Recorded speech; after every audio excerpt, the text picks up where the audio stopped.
on the Simola HillClimb. Well, the whole course is getting faster, the older pupils is getting slower as we come up the pit lane. Everyone gave me about 2 minutes to get operating. But thank you with you. Now you'll be able to access the race. We're going to go into the top runners in each class. We're going to weed out the slowers. We're going to have all the heavies.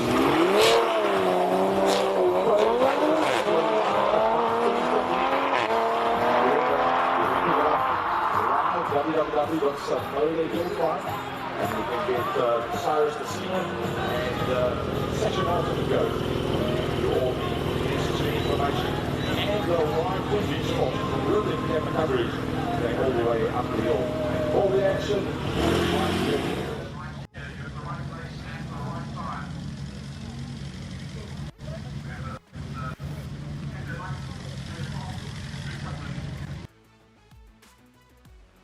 Today it'll be 8 o'clock on the second live at 8. And we'll bring you that inside information. Brendan Kenny looking pretty fresh and strong this morning.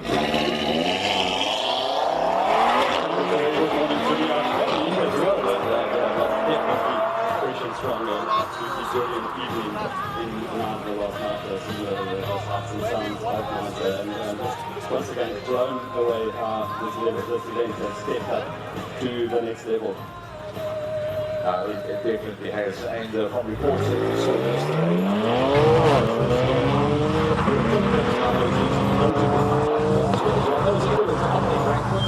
so for those of you that are here going just be making history, we're going to make history anyway, but we'll just quietly make history in terms of attendance numbers for the 14th run.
Greetings and salutations, Simola HillClimb fans, and welcome to the second day of the King of the Hill Shootout. Today, a different atmosphere. The weather is playing beautifully. There is an electric energy. It is, everybody has ramped up a gear because today is race day. Today is the day of final warm-up. Only 3 qualifying sessions left, and then the King of the Hill shootouts, the class finals, and we shall crown 3 champions today, 3 Kings of the Hill. Some news overnight. I'll bring you the latest developments from the pit lane. Let's give you a quick summary of what's happening right now. It's warm-up, and the organizers put out a very special note this morning saying it's warm-up, guys. Don't go and try and go as fast as you can and throw it off the road. Yesterday morning, with the cold temperatures of the road,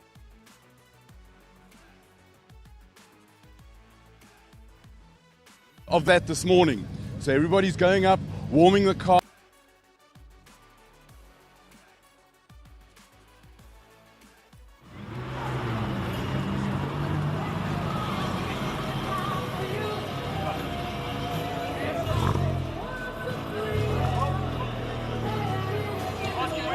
Quick summary of yesterday's action, qualifying. In the road-going saloon cars, which are these over here. The top 3, JP van der Walt in his Porsche. He did a 42.7. Second, Clint Weston.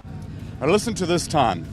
43.8 in the Mercedes GT63. he was sideways all over the place. There's a great race over there, and third is Cristiano Verolini in the BMW. These road cars, standard road cars, got to run proper standard tires, be absolutely standard. That's why they clearly are called standard cars. So there's a lovely fight over there. Faraz Ibraham in his little Audi, and then Garth McIntosh, the magnificent 720 McLaren. Bravery beyond belief to take that McLaren up the hill. We get to the single-seaters, and I suppose the biggest news on the single-seaters was last week during testing, Andre Bezuidenhout bent the engine of the Nicholson McLaren in the back of the Gould, so he had to withdraw, which leaves Robbie Walk and Ian Schofield at the sharp end of the single-seaters. The interesting thing is yesterday in qualifying, it was only the final run that Robbie went faster than the monsters that I want to talk about now. The monsters that are hill climb built special, fantastic machines of unbelievable proportions, figures of over 1,600 horsepower. Some of them only claiming a measly 900 horsepower. The news is that Darby was fastest in the 3 qualifying sessions yesterday. On a 38.8 was his best time. He only did 2 sessions. Second was Richard Rutz, who did all 3 sessions, but he smacked one of the noodles, and when you hit a noodle, your time gets disallowed. So he was under huge pressure yesterday. He was under huge pressure to get a proper time in, and on one of the runs he smacked all of the noodles and did some minor damage to the aerodynamic bits and pieces of carbon. Third was Charles Joubert in the Toyota engined Lotus. A beautiful car, totally committed. And then fourth was Franco Scribante, who went through a different program yesterday in terms of some of the development that they were doing. They got the car to ride the bumps going from Monster Turn into Bridge. That was the first thing they did. Then they backed off the aero to try and get a little bit more speed up the hill. Comparison of speeds. Fastest yesterday was Richard Rutz in the BB Motorsport GTR. 241 kilometers an hour. It is proper quick. And interestingly, we've got our speed gun and their telemetry matched to within 1.5 kilometers an hour. So quite happy about that. And by comparison, Franco hadn't wound up any of the boost, and he was on somewhere in the region of 228, 230 k's an hour. Peter Zeele is fifth in qualifying, and there's 3 qualifying sessions this morning. If I look at the top 5 times, 0.35 of a second separates them. It's going to be very, very close. And we expect today's time to start dropping in qualifying quite significantly. The sun is nice and strong. It's probably 2 or 3 to 4 degrees warmer than it was yesterday. But more importantly, the sun is hitting the tar and warming the tar up. And with the super soft hill climb tires that they run, they need to run sort of somewhere in the round about 30-40 degrees centigrade, and the warmer tar helps them get sticky, and they really stick.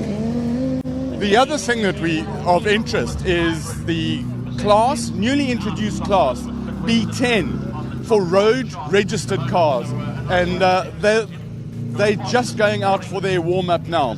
So the idea is you bring a road registered car, has to be licensed and matching VIN number from the license to the chassis. It has to look mostly like a standard road car and run on road legal tires.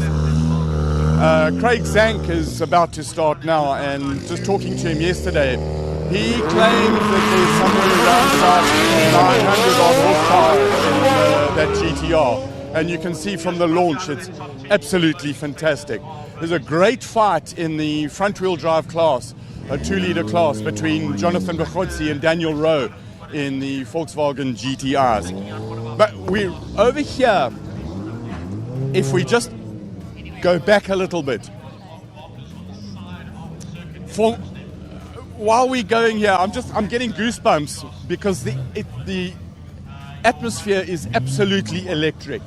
When you see the drivers come in this morning, they've got that look in their eyes, about 1,000-yard stare, and the tension is amped up a little bit. Everybody's wired, I suppose including me. I'm really, really excited about today. You see even the mechanics are super, super tense as well.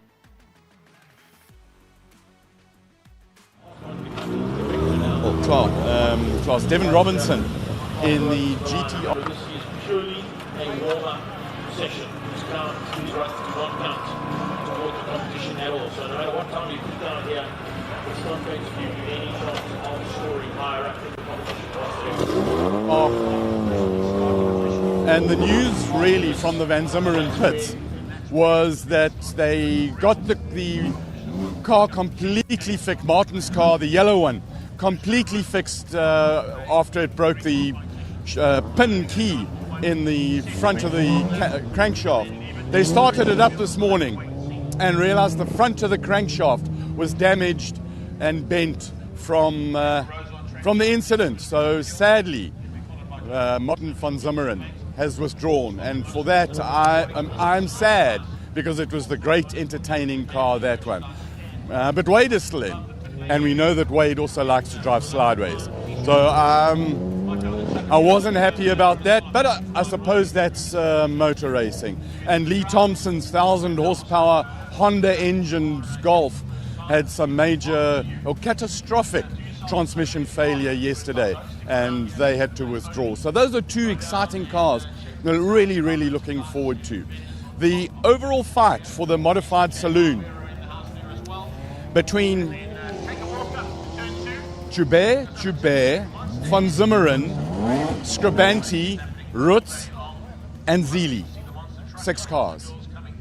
It's going to be tense. It's really, really going to be tense and super exciting.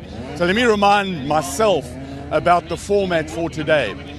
Warm up now, doesn't count for anything. Everybody please take it easily. Then we go straight into 3 qualifying sessions, and it's there that drivers will start going from yesterday into the race day of today in trying to get the cars tuned in, get the launch right, get the final engine mapping sorted, and on the turbo cars they're going to start winding up the boost. And I expect that the last qualifying runs will be in absolute full spec. We then have a short lunch break and we go into the class finals. So the top 3 of each of the classes from qualifying go into the class finals. And then the top 10 shootouts in modified saloons, standard saloons and single seaters and sports cars. The top 10 from qualifying go into the shootout, and all times are set to 0, and you've got 1 run for either fame or disappointment. It's probably the most, and I think I'm going to pin my colors to the mast and predict a 37.25 second as the winning time, assuming the weather stays clear. 37.2, that's my time. It is unbelievably quick.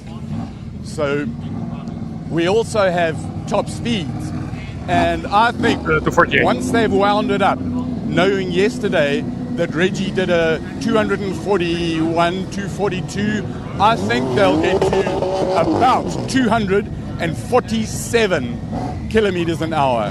And yes, 247, I'm going to nail it on a 37.25. That's my prediction. We're starting to get into the sharp end of the field. Other good news is Sav Gualtieri in the V8 BMW, turbocharged. They said you couldn't turbocharge it properly. He's done it. He sorted out his tire temperature issue, and he's up the hill. Franco De Matos had a problem with the differential. The diff wasn't diffing. He's got a limited slip diff in it. There was no more LSD left, and he's fixed that overnight. So we love the entertainer in the V8 Jag. Rui Campos got stopped twice in qualifying yesterday after some of the noodles were taken out, and the tyre temperature just fell off incredibly. So he's hoping to make it into the top 10 of the final. The excitement, the goosebumps, the smell of the petrol, the size of the exhaust pipes. I mean, look at this. It is total. And the smell of ethanol in the morning. I love me some ethanol. Some of the cars don't have, the electric cars clearly don't have the ethanol. Here is our surprise package of the day, was Darby Joubert in the Lotari Ferrari engined Lotus Exige. This will be a gentle warm-up for them. They don't want to cause any damage that disrupts the preparation, the program that they're working on. It's a systems check, make sure that everything is working, the driver, get all the fluids warm, the tires warm, and the brakes. Then come back and put it into proper qualifying mode with lots of boost. And the drivers getting their eye in. One of the most difficult things talking to all the drivers is they do a run, and about an hour later they do another run, unlike track racing where they can go round and round and slowly build up a lap. So after sitting down, being out of the car for an hour, they have to get up there and go for it, and on it immediately. Ferrari sound, magnificent. Be on it immediately and run for 38 seconds. Lotus, Toyota MR2. Peter Seeley, we know, has a build-up to the weekend, a build-up to the final top 10. So his qualifying time, I'm not worried about. He did a personal best yesterday, but he'll go faster this morning. The tyres, they'll put new stickies on for qualifying 3 to the 6th qualifying session, which is our third of the day. They'll put the new sticky tyres on.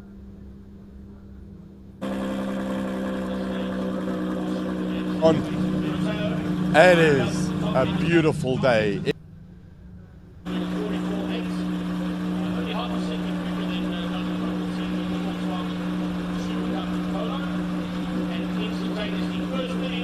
Well, I got to tell you, I think he's too excited that he's broken all of the comms lines down here in Knysna. Very good morning from me, Sasha Martinigo, Giro di Siena, sitting next to me, and a couple of 1,000 kilometers away, the magnificent and wonderful Rodrigo de Oliveira is joining us, of course, live from Portugal, from the channel HillClimb Monsters. We got lots to talk about, but I suppose one of the desperately sad news, double whammy for us, and especially for you, Rodrigo, is Lee Thompson with the 1,000 horsepower Golf and Martin van Zummeren. Very, very disappointing. We really thought that those cars were going to be ready for today, but unfortunately not going to take part. Yeah, that is true. The curse continues.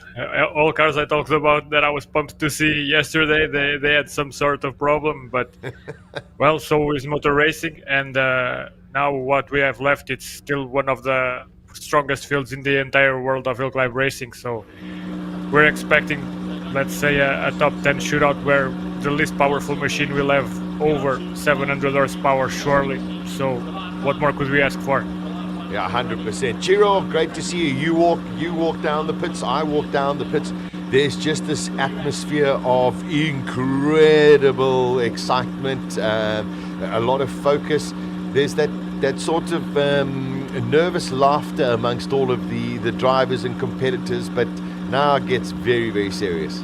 It's fantastic in the pit lane this morning, it really is. And I was chatting to one of the hardworking cameramen last night, and they came through the pits because the road actually opens up at night, but the pits stay in place, obviously, and you're allowed to work on your car. And the thing is, there's no lights.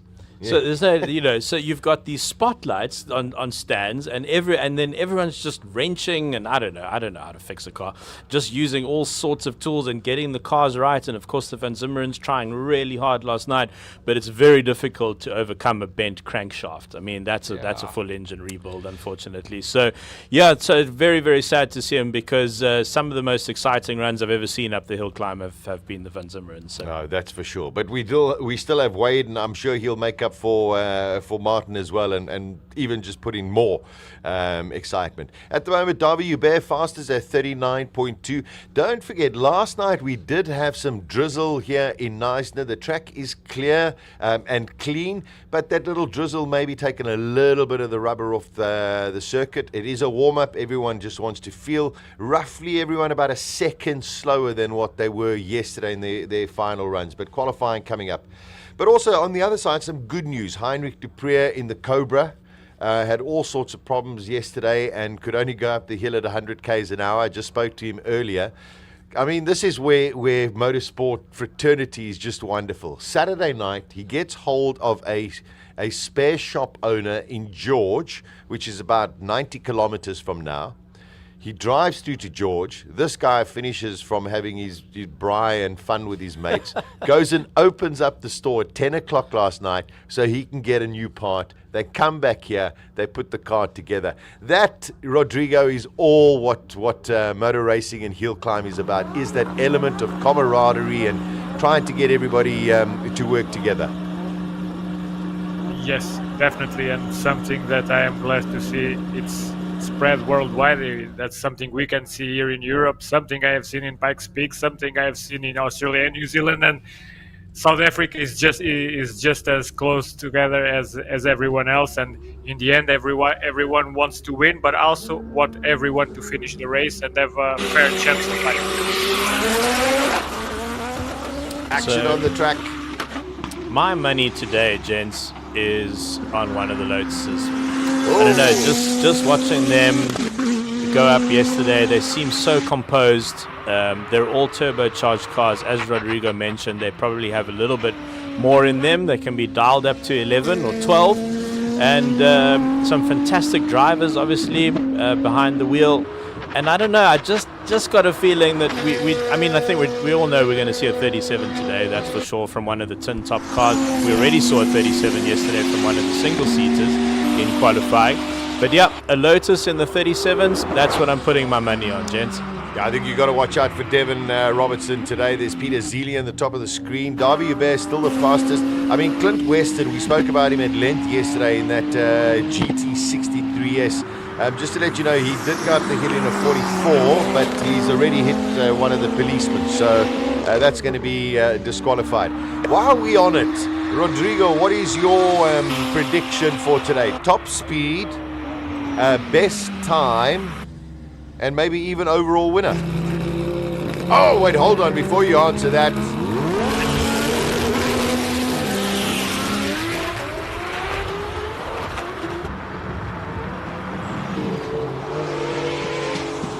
Our commentary booth is just shaken.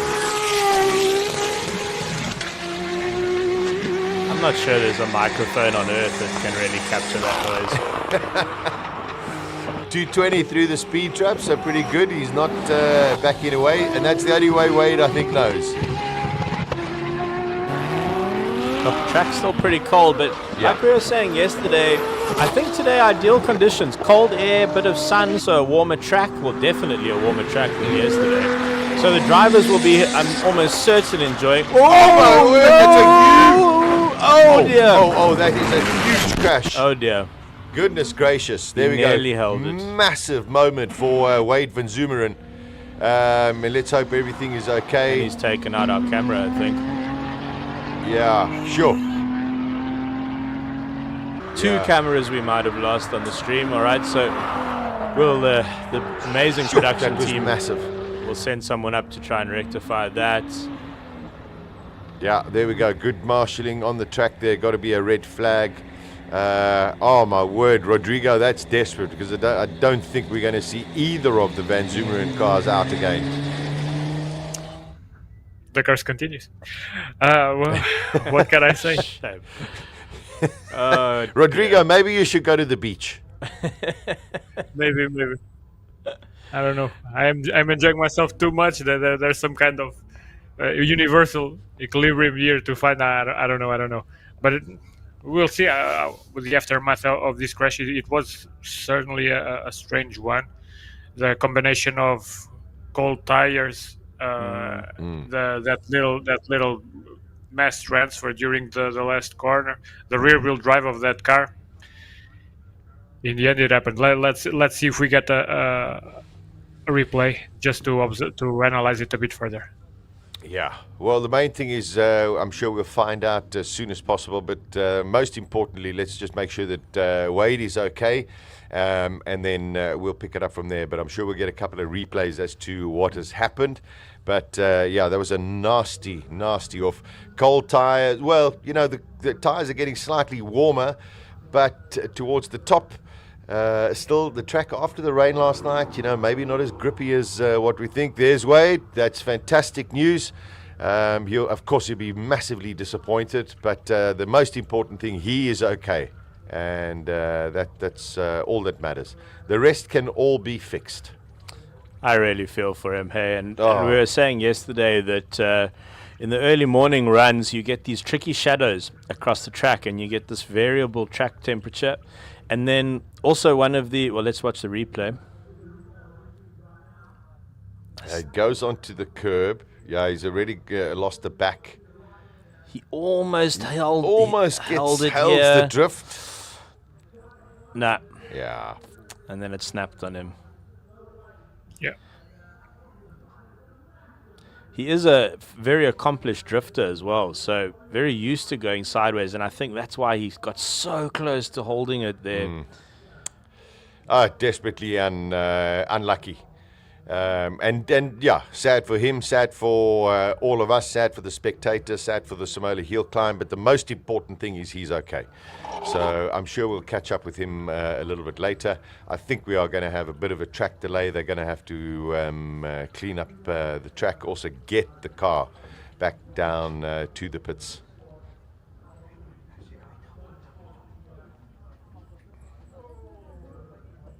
Oh, yes, you can see the transponder. He actually did take out the transponder reader. I don't know what the technical term is there, if I'm honest, but here he goes. He's about to take it out, and there it is. That looks like we might need a new one. Yeah, I don't think that one's going to work. No. All right, everyone off to the coffee shop. I have a feeling that we're going to see a fairly significant delay here. That's Mr. Ashwin Harry. He's from the top of Motorsport South Africa. He is the safety officer, and he'll just be making sure that everything is okay for the next competitors. Wonderful guy. Runs Volkswagen South Africa as well, just in his spare time. So flatbed arriving for... I mean, I've got to say, the efficiency of our marshals over the course of this weekend has been wonderful. Really, really well. Organized and great communication. So flatbed there, they're going to have to put that onto the truck. They're going to have to really look at the circuit, make sure that they clear any debris off the track, and of course then racing will continue. Rodrigo, the Van Zummeren cars, I do get the sense that you know the cars quite well. Even though it looks like a Skyline, it's a space frame car, and it is only rear-wheel drive, as you mentioned. Yes, anyone can see that there was some. The chassis, it's way lower than what a normal R34 is. In essence, below that shell, it shares very little with a normal Nissan R34, although it is powered by the Nissan RB engine. In that case, I think it's an RB26 single turbo. Approximately, from what I was told, 850 horsepower, although I suspect it's a bit more by now. 1,050 kilos, if I'm not mistaken. So quite brisk. It's lovely to see. Well, what's amazing about Simola, obviously, is these purpose-built cars that come out. They are really special. They're one-offs. and that's why it's always desperately sad to see one going home on a flatbed. Unfortunately, these are special cars. Yeah, and shame, and you can see he just looks very despondent. Yeah, I'm sure we'll catch up for him. He's just such a wonderful man as well. So, yeah, I'm sure he'll be disappointed for not actually just sort of captivating the crowd. It is the loudest car ever that you could ever hear. So let's just watch his run. Here we go.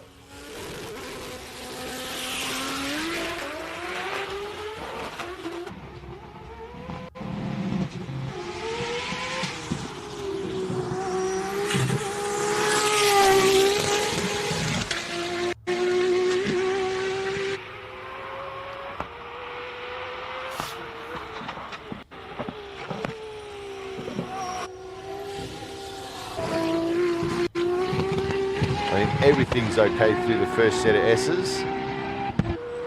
Well, just one curious detail. Got a message right now from one of my guys with the equipment on site, and he was saying that he has a GoPro fitted on Van Zummeren's car. So I guess we'll have an onboard perspective from the crash after the event. Yeah, okay, Thank you. Yeah, just went in a little bit hot, caught the back on a little bit of the grass, and unfortunately, with that kind of power, just spun him into the overspin. He tried to catch it, you could see, but I think there was just scrubbing off way too much towards the bank. So very, very sad for Wade Van Zummeren. He unfortunately, strangely enough, he crossed the finish line with a 42. With a 43.6. So he posted the time. He did post the time. The transponder on the other side of the track must have got him, because he did take out the one on our screen right, unfortunately. I mean, he's such an enthusiast. I mean, the Van Zummerens are always in good cheer and good spirits, and he's such an enthusiastic guy. And I wonder if maybe that was just a little bit too much right foot for the morning conditions. And I mean, they are absolutely exceptional drivers, but I know from the racing in 2021, in the morning, the S's are very slippery. They are very slippery. And we had the rain. Yeah. I don't think I had what I'd classify as a moment, but I had what I'd classify as maybe a scare on one of my early runs. I felt like, you run out of one of those situations where you run out of grip before you run out of talent, especially if you're a Van Zummeren, that's for sure. But it is tricky up there, and the track is colder at the top than it is at the bottom. So maybe you get that confidence through the first sectors, and then you try to carry that confidence over the line, and unfortunately just caught out. But a heroic effort there. I mean, that was a full-on, if this was a drifting competition, he would have got points for that drift. Almost over the finish line. So that's unfortunately another one of the crowd favorites out at the moment. But Sasha, Rodrigo, that actually gives me an opportunity. What I've done is I've gone through the archives of the Simola HillClimb, and as we go out through the day, I'll bring out some of the results. So the archives on the Simola website, if you want to go check them out for yourself, speedfestival.co.za. They go back to 2014. So exactly 10 years ago. And the winner, and so let me go back a step, because there used to just be one final shootout until it was split into single-seaters, modified saloons, and road cars. So now there's 3 King of the Hill, where a couple of years ago, 10 years ago at least, there was only 1 King of the Hill. So a little bit of a different field there, but Franco Scribante did win that year in his Chevron B19, which he now races on the Friday, and he won with a time of 41.159. Just behind him, Desi Goodsight in that crowd-pleasing Nissan that he had, 41.7, and then Darren Goodman's also in a Nissan GTR with a 41.9. So that was the top 3 2014. So if you look at the fact that now we're sitting almost comfortably in the 39s, generally the field is about 2 seconds faster than it was 10 years ago. Sure. Remarkable. Wilhelm Bart also was there, and he ended up being a winner. We'll go through the results, and he beat Desi Goodsight 1 year by a fraction of a second.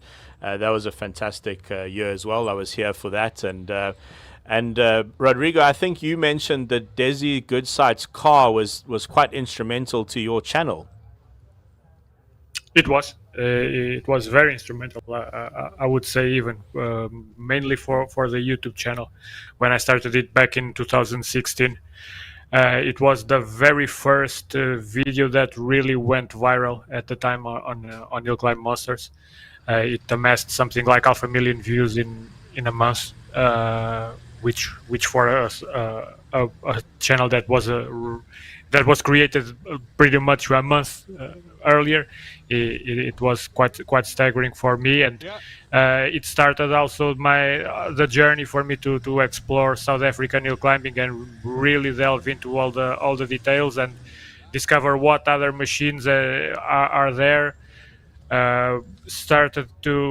I strengthened my relationship with the Simola HillClimb's organization through that, and after that, year after year, I always kept a close eye on everything that was happening. You were mentioning the year that Wilhelm Bart won against Desi. That was 2017, if I'm not mistaken. It was one of the very first years where I covered a lot of the cars that raced that year. Those videos once again were very popular.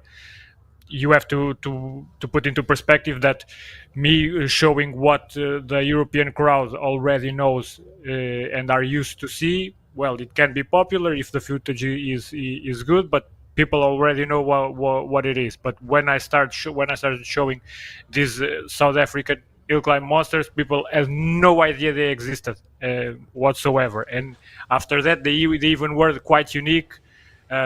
Plenty of cars that we do not see racing elsewhere. So yeah, Desi, it's in the genesis of all the channels and all the brand that I run. That is such a great story, hey? And Desi Goodsight's such a great guy. I mean, he's just living my dream. You know, he lives down in Port Shepton, south of Durban, and just built a racetrack in his backyard. It's just one of those. What do you do? No, well, when I feel like it, I just go take a couple of cars and go around my own personal racetrack. Yeah. And do you know that racetrack is also an airstrip? I've landed on it. Oh, yeah. Well, I mean, there we go. Yeah, Desi Goodsight's, you land on it, then they park the plane, and then you take some cars around, then they bring the plane out again, and you leave, and you go back to Durban. So, I mean, Rodrigo, that part of the country gets very, very busy over the holiday season. So, as opposed to using your car and get in a traffic jam, you just take off in your plane, land on the roof of some supermarket, do your shopping, and fly back home, and then, well,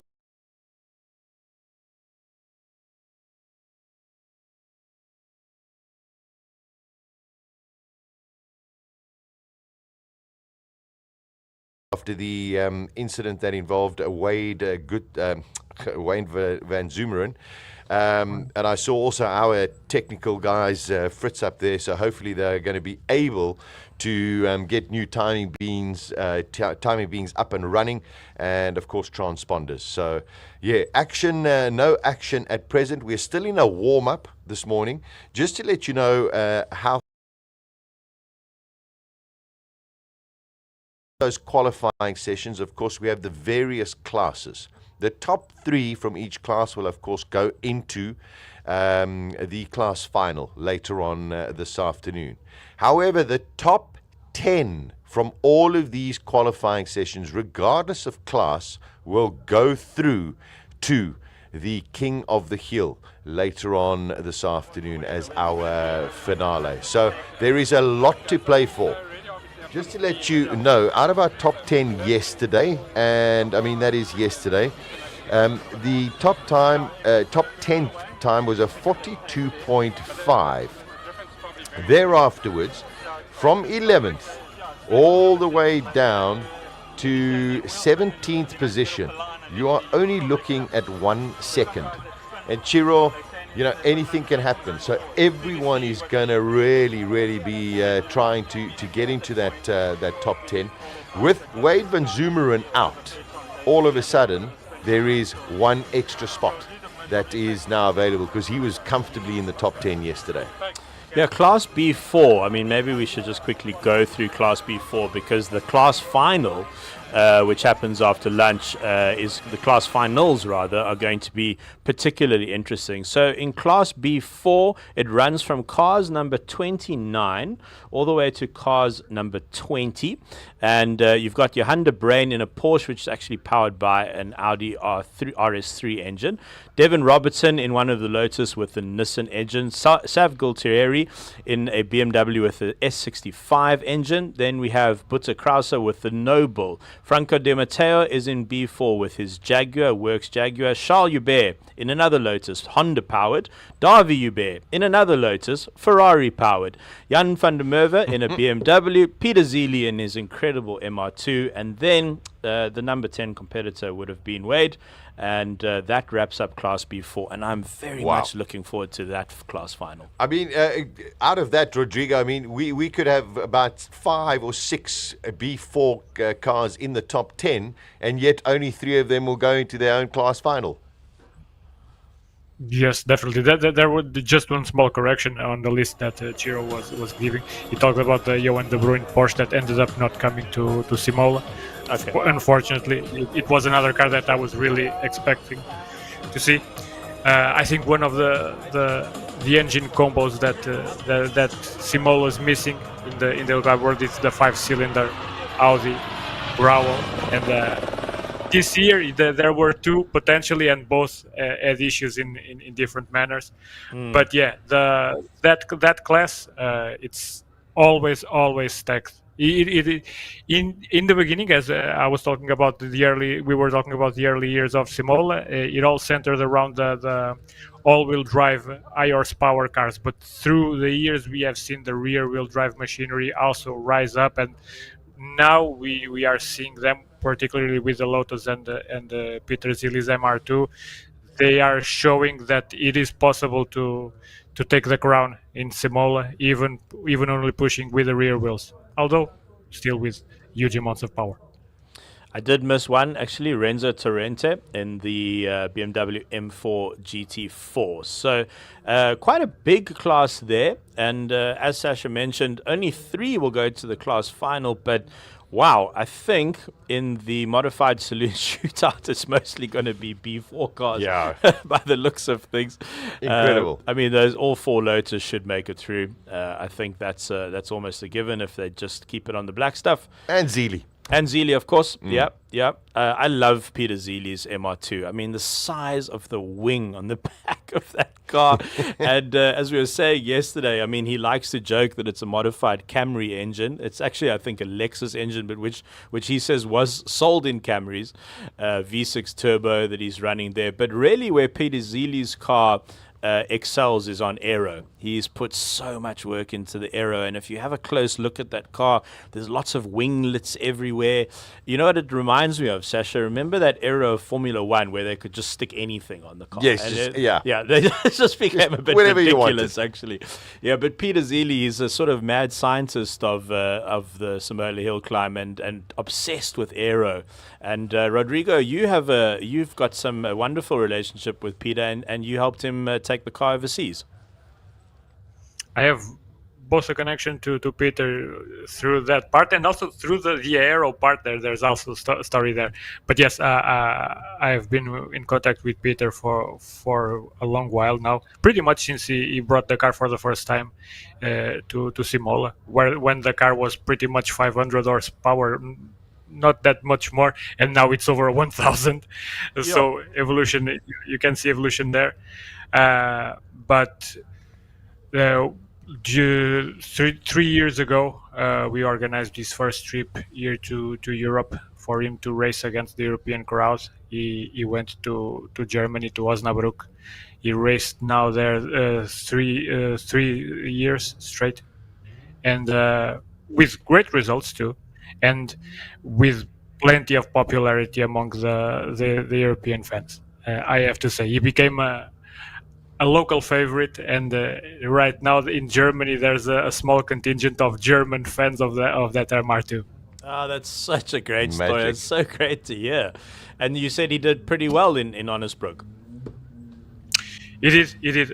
First year, counting only the road car based units, excluding the formulas and the sport prototypes, he was the third fastest. At the time, he was in front of him. It was a Hayabusa V8 powered Lotus and a 911 GT3R, and this last year he was second. Only the Porsche was faster than him. And I'm guessing that if he comes back, he will take the crown. All right, back to the action. Thank you for magic stories coming from Rodrigo. Yesterday, speaking to Aldo Scribante, that is in the car, and his engineer, Michael Stephen, trying to find themselves a little bit more power up this part of the track. No timing beam there, 208, yes, still down on what they had, but they think they have got an idea. After that big incident with Wade van Zummeren, maybe everyone going to take it a little bit easy on this warm-up run, get a feel of the track, and then, of course, they'll start opening it up when we get into qualifying. With this car off the line, I'd love to see this car against an electric car off the line. Yeah, there's not much quicker. Maybe something like a Tesla. I don't think the Porsche Taycan would be quicker. A Tesla. Oh. Technically. Oh, okay. I mean, one of the fastest stock cars on the grid is the Porsche Turbo S of JP van der Walt. Right out the box, that car will do a 2.6. I've actually time tested it myself. Incredible. It's like being shot out of a cannon. So that's one of the fastest cars right from the factory, and right off the line, 0 to 100 will rival most of the purpose-built race cars. But 2.2 to get an internal combustion engine car to 2.2, Aldo Scribante's car is very special. Wonderful. Evans going up the hill. I think taking a little bit easy, as you can see, short shifting, not going full beans.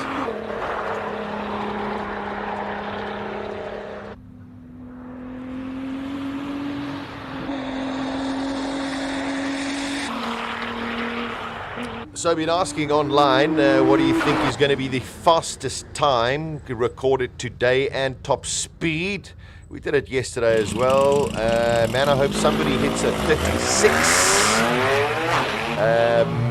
And George comes, says 2:49 and under 36 seconds. Oh, that's going to be tight. Franco Scribante coming up there, meticulous in the way he prepares, always does things the way that he wants to do it. 2:38. Sheesh. Oh, all right. That's a little bit quicker than they were yesterday. So he opened it up on the main straight. I wonder if he might tap off a little bit here on the S's. Yeah, I think he did also into that first S as well, but you know, it can be deceptive. The thing is, his car looks so flat, so you almost don't get a sensation of how fast it's really going. There we go, 39. Okay. Just to warm up. Yeah, just to warm up. Just to warm up, 39.6. But very impressive top speed time from Franco Scribante. Gary Martin's a long history. He's a BMW master technician. He's on the bottom of your screen right now. That is a triple turbo BMW diesel M2. A highly developed car. And as we were saying yesterday, Rodrigo thinks this could be one of the only diesel competing cars in the world. It is. Well, one thing yesterday I forgot that there was another notable diesel race that went up Pikes Peak. It was a Cummins diesel engine swapped Nissan GTR R35 a couple years ago on Pikes Peak. But even then, I think this one is faster than the GTR. This car is very, very well developed, and with that triple turbo setup, it's a proper machine, unique as only South Africa can offer when it comes to BMWs. Yeah, we spent some time with Gary actually for our channel, and he took us through in the interview how he developed the car. So if you do want to know more about the car, it is on our channel. And it's such a nice guy, just a real gentleman. I have a lot of time for him. So Heinrich Dupree and his Cobra said they went to George at 10 o'clock last night, and I hesitate to say it's not going much faster than it did yesterday, unfortunately. Maybe they're running it in, but no, not what we expect from a Cobra, that's for sure. Yeah, that car just seems to be really putting up a fight with its own mechanics. That's always difficult. But I really feel, the drivers obviously are sort of the rock stars of the weekend, but the unsung heroes are the guys in the pits there. With the laptops. Yeah, with a lot of laptops, a lot of spanners, a lot of wrenches, keeping these cars in tip-top shape. I mean, we really are pushing the very extreme limits of what's possible with internal combustion engines here at Simola. Outrageous horsepower figures. This has become a proper horsepower war down here in Knysna, South Africa. And some extreme machines on our track. Yeah, wonderful to see the Birkins coming up. Yesterday, the pink Birkin, which I'm sure we'll see shortly, had a big off. Here it is, and just went back down the hill, gave it a little wipe, and went straight back up the hill again. So very well built, very robust Birkin Lotus. Robust driver as well. Yeah, true. Just get back on the horse.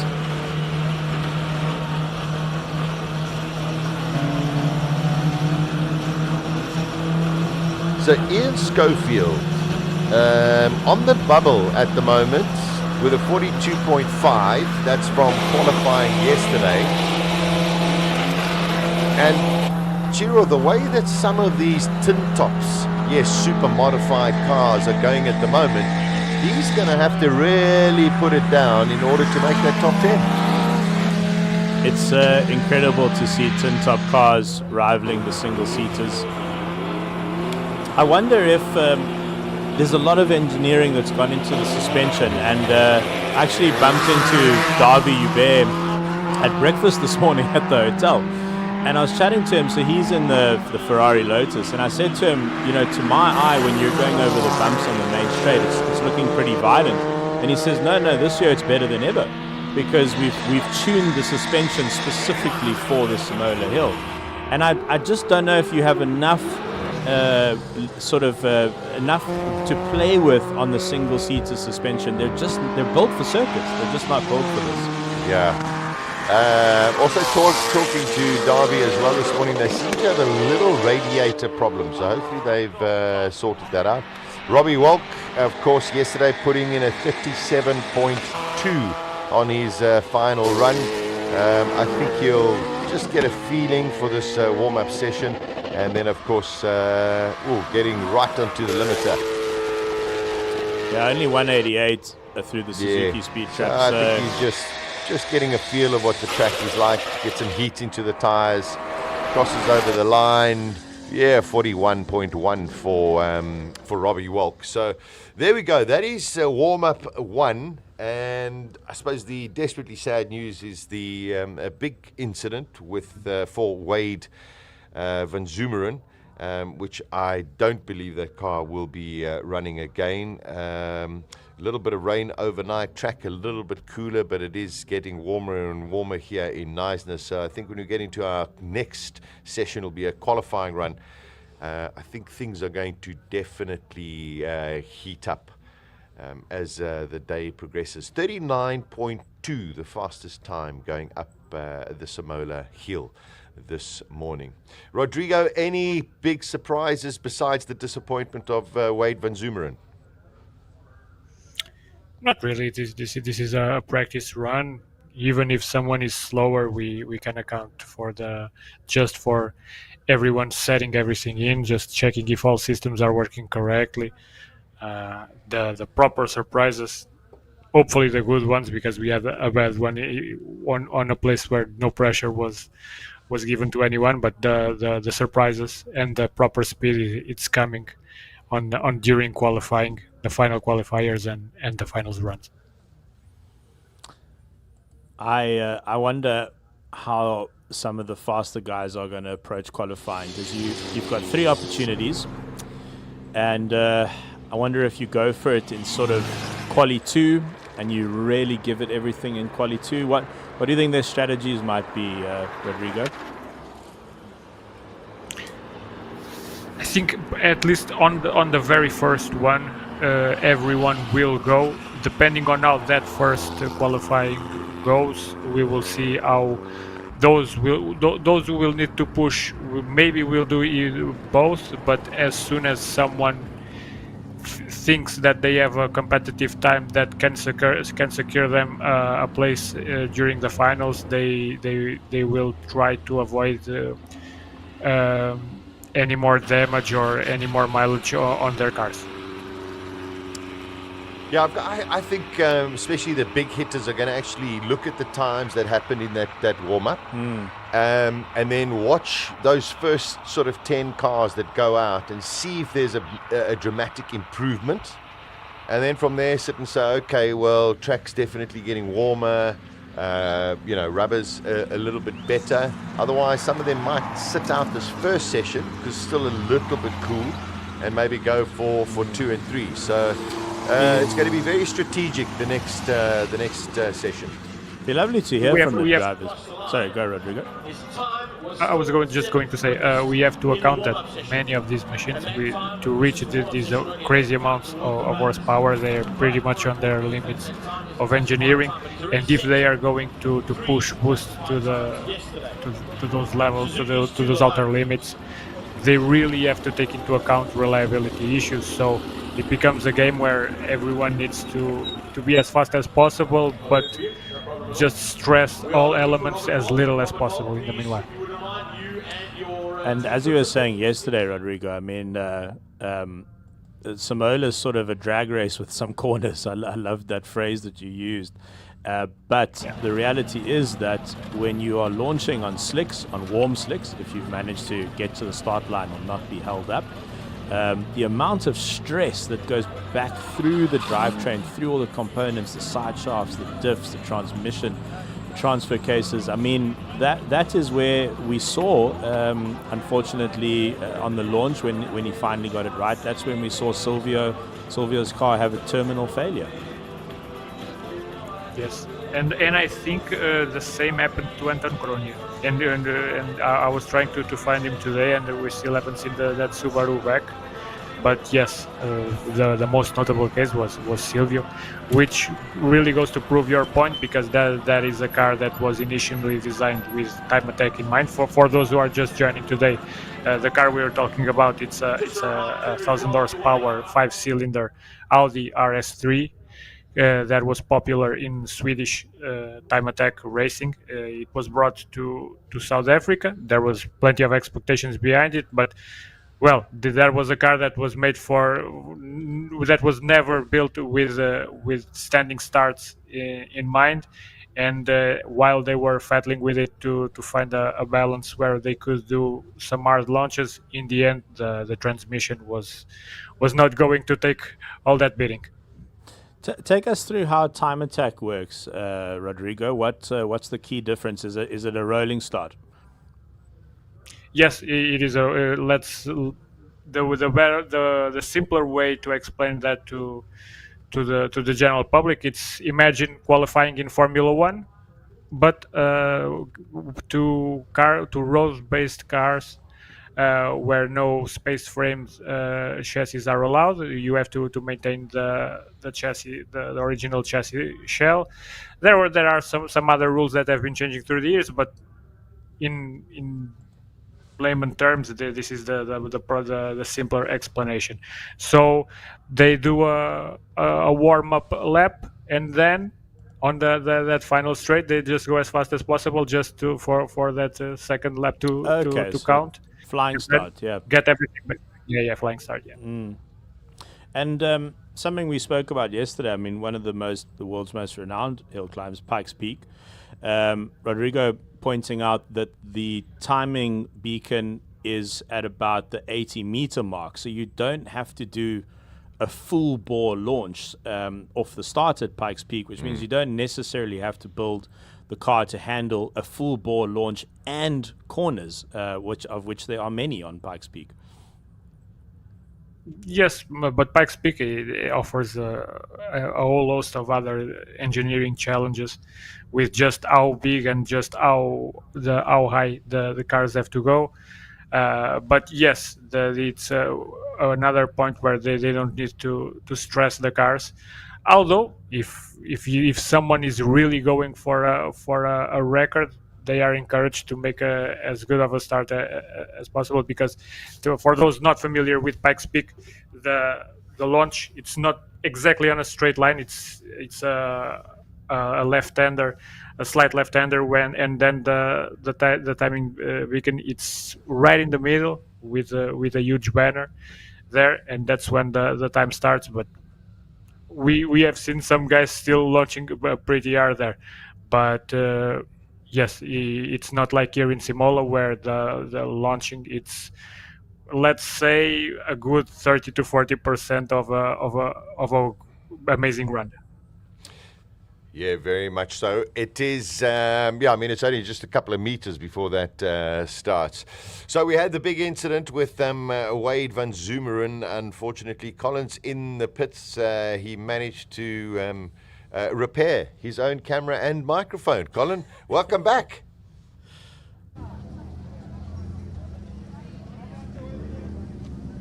Well, we can see him. There he is. Brendan, you've got about a second to find. Qualifying now. Do you attack now, or do you wait for one of the other two qualifying sessions to come up with? So I have one or two things that I'm going to pay attention to. I think my entry into turn one is not as quick as the other guys, and my exit out of the S. So I don't want to leave it too late. I'm going to try and attack from as early as possible. Tom is an old hand here, so he really knows his business, as does Wes. So I've got it all to do. The practice this morning, Tom actually fell to last, and I got a 55. Yeah. So the target is, if I can get into the 54s, I'm happy. At least you've got a fighting chance of, when it comes to the class final, of having another go. Absolutely. So that's the goal, is get a banker in and get into the class final. Now, are these cars turbocharged, and you've got a flappy pedal gearbox there? It is. So it is an auto, but it does have pedals. A 1.4 turbo, 103 kilowatts and about 900 odd kilos. Now, are you using the pedals, or are you letting the car do all the thinking for you? I hadn't been up until warm-up this morning, and now I've started using the pedal. We reckon a short shift into second off the line is the quickest time to 100. So we think that's going to give us the best shot. Now, between you three Suzuki drivers, do you talk to each other, or is there proper rivalry? No, there's proper camaraderie between us. Like we're all here as guests of Suzuki. So Wes is like the Zen master, so he's sharing secrets and stuff. Tom has got his good old race face on. But we do chat and carry on. It's so close. There's a half a second in it between the three of us. So are you having fun? Absolutely. This hill is quite challenging, isn't it? It is challenging, and being the first run, there was quite a bit of trepidation.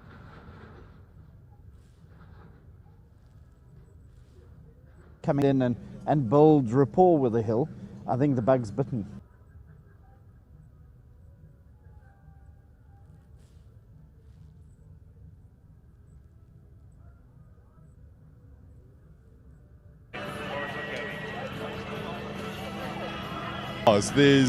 There's tension, and there's absolute, you can see the eyes.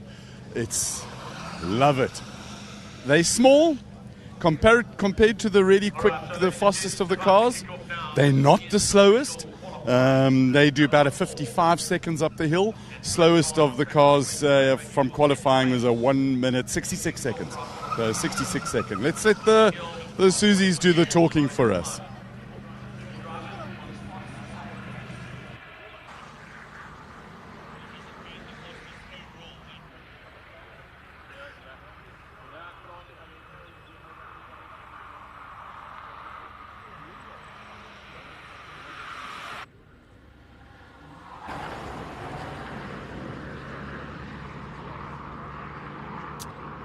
Welcome back to the studio. Thanks, Colin. Right, the Suzuki Swift Sport Media Challenge This year, Wesley Grabe, Brendan Staniforth, who is doing his first ever run up the hill, and then Thomas Falconer, who is a seasoned campaigner across South African Motorsport and at Simola as well. And as Brendan was saying, less than a second between all of them. Now, the Suzuki Swift Sports, Suzuki is one of our valued sponsors here at Simola, and we appreciate their support very much. So they've entered 3 cars, and what I quite like about this media challenge is that the cars are identical and they're also stock. So you can literally walk into a Suzuki dealership and buy one of these cars. And then I suppose theoretically you could also come race it here at Simola.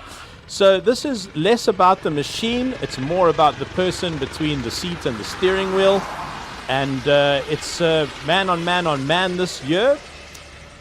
And it really, really is very close. And I do have some personal experience in the Suzuki Swift Sport, and I must say it is one of the most fun cars to drive that I've ever experienced. I've been lucky to be doing my job for 20 years, and really, if you want to have fun in a car for under 500,000 Rand, you cannot beat a Suzuki Swift Sport. We're just watching Thomas Falconer now going up the hill. Let's see, both of his competitors have posted 54s.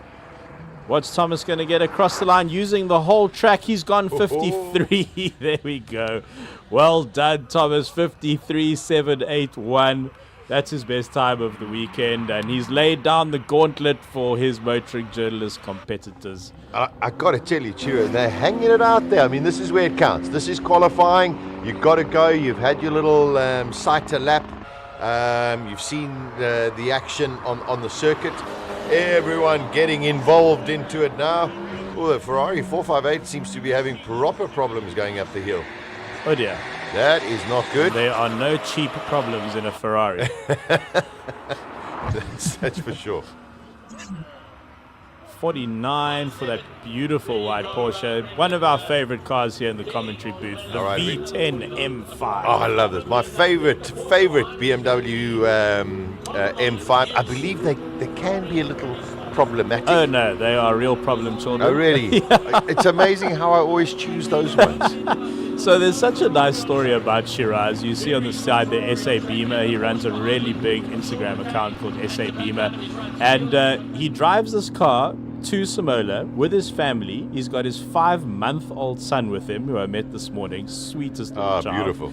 And races the car up the hill, puts the family back in the car, and heads back down to Cape Town. So it's a really cool story. There we go. Seems like limp mode for the Ferrari 458, which is very, very unfortunate and messes up the Porsche for its qualifying time. Maybe get an extra run. Well, this is the first time we could see an overtake on There the is Simola HillClimb. And it's a massive overtake. Here it comes the inside into the line. S's on the S's. He still hasn't overtaken, but they are wheel to wheel coming out into the second S. Here we go. The Porsche's taken the lead. Yeah, no, I think he's going to get it across the line on the final corner. Oh, brilliant wheel-to-wheel action here at Simola. Yeah, you were magic stuff. Magic stuff over there. Rodrigo, not often you see overtaking on a hill climb. It happens more than you think, honestly. mainly because you guys don't have that experience because Simola is so short. So short, But if yes. you come here to Europe, mainly in Italy because they have these ultra long hill climbs, very narrow and everything. It's very normal to see some of the slower cars, if they have a minimal problem, if there's a faster car behind, you'll have just to squeeze by and go on. And there's always some very nice bits of footage because of that. But Rodrigo, does that not present a safety challenge? I mean, if you come round a blind corner and there's a big speed delta between you and the car in front, I mean, does that not set up a situation for a potential incident? It can, but it although I said it happens, it doesn't happen that normally and that often. And when it happens, they discover the problem. Everyone is sort of prepared for it to happen, and then on the next run they change the order for that to stop happening again. I see. Okay, another V10 up the hill. Yeah, the V10's going out there. We'll find out what has happened with 190 k's an hour for the Audi. We'll find out exactly what happened with the Ferrari 458. Lots of people talking about the Suzuki. Simon says he took one around the Nürburgring. So much fun. Fantastic little machine. So yeah, I mean, I was fortunate enough to have Suzuki Swift Sport both in auto and in manual, and both of them just effortless, so much fun to drive. Really, really good. A whole bunch of super snakes coming around the track, just come back from filling up, and up the hill they go. You know what is fun about these sort of smaller, little, fast, plucky kind of cars is that you can get it's easier to get closer to the limits of the car where you're having, you're really dialed in and you're enjoying the vehicle. Oh, little bit squirrely there over the line. Whereas in something like a 720S, to get near the limit of that car, you've got to be doing, breaking land speed records, basically. So very true. And when you're on the limits of something like that, as we saw yesterday, things can go awry. So I think that's what the Swift Sport represents, for me at least, just a real fun factor. Just one small curiosity and maybe a challenge for those watching at home. And since we're talking about Suzuki, I'm asking anyone there. Can anyone guess what is the car on the logo of my channel? The car on the logo of your channel. Okay, I'm going there right now. There we Am go. I allowed to enter this competition? Yeah, of course. So there we go. Go to HillClimb Monsters and go and have a look and tell us what you think is the logo of the car on Remember HillClimb that Monsters. I gave a pretty tip because we were talking about Suzuki. There we go. The 720S McLaren coming up the hill, 210 Ks an hour. Car's just immaculate, beautiful. Times coming down. Yeah. It's starting to really count now. We're in qualifying four, yes. 1, 2, and 3 happened yesterday. Yeah. There's Garth McIntosh in the stunning 720S. See how shaded that part of the track still is? Still is, yeah, from the very much trees. so. And that is where Wade lost it. Unfortunately. Peter Jacobs comes up and saying, well, the marshalling, no flags.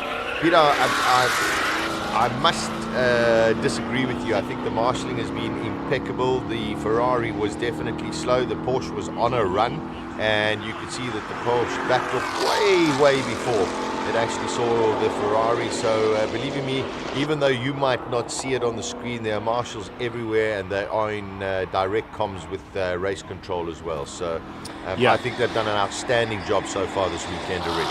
I think that's exactly right. The reason why it looks like there's no flags is because just the way the cameras are set up over the course, you don't see any of the flag stations, as it were, the marshal stations. So we promise they are there, they are active, they're all in communication, and putting in their best efforts this weekend.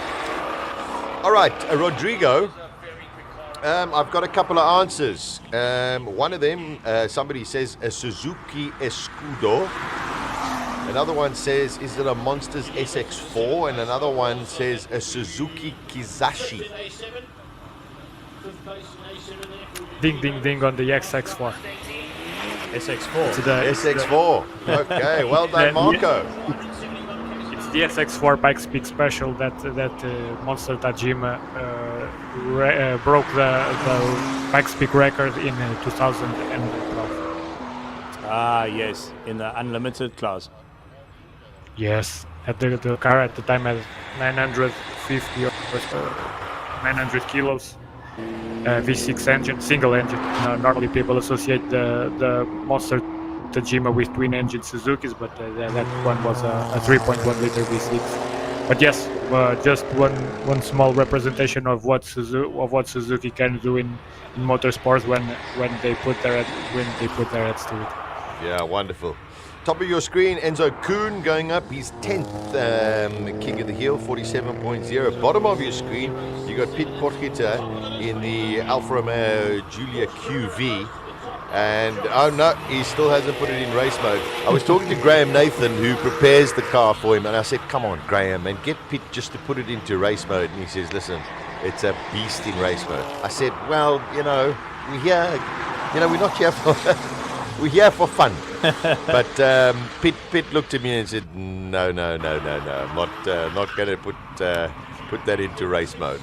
I don't know if you might know the answer to this, Sasha, but when that car came out, there was an incident during a test. I think it was a magazine at the time, and the racing driver who was sending the car around the track, he was left foot braking, and the Alfa really didn't like that. So it's almost set up to not have both throttle and brake application at the time. At the same time. Yeah. I know of the incident. Was it Kailani? Okay. Yes, Yeah. I do know of the incident. I'm not entirely sure of the left foot braking, but listen, that car there is a beast. Yeah. Because it's one of those where the only thing that you have as a driver aid is ABS.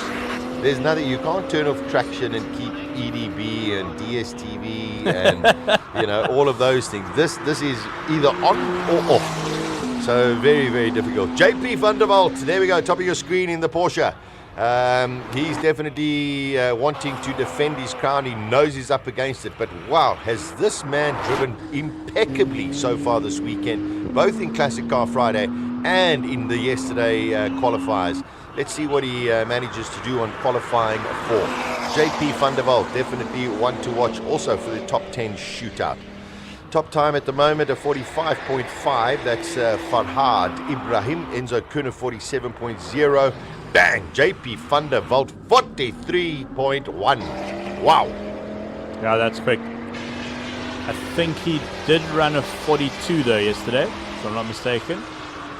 So he will probably strategy would be to just get faster over the qualifying sessions. 42.7 yesterday. Yeah, Spot 42. on there, Mr. Luciano. There we go. How do you remember these things? I have no idea. What a brain you have. What a brain. Stop. No, don't stop. No, I really keep an eye on JP van der Walt. Is another guy we've actually filmed for the channel as well and got his whole backstory. And I don't, if I'm correct in saying, I don't think he actually has a particular history in racing. No. Yeah, he kind of got into this very late in life. Very much so. Only a few years ago, decided, let me go and do a little. He thought he got the bug. He works in the motor business, especially in the high-end luxury car market. And started off, I think, managed to pick himself an old Golf, went and did some regional racing, and the next minute sat and went, okay, I'm going to try and take this seriously, and has done a phenomenal job. It's just a brilliant job. And is highly respected nowadays, whether it's circuit racing and of course coming to Simola HillClimb. Here is our hydrogen-powered car. Chiro, you know quite a bit about this, and a collaboration between BMW and Sasol. Yeah, we were chatting yesterday about it. South Africa has been selected as one of the only countries in the world where BMW Global will be running a test fleet of hydrogen vehicles, trying to basically work out if the concept is viable. I suppose it's early days, really. Funnily enough, a lot of tech sharing with Toyota. Toyota's really made big strides in the hydrogen fuel cell space. And this is one of the early test vehicles. And of course, yes, as you mentioned, Sasha, a partnership with Sasol, who is currently producing the hydrogen in South Africa. You see, this is what I love. When you said that, I was going to say, yes, and actually following on what Toyota have been predicting for years and the way that everybody should go. So I'm delighted to see that it's happening, although I still like the rumble of something very, very loud. Chad Lukoff doing another fantastic job, 46.4 in that debuting Mercedes-Benz C63 AMG. Hasn't been launched in South Africa as yet. Bottom of your screen, Clint Weston. Clint, Come on, man. You're giving us heart failure here. Look at that. 44.5. Rodrigo, have you ever seen a normal road-going standard car at about 3 tons do that? No, but I'm going to buy one. So we had that exact car sent us for filming. Okay. I didn't get a chance to drive it. I got a chance to park it, and I got in, and because it's a plug-in hybrid, so you can run it in both modes, so you can have it just petrol or just electric or electric assist. And I got in the car, pressed the start button, and it was about as loud as my fridge at home. Oh no! And yeah, so you can set it to start with obviously a big AMG rumble, but my colleagues had set it to start in electric mode, and it was one of the biggest anticlimax of my life. I was like, here we go, most powerful AMG ever, and then nothing. That Honda is quick. Yeah, I love the Honda Type R, but I cannot believe. Whoa! Big moment for that R32. That's the R34. Oh, yeah, R34, sorry. Rosper Imports, yeah. And Rodrigo, I'm guessing you don't see a lot of R34s anymore because they've just become so valuable. Even more here in Europe. In Europe, I think I have seen the R34s twice in my life. Goodness. They're massive. Remember, at the very most, you can see them in UK because they're all right-hand drive. But that's one of the great things about South African HillClimb racing. And one of the things that attracted me to Simola right from the start, the amount of GTRs and being R32s, R33s, R34s, and now R35s. You guys have them in droves there and are not do not fear anything in the way of preparing them to the uptake degree. That's really cool to hear. We do have some special cars down here. Yeah, we do. Farouk Dango going across Craig Zank out on track at the moment, and here come the Polo Super Cups. This is going to be a fabulous little tussle between Jonathan Mokotsi and Daniel Rowe. Two of them teammates in racing, but definitely want to get one over each other, especially going up this hill.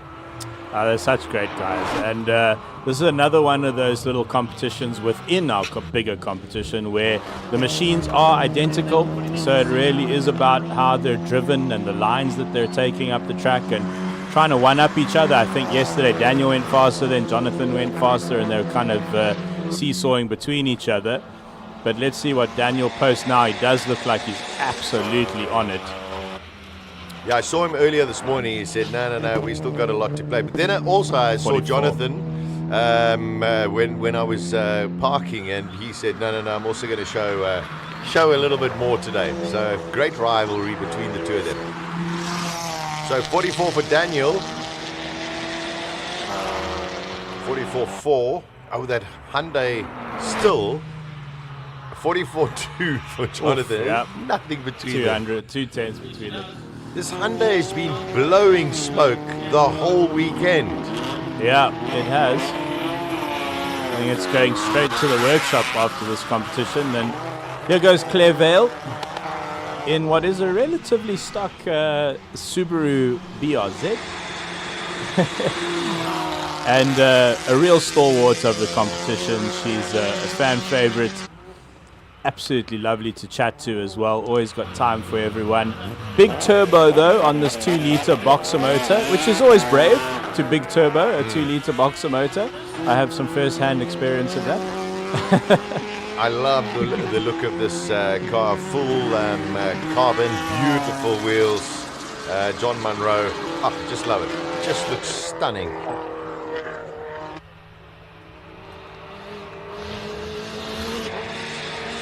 .182 through the trap, looking for Claire Vale's time. She's just about to come over the timing beacon, a 52.4 for her. What did we call this yesterday? Colossus.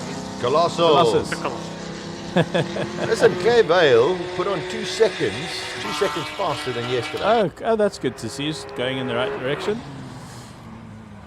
Yeah, very amorphous front end to this car. But What a wonderful word. thank you.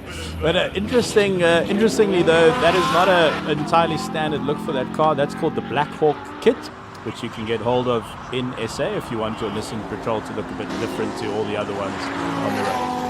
I'll be honest, if I had a Nissan Patrol, I would make it look like that. There we go. Plus some more. Plus some more. I'd Ricky Giannicaro coming up in the Audi R8. He usually drives a Lamborghini, but coming up in the R8 had a couple of little finger issues yesterday. Couldn't work out where he needed to put the traction control settings, but I'm sure he'll get hold of it today. Stevie Clark, fastest at the moment, 43.1.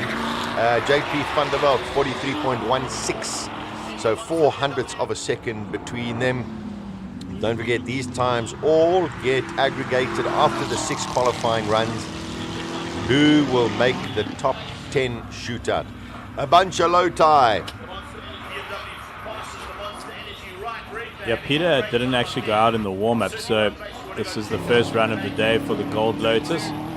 This particular one powered by an SLS 63 AMG engine, which what Rodrigo was saying yesterday doesn't fit in the car. They have to lengthen the chassis to get it all in. Pretty much all of the low tie that we are watching here today, the high-powered ones, they all have to go through the same process. Start to hack and slash. I'm sure.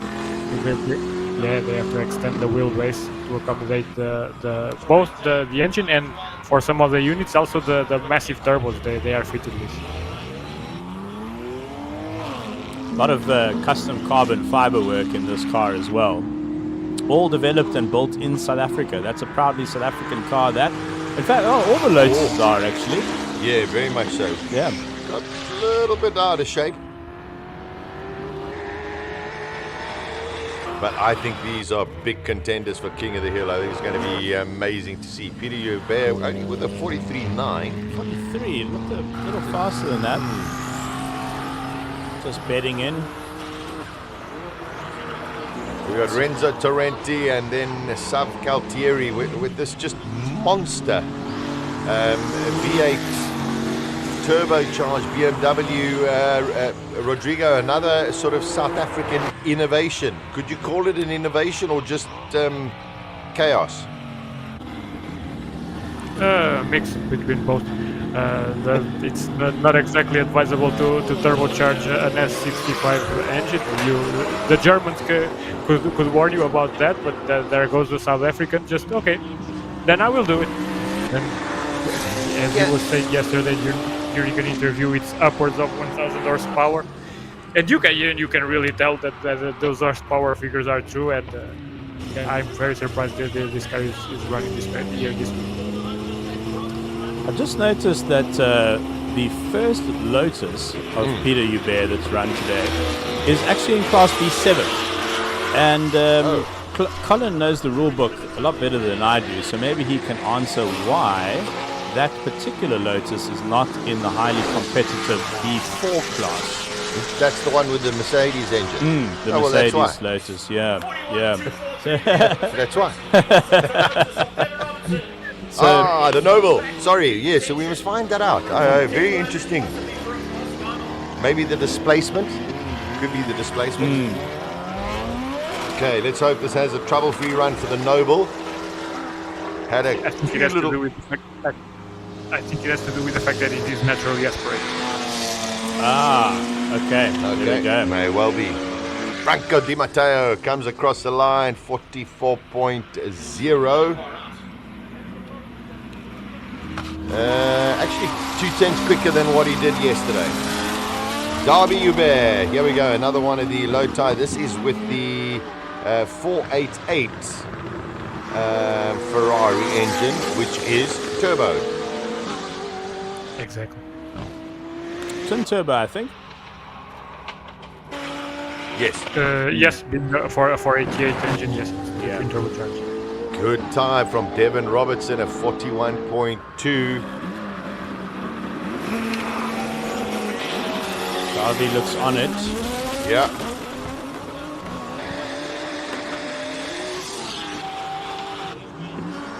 Ooh, that was fast. That's good. That was quick. 38.2. There we go. Whoa! He's on it, Rodrigo. I tell you, he is so focused. 242. 242. That's for That's another record. Charles Hubert. That's another record-beating run. The standing record is 38.646 by Franco Scribante from last year. But to set a record, you do have to set it in a class final or a shootout. And let's see if we've gone faster here. 39. That's a second. All right, let's see what Peter Zeely can do, because he's in this class. He's going to chase. This is going to be phenomenal.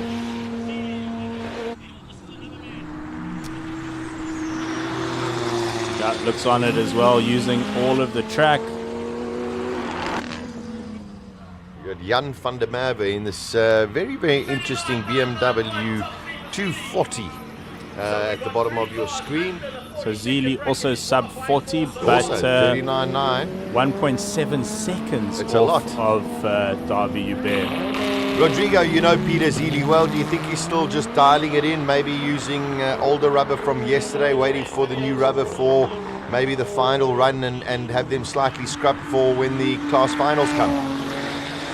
Very much so. Knowing Peter, he will be delivering his best performance right at the end. It's the kind of driver that ramps up his performance through the weekend all the way up to when it really counts. It's so exciting. I mean, I'm beginning to, this is the build-up of the Simola HillClimb. You sort of feel okay, and then all of a sudden you start feeling more and more tense, more and more nervous. Aldo Scribante. Let's see if they found any top-end speed. That is what they have been looking. Oh, sounds great. 213, they're going up. They're slowly getting better.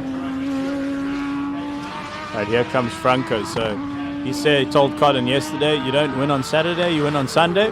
So he keeps some of his powder dry for the Sunday, that's for sure. But yesterday, getting into the 39s, if I remember correctly. Rodrigo, the dramatic front wing here on the car, I mean, is that unique across the world? You ever seen anything like that? There are a couple other examples. There was a very notable one, something like almost 15 years ago in Time Attack. It was a Scion in USA, but it was a solution that was abandoned over time and was recovered by the Scribante team when they bought the GTR. Curiously, that front wing I think belongs to a 911 GT3. It's the rear wing of the 911 GT3. Adapted to that. Frankenstein car, that. Whoa, it looks like he's on a 234. That's not bad. He had a good launch as well. This is the thing about Franco. He goes, session by session, run by run, works on different kinds of things. I think he's sort of 70-80% at the moment. Let's see what happens here. Yeah, 39.5 for so 3/10 off the Huberts. Okay, Richard Roots.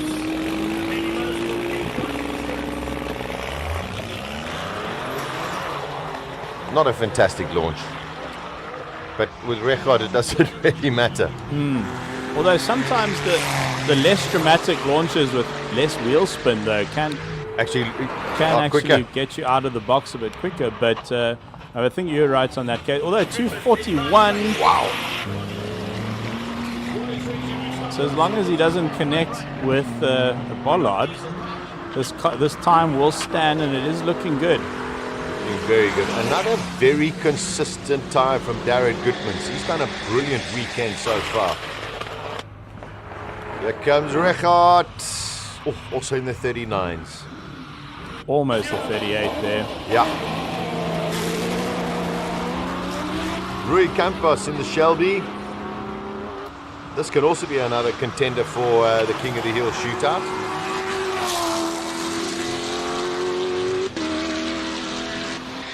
So top 5 cars split by 1.7 seconds, but top 3 cars, top 2 cars split by 3/10. Darby Hubert and Richard Roots.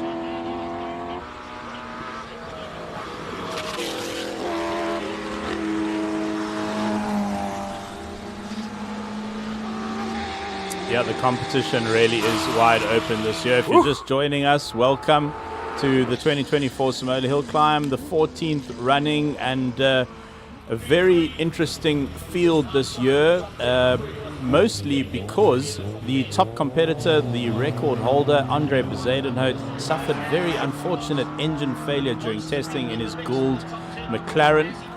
And that is a car that has basically been impossible to beat up the hill over the last few years. I think he's a 6 times winner.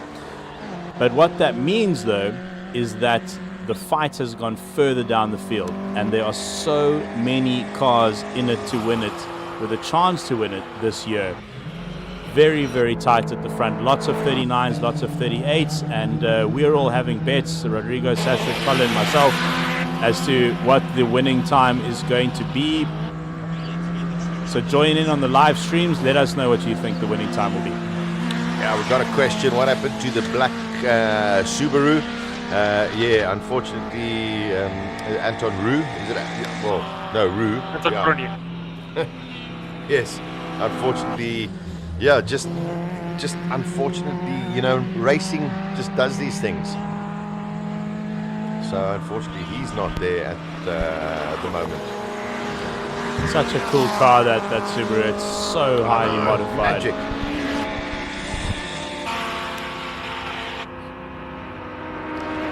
Sounds like an Indy car on the line. Very much so.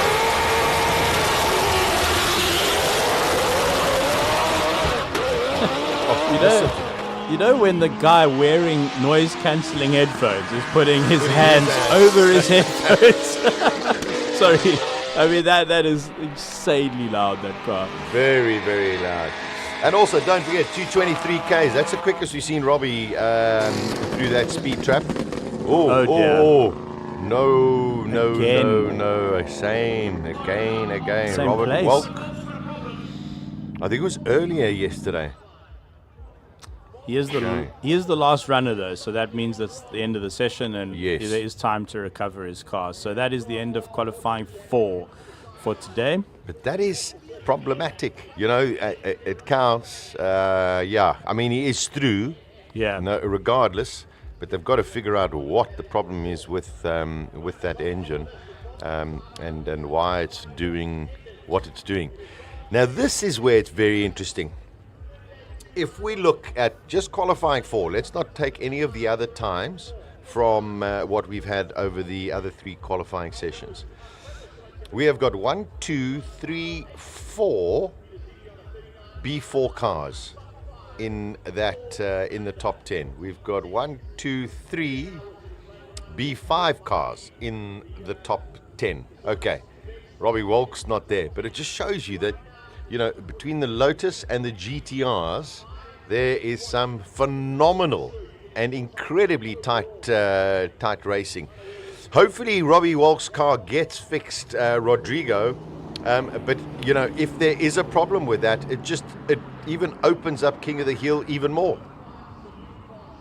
Yeah, we could be looking at the first edition where a modified saloon will take the outright crown in a long while. I think the last one should have been Desi Gutzeit in 2015, if I am not mistaken. Okay, given that the modified saloons are one of the biggest parts of the appeal of Simola HillClimb, could be fitting having an edition where the overall crown falls to one. I actually have the 2015 results in front of me. Desi Gutzeit set, he won with a 40.148. There actually wasn't a single car in the 39s in 2015. He was followed by Sav Gualtieri in a BMW with a 41.659, followed in third place by Darren Goodmans, and followed in fourth place by Franco Scribante. So Franco came fourth that year with a 2, but that was in his Chevron B19. I think that was before the Sheriff existed, his current weapon. So that was the 2015 year results. A great year for Desmond Goodsight. I mean, Desi was chasing the win, making massive modifications to his car, custom launch control program in that car. Oh, I loved hearing that thing off the line. Magic. What a noise. Yeah. Okay, so the good news... That's the year that I have the video from, the original video of Desi. Fantastic. And all available on your channel as well. So good news, Robbie Wilkes got the car turned around. It's, it doesn't seem like it's a gearbox issue. I'm trying to think of what the issue was that they had on the last run. Yes, it was the battery voltage regulator that wasn't regulating voltage. So maybe they need a new battery voltage regulator. Yeah, I think Colin also provided some incredible technical insight yesterday where he suspected that the fuel pump wasn't pumping. Yes. But it didn't turn out to be that. It did turn out to be a misbehaving battery voltage regulator. Yeah, and the diff wasn't diffing. Yes. So very, very important. Our technical know-how, quite supreme on this channel. So, Rodrigo, 2 more sessions to go. Unfortunately, the more we run, the more we have these little gremlins sometimes that creep in. Some of the drivers might want to sit and say, you know what, the car's good, let's leave it, I'm ready for finals. Or do you think they all go for another run? It'll depend on how ambitious they feel like, but for example, Darby Joubert with that 38.2 could very well sit out the next 2 runs because his time surely grants him a place in the finals. Probably those falling under the 40-second mark are there, but on the other end, they may feel that more than an overall win, something like getting a new record, it's their true calling, and they could be going for that. But we'll have to see. On our side, as a spectator and a fan, I always want to see all the great cars running every time they can. But realistically, we know that some of these cars have to take a little of a step back and make sure that reliability is taken into account, so they can be when the finals come. Yeah, totally that way. We as spectators, you want to see as much running as possible, but there are times when the team decides no, we are ready for finals. So it'll be interesting to see how many go out in this next run. But exactly what Rodrigo says. Some of it you're going now for personal glory because you're really not going to make it into your top 3 in your class final. You're not going to make the top 10 shootout. However, you might be 2/10 off your own fastest time. So maybe you give it a go. Yeah, hill climb racing is, I think, one of the more interesting motorsports in that you are racing against your competitors, but you're also racing against yourself. The best way to get the best time it's the pursuit of the perfect run, really, and to be as consistent as possible, to hit your braking points as consistently as possible. So you are really up against yourself in many ways, and that's how you move up the timesheets. And a lot of these, you see the focus on these drivers, the focus on the start line, and when they are on the hill for those 40 seconds, there's nothing else on your mind at all. You are 100% dialed in to getting that car up the hill in as fast a time as possible. It's a lot of pressure, but it's a lot of fun. It really is. It's a fun form of motorsport. Chiro, we did not see Dion Hubert go out in the electric BMW. Yes. Is it still charging? So I did make contact with Dion. I said, "How you doing?" I messaged him on WhatsApp. I'm not sure he thought. I'm not sure he realized I was live on air because he sent me a voice note. Oh. which I haven't been able to listen to. So in the first break that we get, I'll listen to his voice note and I'll give everyone an update on the BMW i5. Is he aware that he still has to beat your record? Well, I'll go. Or he's got to attempt to beat your record? Yeah, I'll take a walk down the pits and have a chat to him later and see how he's doing. Dion, I'm such a fan of Dion. You know how far Dion and I go back? He gave me, I think, my second ever test car when I was 20 years old. Okay. To film, yeah. Brilliant. So, and this look on his face, because we've been talking over the phone, and the look on his face when this kid arrived with long hair, because I was still in varsity at the time. Brilliant. And I was like, hello, you had to fetch my car. I think it was a Nissan Micra. And he's been great to me ever since. He's a top-class guy. Now, he can only, he's had a couple of runs so far, but as you say, a record can only be broken if it is in a class final, correct? Or a shootout, yeah. Or a shootout. So he's got to beat 49.2. 49.2. Yeah. I think you should remind him when you go down the pit lane and just say that he's under pressure. Yeah, interestingly, Wiggle it to him. We were in similar cars, but to Dion's credit, his car's a fair bit heavier than mine. I think, according to the research I've done, it's carrying about an extra 150 kilos, which is about 1.5 of me stuck in the boot somewhere. So he is hustling a heavier car up the hill, and also, quite interestingly, it will certainly be the only car here with brake by wire. So there's no actual mechanical connection between the brake pedal and the brakes themselves, and I think that'll be throwing him off a little bit. A driver like that can feel everything through their feet and through the seat of their pants, and now all of a sudden you've got this very digital experience on the brake pedal. And we saw him going into the braking zone at turn 3 under the bridge, and I don't know, the car just didn't look happy to me. Yeah. All right. Well, it's going to be an interesting one to watch. Cars making their way down after the track's been cleared. Most of the cars go through the Simola estate itself and come round from the bottom of the pits. But the remaining sort of 10 or 12 cars remain at the top of the hill. And when the track is cleared, they make their way down back to the pits. So we've still got 2 more qualifying sessions to go.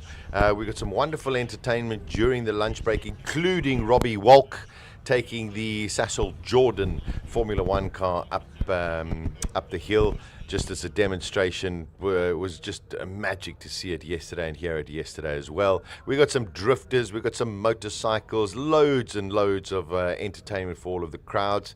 The crowd's beginning to stream in, had a huge day yesterday, and I'm sure that within the next hour or so are going to get very, very busy here at Simola.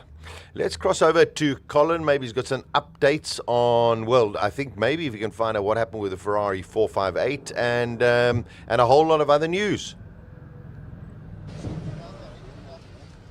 Well, we're going to try and get that to you guys, but I've got Clint Weston with me at the moment. Clint, I'm looking at the time in the road-going saloons and supercars. Second time, 43.8. You didn't go faster in this run? Just having a look at the telemetry now. So I went a little bit too early, which allowed me to come out a little bit too wide. So that oversteer slowed me down a little bit. So I need to clean up my line. You've got to keep it nice and neat and keep the momentum going. Yeah. I mean, this car is all about the weight. So if I can keep that on all 4 wheels nice and clean, then we'll be fast. But that's the challenge. How much does it weigh? That is 2.8. So yeah, she's quite That's a fat ass, but it's quick, eh? It's very quick. I mean, with a heavy car like that, but you've got immense power, she's going to have to react somehow, and then the driver's just going to have to compensate for that and try and keep it straight. So look it's at fun. It's fun. Look at the time that JP's got. You've got a second to find to beat a porker. Japes is putting in proper time there. But we have done leaps and bounds here. I mean, we've knocked off 3 seconds off our time, and we just keep getting better. There, for me, was maybe just a little bit of a hash. So I reckon that could have been at least 0.8 in it. Yeah. I'm getting there. It's getting close. You've got another 2 qualifying sessions.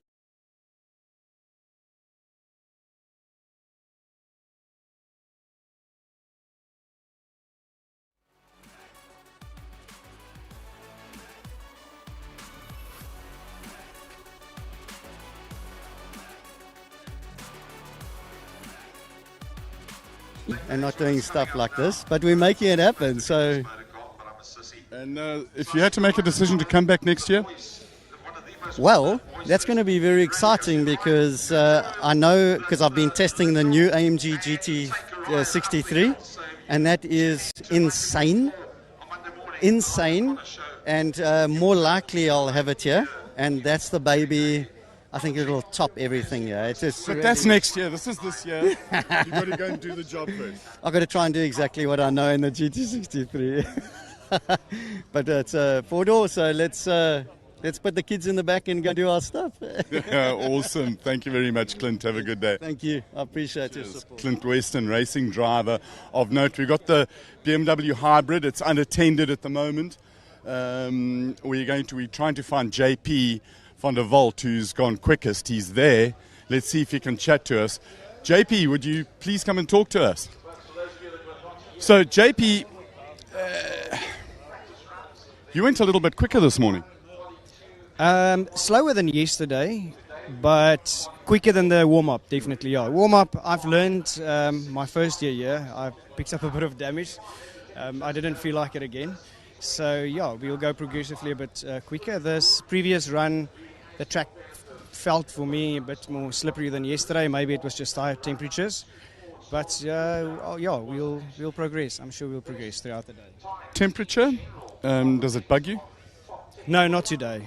Today, it's the same for everybody, you know. And I suppose on the road tyres, you want the tyre to be nice and warm.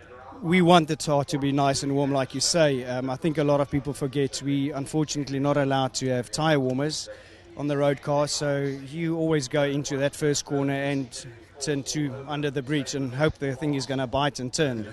So yeah, you want the tyre to be hot, definitely. Yeah. Awesome. Thanks a lot for talking to us. Good luck. Have fun. Thanks so much. Enjoy. I am. It's absolutely magnificent. I want to find Cristiano Verolini. Wow, great. How cool is that when drivers go along and call other drivers to come and talk to us? So Cristiano, Class A4, he's third on a 44.8, and he set that in Q2. The format today, we've got another 2 qualifying sessions, then we're going to class finals, and after class finals, we're going to a top 10 shootout. So in the road cars, James Temple is in 10th position here. He's got Wilhelm Kuhn right behind him, but Wilhelm is like just over a second slower. So I think our top 10 is looking fine, unless we can find John Williams with a Ferrari and find out what his problem was. Cristiano. Yes, sir. Third overall. Are you happy? I am. I'm very happy. We came out here just to try our best. Obviously, we put in a lot of work and a lot of effort in just making sure we can showcase our amazing product. And we've really done a good job just maximizing everything, and we're happy. Obviously, we're racing against giants in the form of the 2 competitor vehicles, but we're doing our best to just try on top and hopefully get a good run right at the end. So we're very blessed, and we're happy for the event. Everything's going well. So you work for BMW in the driver experience side? Yes, that is correct. So obviously we do all the driver training, we do all of the courses, the launches and the events. So the vehicle we're actually using today is one of the vehicles that you can come and train with. Has it got indicators? It does, but the use of it is obviously quite subjective. We've got to wind all BMW drivers. Of course. Tell us a little bit more about the car. It's an M4. Yes, that's correct. So it's an M4 competition. So it's the all-wheel drive, which is really helping us get off the line. It's got 375 kilowatts and a little bit underpowered in comparison to the competitors, but it's BMW kilowatts, so they're a little bit stronger than normal. And we're getting good launches, good speed, so we're doing our best to keep it going.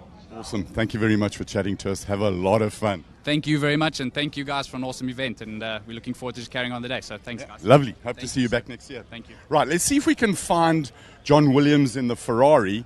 He was parked down here. I don't see him now. We've got to be very careful of where we walk to and what we do. But this is the other car that I totally love. Garth. You're a good man. 2 minutes check. Sorry? 3-minute check. Yeah, sure. Garth goes and gets a 720S, and then you go up the hill.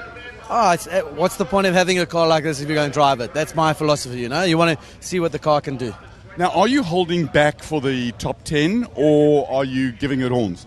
So yes, today I've been holding back. Yesterday I gave it a few and then I slightly overcooked it on my one run. I went a bit sideways. Then I was like, okay, that's the line. So you want to see what the line is? Yesterday I just went over the line a little bit, so now I know. And then, so no, today we'll be building up. I need to build tyre pressure and tyre temperature, so my tyre's a bit cold. But the next 2 runs we'll build it up, and then comes the finals, you got to go. I was watching you on your previous run as you came up to the start line and just looking at your eyes. And there's proper focus there. No, you have to be on your game because the top there, you've got a bit of pace. You're not going to make a mistake, sure. Well, it would be a mistake talking too long. Get in, go for it, have fun. Thank you very much. That's what this is about, just having as much fun as possible. That's Brilliant event. Brilliant event, yeah. Awesome. Thanks. So much. Cheers. 720S. We still haven't got news of the Ferrari, but there's some proper track action starting now. So, should we let the cars do the talking?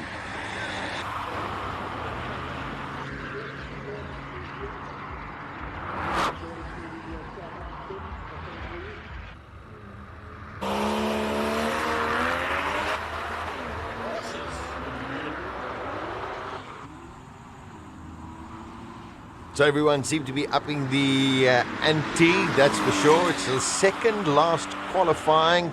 You got to try and get your time in now. You want to make it into that top 3 for your class shootout, and you want to try your best to try and get into the top 10 as well. All of the cars going to go for 2 more runs. If you're just tuning in for the first time, unfortunately earlier on today we had a big crash for Wade van Zummeren, and he's definitely out of the Simola HillClimb. Just saw the Ferrari is making its way up, so maybe it went into limp mode or something happened, but the Ferrari 458 back out on the track as well. Coming over the cross, Diane with a 49.4 in the Porsche. So Sasha, Rodrigo, I have an update from Dion Hubert in the Fields Only electric car. So obviously with electric vehicles and racing, there's not as much known about how the car might perform compared to internal combustion. So the engineers are sort of feeling it out as they go. And what Dion said to me was that the car launches really hard. It's full power up to the bridge, and then it seems to dial the power back. And it's probably the battery protecting itself. So there's a lot of brains and wiring and ECUs happening in an electric car, and you know they've been set in certain ways to protect the battery. So what their strategy is now is to potentially just go out once in qualifying. So they've filled up the battery as much as they can, full tank, and and they're going to use all the beans they can to get that car to the top of the hill. So yeah, it's really fascinating racing an electric car. And Rodrigo, are you seeing electric cars in hill climbs, Teslas, that sort of thing? I know Randy Post ran a Tesla at Pikes Peak. Yes, at Pikes Peak. Initially, with the early adoption of electrics, there was a big surge of EVs coming to Pikes Peak. There's a direct advantage associated with the air thinness on Pikes Peak, where the electrics don't suffer from power loss and all that. Over time, they discovered that that advantage was not as straightforward as initially was thought.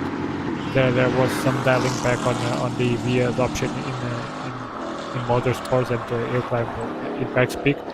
But in Europe, it's a much rougher road for the EVs. The adoption when it comes to motorsports and even more in hill climb racing has not been as widespread as expected.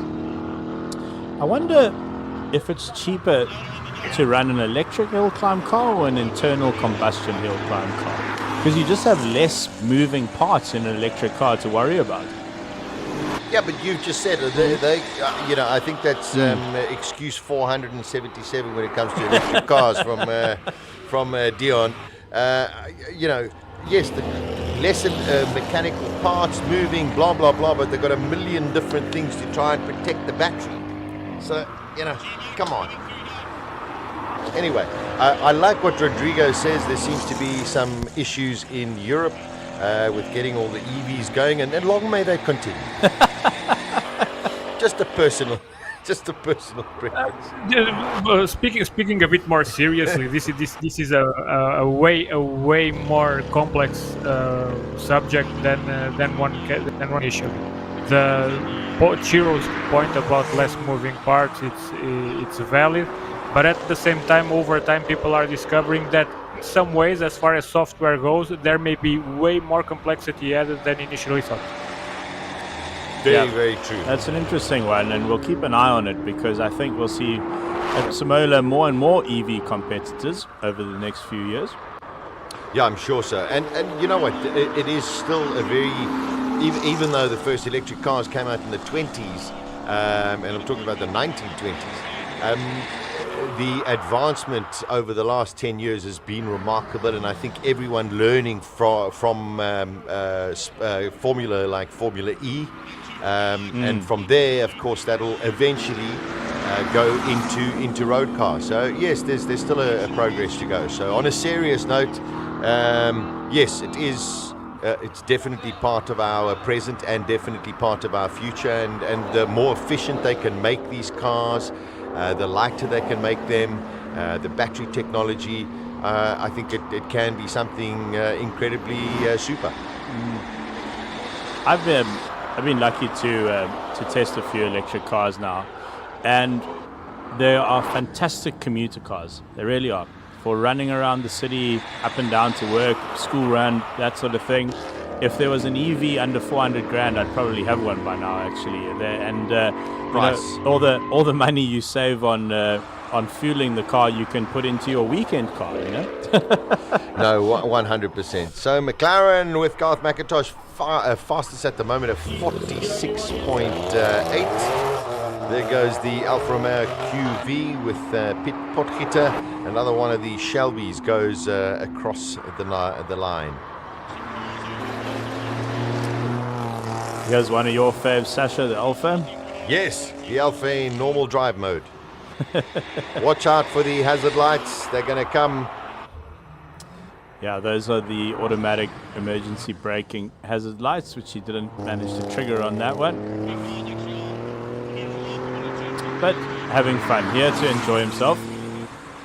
He's just such an interesting man, Piet Potgieter. So this is his sort of like daily driver. This is daily. Yes. Oh, really? Yes, yeah, he's sort of daily I driver. love that. Oh, yeah, that's fantastic. then last year I went down. I was actually down in this part of the country, and I'm coming on my way here. I stopped at Craft Renette, and the next minute I bump into Piet Potgieter. There he is on his off-road Ducati, just traveling the country on his own. So just a wonderful man. Brilliant guy. Oh, that's fast. That is quick. Faraz Ibrahim. Wow. 45.1. Super fast. JP van der Walt. Here is the man to watch. He definitely wants to try and get into this top 10 shootout. So Class A4 is made up of JP van der Walt in the 911 Turbo S, the 992. These are stock road cars. You have Faraz Ibrahim, who we just saw, and also a 911 Turbo S. There's Cristiano Verolini in a TTRS, and Willem Kuhn in a Willem Kuhn is in the TTRS, and lastly Graham King in an RS3. So that is Class A4, which JP van der Walt has dominated over the last few years. And as we were saying just before the break, no real history of racing, just kind of got into it late in life and obviously had a knack for it, and we're about to find out his second qualifying time of the day, 42.7. 42.7. So that is a super time. It's going to be on the bubble. His last time was also 42.7. So that could well be the maximum out of that car, and it's going to be on the bubble to see whether or not he can get into that top 10. I think he's got to try and find something else, but I mean his consistency, that's what basically the car can deliver. Yeah, no, the mark of a great racing driver, consistency. And JP's got it. That's the M4 competition coming up, which is also a standard car. Whoa, going beautiful four-wheel drift. Definitely pushing. Great lap. Super lap. That's 44.9 for Cristiano Verolini. I think it's he's also done an exceptional job so far this weekend. Here is the hydrogen BMW. Bradley Boshoff taking this nearly 300 kilowatt hydrogen fuel cell up the track. You know, it's quite interesting about these hydrogen cars. You put about 6 liters of hydrogen in. That's it. That's the whole tank. And when do you have? How often do you have to fill it up? So on that, you'll probably do. If memory serves, I did go to the press conference a while back last year. 500 k's somewhere there. Really? Yeah. And I'm hoping that one day that the hydrogen price won't fluctuate as much as the petrol price in South Africa. That would be nice. Yeah, wishful thinking. Okay, Rodrigo, very interesting car. The price of petrol in Portugal right now, what's off the top of your head, how many euros are you looking at there? I have no idea. Mainly because I think no one does. At any given point during a month, it can vary 4 or 5 cents up and down and sideways. It's a major contention point, both politically and on our daily lives, and that's also why I run. Don't curse me, but I run a diesel car right now. Me too. Chad Lukov just went over the line again in a 46, so he's been very consistent as well. Here comes sideways Weston. I think he might have just clipped a policeman there. Oof, yes. You know that incredible how he drives that's that a car. 2.4 ton car. That incredible. 4-wheel drive, proper 4-wheel drifts. Here's our development driver of the weekend, taking young talent and building them up into strong racing drivers, professional racing drivers.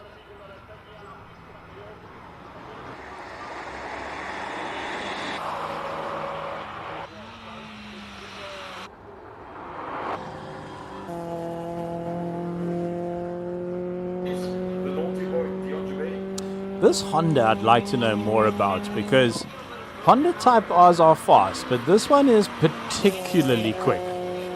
It may be just a fantastic driver behind the wheel, but I'm going to take a walk down pit lane and go chat to him. Oh, I love this it. Is the one. This is the one breaker behind the wheel. Sorry, say that again, Rodrigo. Is this Owen Bridger behind the wheel? Owen Bridger. Yeah, he was running a turbo Civic FLC, one of the naturally aspirated ones, the angular looking one. He was racing 1 year in Simola for a number of years. This is the first year that he brought the newer gen Civic Type R. He should be starting to modify this car from this point on, knowing the guy. Okay. He's quick. He can pedal as well. So again. Yep. Expect this car for next year to come back with full roll cage, plenty of wings, and way more horsepower. I'm sure. Oh, we look forward to it then. Again, Rodrigo, Sasha, Dion Hubert didn't go out in the i5, the only electric car this year. So they are really saving everything for qualifying 6, the final qualifying session after this one right now. After this, Farouk Dango in the wonderful R35 and Nissan GTR. Let's see his time at the speed trap. Ooh, very slow. 190, Craig Zank. I just, ever since this Nissan GTR came out, you think of just what a masterpiece it actually is. It's just a remarkable, brilliant piece of engineering. Incredible car. Yeah, it's old now. Yeah, but it's just brilliant. Over 15 years now. Yeah. Wow. They really just got that formula right. The R34, the granddaddy of the R35. Well, the father, rather. Yes, the father. One generation back. Yeah. I think we have an R32 2 as well out here as well. Whoa, that's pretty wide. Darren Goodman runs an R32 here. Tell you, coming out of the bridge, he ran very, very wide at great top speed, but I think he had to scrub off a lot going through the first essence. But Steve Clark behind the wheel of this R34, he's not hanging about. Jeez, that's wow, that was commitment. I mean, he is, if you think about it, he's a second off of JP's time in a car that is 25 years old, maybe? Incredible.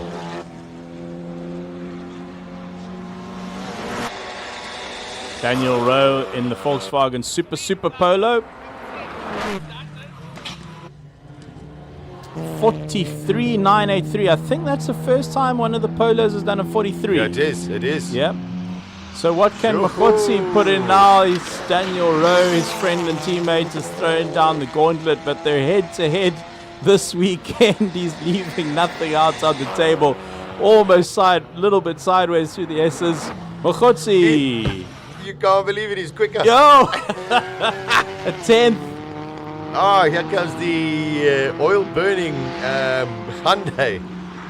I swear on that run, the only difference between Mokotsi and Rowe was the fact that Rowe is about 6'7". Yeah, it's just sheer weight between the two drivers. That's all it is. 1/10. But man, it just shows you how competitive the two of them are. Fantastic to watch. It's been so good to watch them all weekend. That's a great rivalry, though.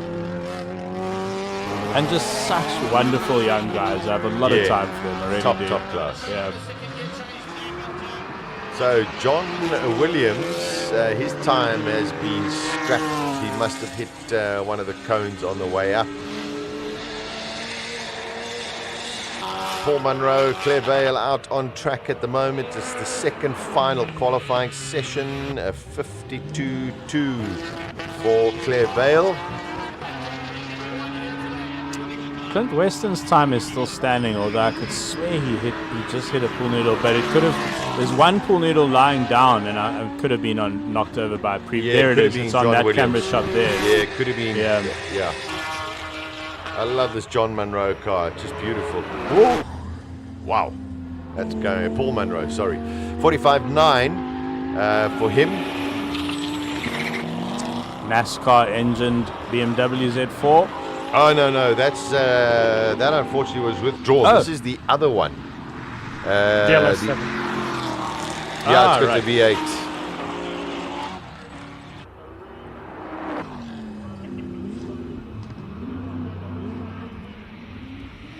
There's something very loud that just launched. We can feel it through the commentary box. One of the low there tires. it is.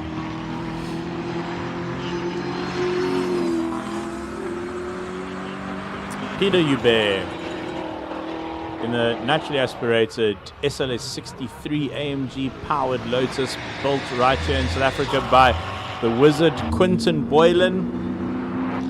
Sold on to the Hubert family and now competing. Quinton, I think, is running around the pits. He's always here just keeping a sharp eye on things and lending a hand to all the Huberts and all their Lotuses. I think Quinton also built the engine that was going on the Polo of Little. Okay. Peter Hubert with a 44.24. Seems off the pace very today. off the pace. Franco De Matos coming out with the... Man, this car's been around a long time. 600 horsepower V8 Jaguar engine, 1990.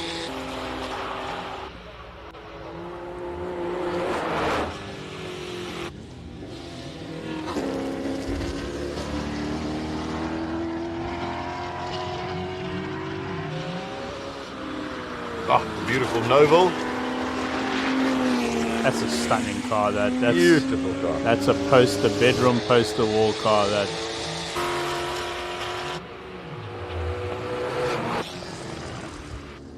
Also flashing its hazards, I think. Yeah.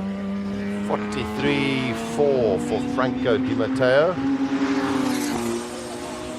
Right. Here we go. The Bears are on track now. Darby about to launch. Sure, good 6/10 quicker for De Matos in that run. Darby Hubert, 488 Ferrari engine. Charles Hubert. Oh no, he's hit a cone, I think. Yeah. Devin Robertson did a 40.2, but as you say, hit a cone, so that is definitely not going to count. And I think that's his quickest time so far this weekend. No, he was 39 in the last one, so he's still looking good. Let's see what Darby can do. I have a feeling he's cranking it up slowly. 38.3, yeah. He's definitely going quicker every qualifying. Well, it's a couple of hundred slower than before, but consistently exactly the same. 38.291, 38.3. So those cars are properly dialed in. Can they get into the 37s? That's the big question, and they'll keep that maybe for their class finals. Peter Zeely. The weather's holding out so nicely. Really lovely day here in Knysna, South Africa. 39. So Peter Zeely is in class 6A. Sorry, Rodrigo. I think Charlie Hubert hit I think his run was in. Yeah, 39.7 for Charles Hubert.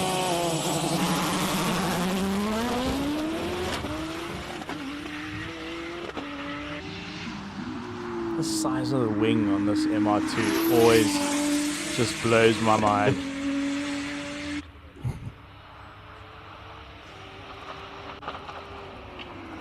Peter Zeely. 27. Oh, it's going to be quick.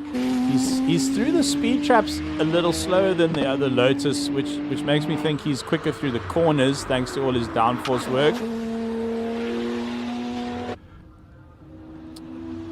But Darby laying down a time of 38.3. Oh, this is fast. Woohoo! With 38.7. 4 tenths. 4 tenths. Yeah, it's close at the top there.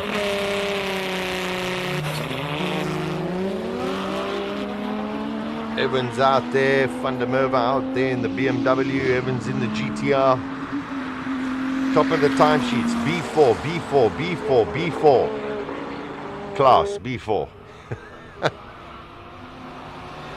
The remnants of a pool noodle there on the S's.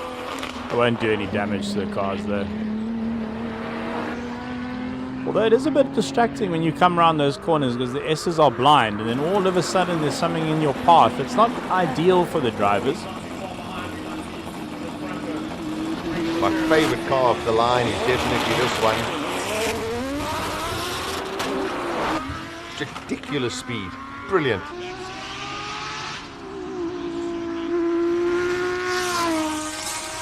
So the Scribantes have gone with the air filters sticking out vertically out the bonnet again. They've been playing around with the air filter over the weekend. There you can see it in your picture there on the left-hand side of the passenger, well, what would be the passenger side of the car. 211 through the speed trap. They're still about 6 Ks down. They have improved from yesterday, but still a little bit down. Using all of the track there. He's really punting it.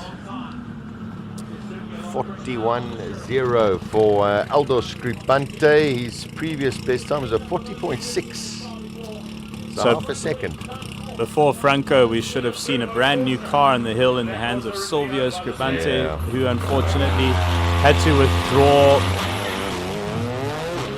his RS3 yesterday due to transmission failure, and he will go home absolutely gutted. Shame, really feel for him. Yeah, desperate for Silvio. And Rodrigo, you're also pretty instrumental in assisting Silvio in obtaining. In an indirect way. Oh, something happened with Franco. Backed off. Has he backed off, or is something? Yeah, no, that's not backing off. There's definitely an issue there.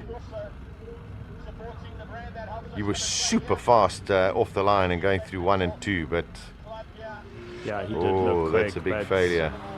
This does seem pretty serious. Next competitor will need to be flagged down. Definitely need to be flagged down. And Franco coming to a halt. Oi. So there was not great marshalling. I think the R32 had tapped off there. He would have been, I think, a little bit quicker there. There's a marshal station just out of sight, the bottom of the track. But terrible to see Franco absolutely stationary on the hill. That is not a good sight.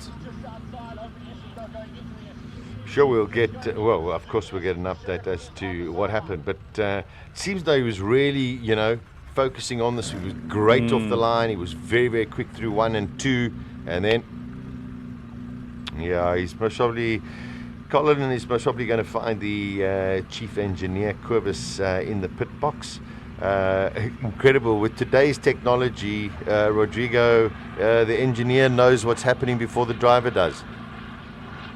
Yeah, the beauty of having these ultra complex, ultra useful ECUs with plenty of telemetry data and a myriad of other settings. You can pretty much run a car from the pits in real time and just let the driver do the rest. And the main engineer now on a race team is almost as important as the guy behind the wheel.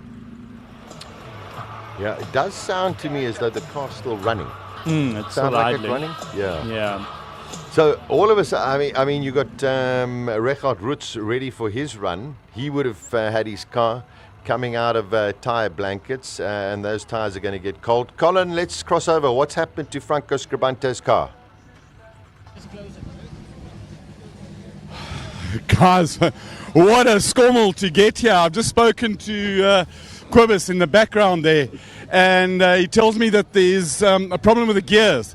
The car's still running. Something happened on the gears, and they're talking about a toggle switch here, there, what, reset, look for gears. So hopefully he'll be able to do that. While he's there, I'm just going to quickly, let's go for a walk and see if he can tell us. He's on the radio to Franco at the moment, but that was probably the first launch that they did. Problem for Reggie now, who's sitting here getting cold tires, but that's just the way it is. Wait for him to quickly have there's lots of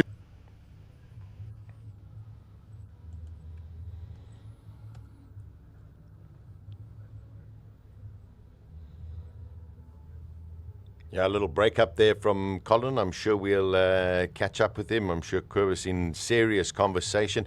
And you got to hope, Rodrigo, that it's not a if it's an proper. Ooh, Let's see if yes, we can Colin. go back here. Just spoke to Marco, and he said that was a go session for them, 0 to 100 in 2.3 seconds. They did a proper launch, and then there's a bump, and they hit the bump very hard. Upset a sensor from what they can work on or see right now, and the car's stuck in neutral. So it appears that nothing's broken from what we know over the radio, and there's Kobus wouldn't talk to us. There's furious discussions going on. So let's go and talk to some of the guys while they sit and they wait. Gary, your diesel was double shot of nitrous. What? You were getting wound up, ready to go. Your tires are losing temperature now. How do you feel? I still feel okay. I think off the line she'll maybe will spin a slight, but then she'll warm up. I'm just a bit worried if I lose that 0.5 seconds or somewhere there, which I'm actually trying to gain. But it is what it is. I mean, it's part of racing, and we must be humble and kind to one another. It's nice. So, diesel, why? Different expertise in diesel. Mechanics, I want to teach some of these petrol boys something of a diesel can do.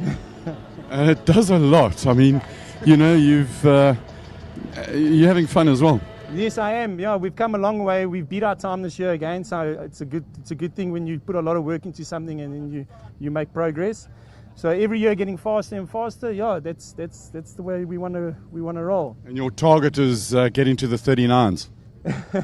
No, maybe in 4 or 5 years, but for now we're trying to get to 43. But yeah, for diesel, I think we're doing very well. 43.9. Yeah, I'll take it. Okay, have a go. Yes, thank you. Thanks, Gary. Absolutely crazy, and it's hot in there. He's got a leaf blower. It's starting to really get warm outside. Inside the cars, also really, really hot. We got the guys in the single seaters ready to go. Ian Schofield, Robbie Walk, all lined up. Nowhere to go at the moment. Kind of waiting. Reggie Roots is sitting on the start line. Temperatures dropping. I see the course cars just come back. So guys in the box, get ready because it's about to start getting real. I wouldn't expect a fast time for Reggie. He's still sitting on a combined qualifying of 38.8 from Q3. Darby Jabez just went a little bit quicker now. He's on 38.2, and then Charles Jabez 38.8. Franco, he's still in. Not to worry about not making class finals or top 10. The top 10, Stevie Clark is in the top 10 at the moment in one of the new class B10 cars. We're not going clear now because I just see the safety car go up the pits. They've tried to get the pit lane a little bit more sort of under control at the moment. And Patrick, do me a favor.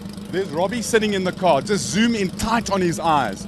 And you can see his eyes are properly focused. I don't want to go and talk to him because he's in the zone. He's got the ability to crank everything out of it. That is a driver with a proper stare that's going to go out and have a full-on go. Some of the other quick cars, next car to go is Rui Campos, and he's sitting with the car. I'm just going to, while Patrick's busy filming that, I'm going to look and see if Rui's still got his warmer blankets on. Yeah, he has. And Rui yesterday was having twice he got caught out with going to just exactly like this, a long delay after the car had come out of after the tires had come out of the blanket. Let's talk to, oh, there he is. Bill, please come and talk to us. So Bill Annette's in one of the Bill, how's the car going? Yeah, going very well. Very happy with it.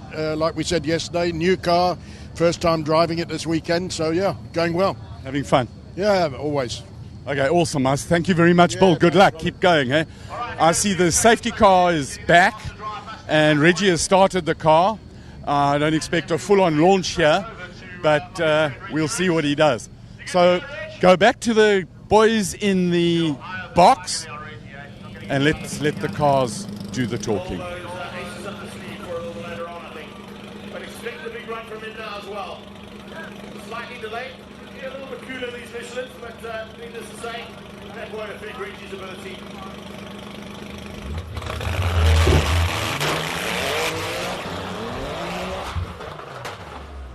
Oh my word, and can you believe it? Two of the prime contenders, Rodrigo, wow, Franco Scribante having electronic issues. That sounded nasty. Yeah. Oh dear. I better keep my mouth shut. That sounded nasty. That unfortunately, in my opinion, that sounded very similar to Silvio Scribante. Go off and then metal all over. That, oh my word. What do you think, Rodrigo? I don't know. Rodrigo doesn't want to say anything. Yeah, but we're seeing the four-wheel drive cars, the combination of slick tires, four-wheel drive transfer cases, and the tarmac and full bore launches. Maybe it's proving a bit too much. Well, I tell you, I think maybe the development driver could be winning King of the Hill today. Well, last year,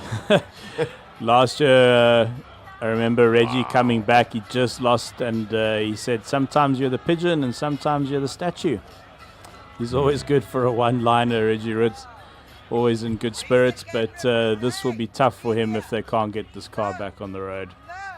Yeah, I really am hoping that it's not, I'm hoping it's one of those electrical gremlins. But I definitely heard metal when he changed gear, and that is never ever a good sign. Well, Sasha, we haven't had load shedding in ages, but now we're having all these electrical issues here at Simola HillClimb, I think it's just Eskom getting back at us. This conspiracy is growing. I'm not conspiratorially minded, but it's I am very suspicious. It is incredibly suspicious. I'm sure Colin's going to try and find out as soon as somebody's prepared to talk to him. But it's not going great at the moment. I tell you, my nerves. Yeah, it's a tense year this year. Incredibly tense. It really is. It's even sitting here in the commentary box, we got Colin. Just had a very, very quick word with the guys. That was their first proper launch. We did talk about the tyres cooling down. Bottom line is it's not terminal damage. There's no oil leaking. I did a sniff test. I did the finger test and all the rest of it. There's no oil, not leaking. It is a broken prop shaft. They've got a new one. It's carbon fiber. They'll fix it, and then it'll start working again. They don't have a long run. Let's just confirm that they can actually fix it. You have got a spare, haven't you? Yeah, definitely have. It's a minor problem. Always. The word is duct tape and tie wraps. And a bit of a non-amorphous material after the colossal power that was thrust into the tar. The cars will carry on talking. Well, listen, at least it is a problem that has definitely got a solution. And if you don't have any engineering friends, get one, because they are incredibly calm. All right, so we think we have got an electronic issue with Franco Scribante's gears. We know we've got a prop shaft failure for a Richard Roots, and both can be fixed. I suppose the benefit for them, Rodrigo, at the moment, they are comfortably within the top 10, unless something unbelievable happens in the final qualifying run. So they've got a bit of time to get themselves prepared for after lunch and all of the finals. Yeah, if everything goes all right, those who will have more work now are their crews with both engineers and mechanics. But as far as performance goes, they have their place on the top 10 guaranteed. If the Zummerens and Scribante were still racing and Lee Thompson, probably maybe things would be closer. But right now, given how everything shaped out, they have their place secured. It's quite sad. I know that you were really, really looking forward to this race. Very much so. The hill climb. Okay. Yeah, we got. But at least you're here and you can spectate and prepare for next year. Yeah, I can see it. Look at it from another perspective. And, yeah, it's very sad. I just want to say thanks to my team. They tried their utmost the past 72 hours. It's incredible how the hard work that the mechanics and the technicians put into it. Yeah, they didn't sleep for 2 evenings, 2 nights. They were just also getting tired and all that. So, John and Kirsten, thank you very much. I appreciate it. We'll see you next year. Thank you. There we go, Pete Bester, who unfortunately didn't make it, but did arrive with a very colourful shirt. I wanted to. Sorry, Sash, you want to go ahead then? No, carry on. I wanted to chat about that carbon fiber prop shaft, and I'm reaching the limits of my knowledge of drivetrains here. And Rodrigo, I defer to your expertise, but a carbon fiber prop shaft, I think you would rather use to reduce weight in a racing car, but in a car that needs to launch as hard as Richard Rutz's car needs to launch, is a carbon fiber prop the best option?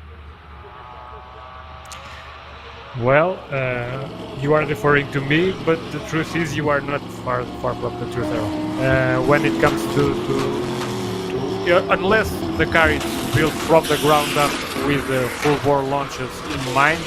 That way, yeah, you can engineer one carbon fiber prop shaft and expect reliable results from it.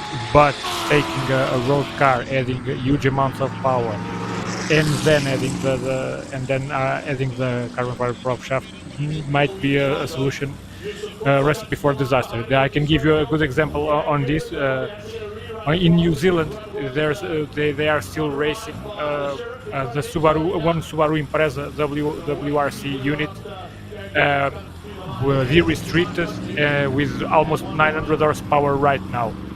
The curious thing about that car is that most of the lightweight stuff in the drivetrain they have to take everything out. Even the back diff, they have to take out the trick unit they have on the WRC cars, and they have pretty much they have a lock differential on the back just to withstand all the torque and power. I would imagine that such a solution would benefit some of these cars here, but in the end there's a trade-off. Either you are going for ultimate speed, or you want some security, some safety on your side. The BBI they went for ultimate speed, and they may be paying the price there. Yep, it's a really interesting technical debate there to have, and maybe I'll catch up with the team after the day today and just chat. I do enjoy this really car nerdy stuff, actually.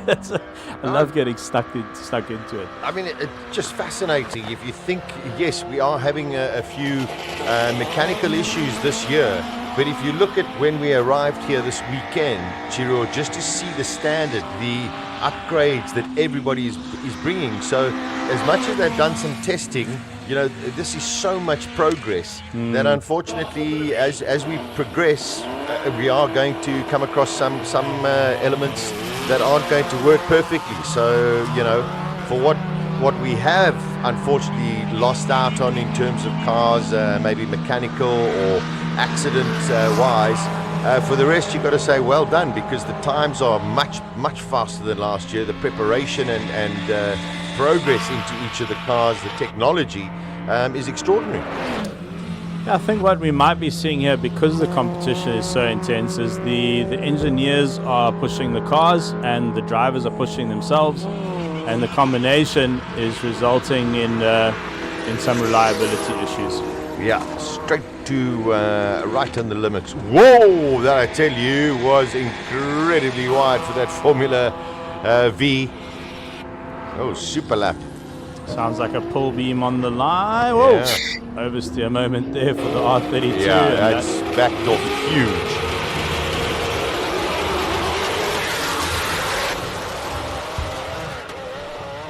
Robbie will comfortably into the top 10, but I'm sure he wants to try and break into the 30s. He looks on it this lap. Yeah, that was quick through turn 1. Let's see his speed trap. Do we get his speed trap? No, unfortunately not. He's backed off. Oh no, not he's again. Backed off again. Oh. And the same place. It always happens. There's something about that corner for him. Exactly the same place. Something keeps on stalling, braking. Wow. More and more drama. Simola 24 drama. That's what we're going to call it. Season 14. Episode 3. Yeah. Rodrigo's staying very, very silent. I think he's having a cup of coffee and perhaps a couple of calming tablets. Almost.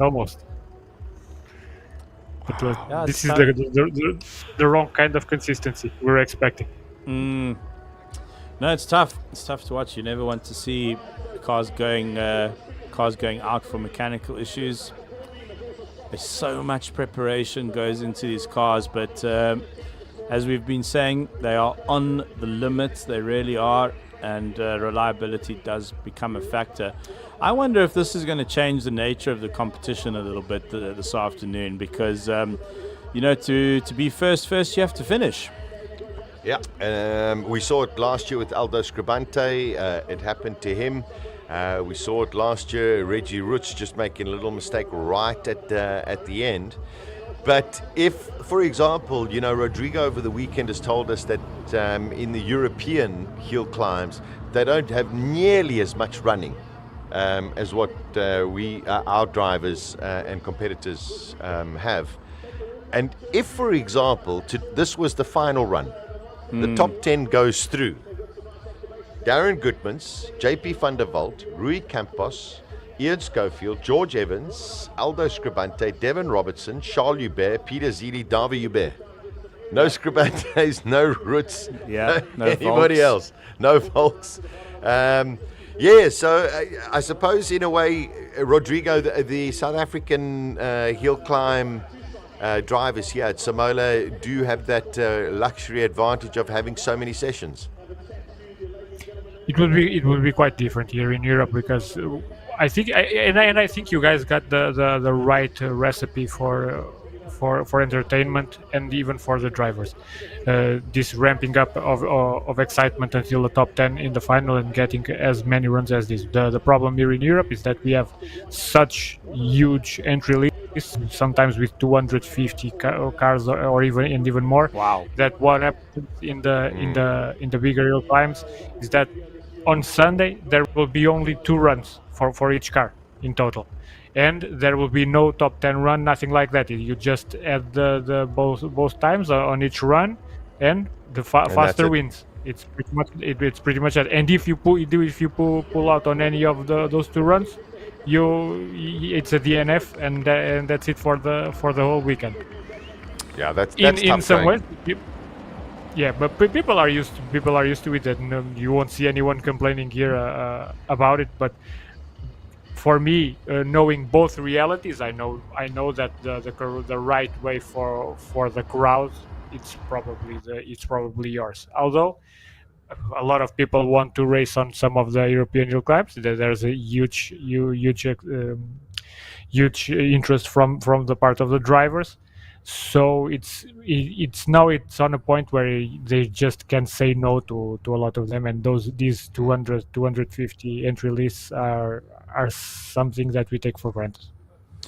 But Rodrigo, do you think that with so many less runs that you have to perform over a weekend, that reliability becomes less of an issue? Yes, but we're talking about hill climb racing in the end, and although it is less an issue, there's a little bit of a drawback to it, because they are running so little that in the end they have to risk much more on those 2 runs. There's no fallback. They can, I was fast in this first run, I can coast on the second one. No. You are going flat out on the first. You are going even faster on the second one, and there really is no margin for error at all. And that's also why it produces such exciting footage sometimes. But it's cutthroat business here. You really have to be on your toes all the way, and any minimal error, it's very, very punishable. Yeah, great insights as to the sort of nuances, the differences between European hill climb, South African hill climb, Simola hill climb. It's the amount of competitors to get through, and a staggering number. It's huge. 250 competitors. No, we've got to watch some of that. I do have. If we do need to obviously fill a little bit of time here, and I thought let's go through some of the historic results. So 2016, we do need to, unfortunately, I need to interrupt myself, and we do need to unfortunately go to a commercial break. So we'll pick it up after that.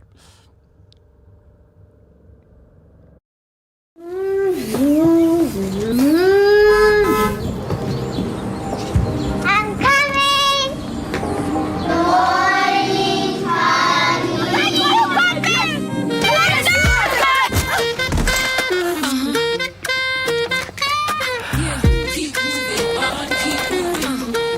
Next up, Kanisile Mokhale. Ladies and gentlemen. Yes! Everybody turn to page 6.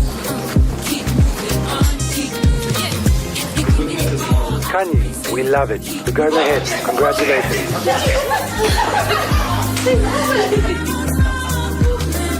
I am a champion.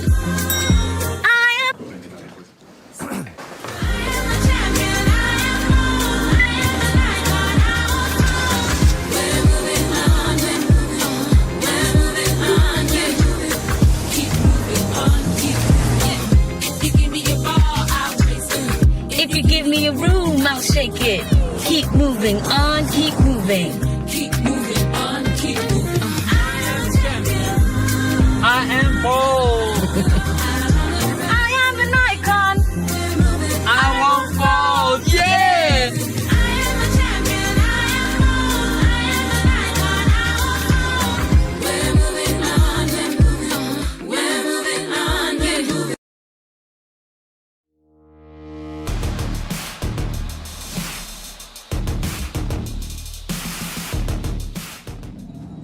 This is like an episode of Days of Our Lives with all the drama that happens.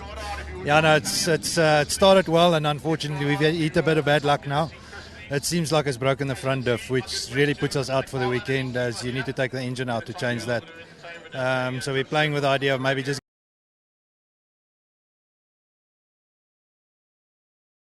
going, plus we're carrying all the extra weight of the four-wheel drive, so it's just really taking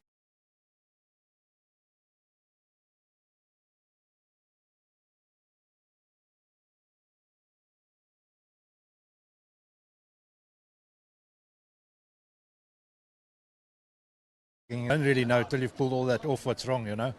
So yeah, and unfortunately it's what we didn't want it to be. Sometimes, Reggie, you're the pigeon. Today we're the statue. Full of pigeon shit. But we're going to wipe it and we're going to make the best of it. Thanks for chatting to us. Thanks for keeping your spirits up. Thank you. Trying. Completely sad. That car behind. Sorry, it's Rui. How's Morning, it going? morning. Morning to you. I keep fluffy in the starts. Oh, you at least didn't get stopped on the start-finish line and have a delay. Huh? No, but I was stopped, yeah. And you clopped the cone again. I didn't touch the cone. Oh, so you had a good run? Yeah. But I'm fluffy in the start. Keep driving into people. I forgot how to start.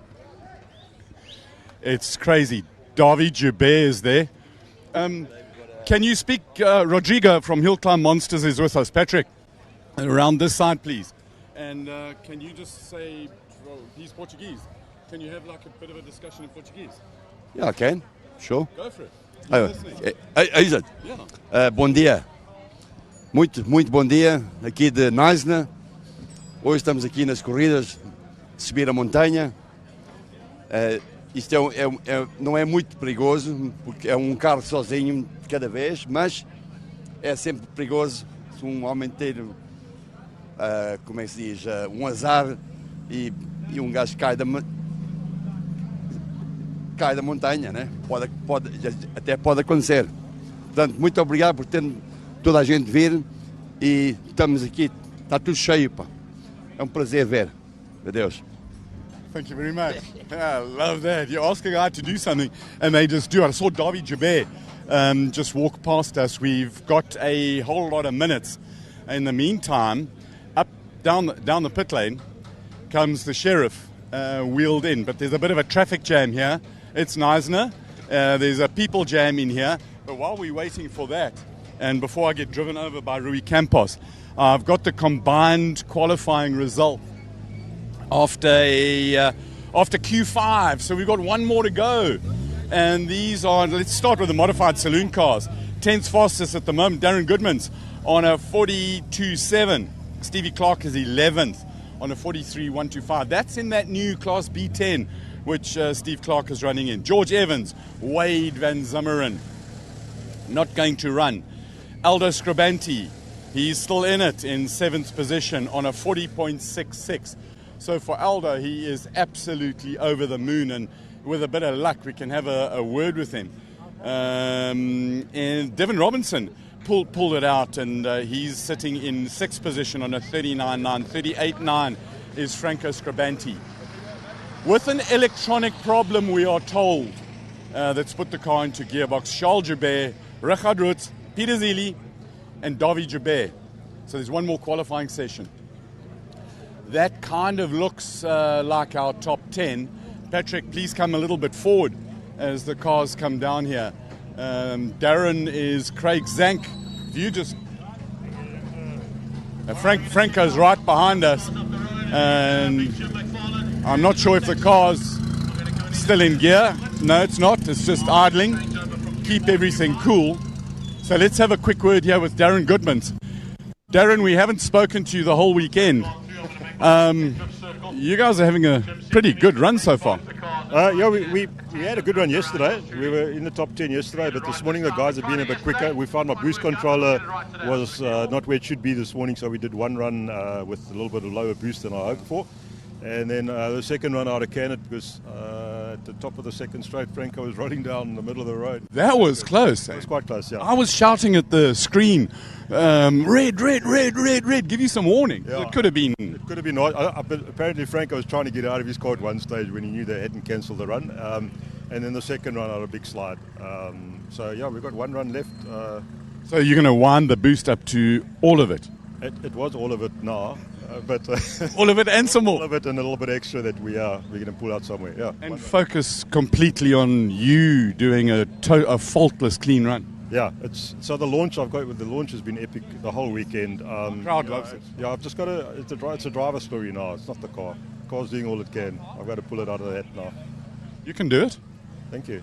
I'll try. I promise. Go for it. Love it. Okay, thanks for chatting to us. Have a good run. Holding thumbs. We'll see you in the top 10. I hope so, for your sake. Let's see if we can get hold of Aldo, who's absolutely fantastic. And Jeff Goddard has come here, please, Jeffrey. Jeff, you playing policeman, traffic cop, traffic director here?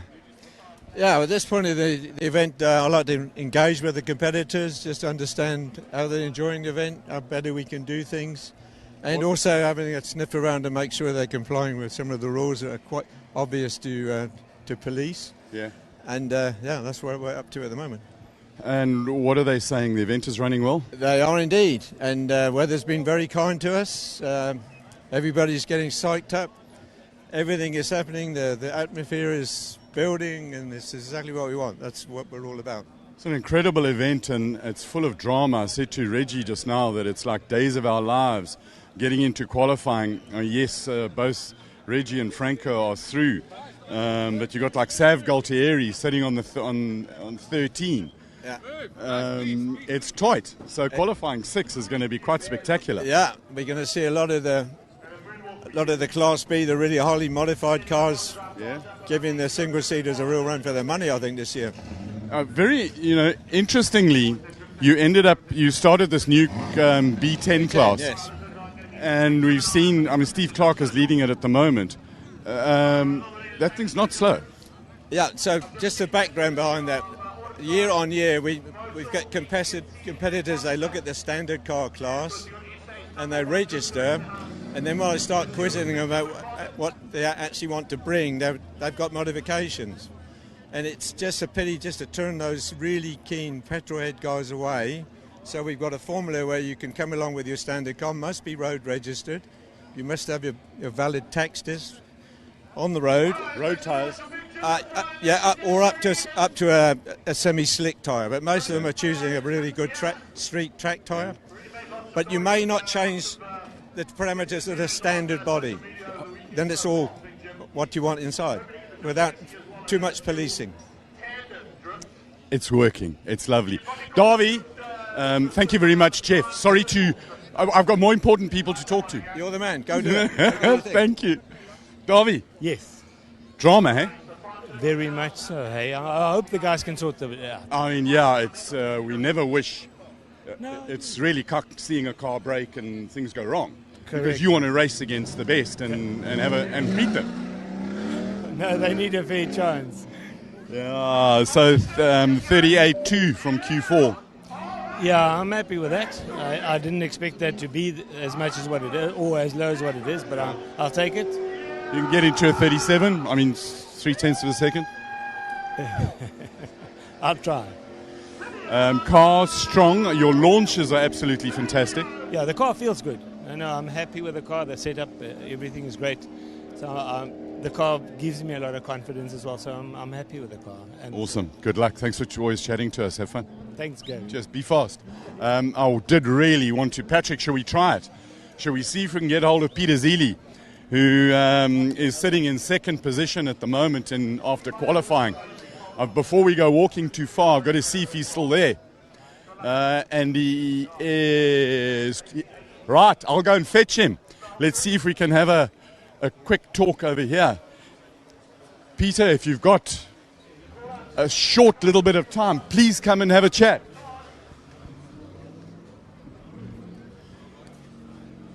Peter, I'm looking at the combined qualifying so far. 38.7. What, do you want me to jump up and down or do somersaults? Or You've got to be so happy. No, I'm very happy. And the car is so lekker to drive. So, yeah, for me, it's a super weekend.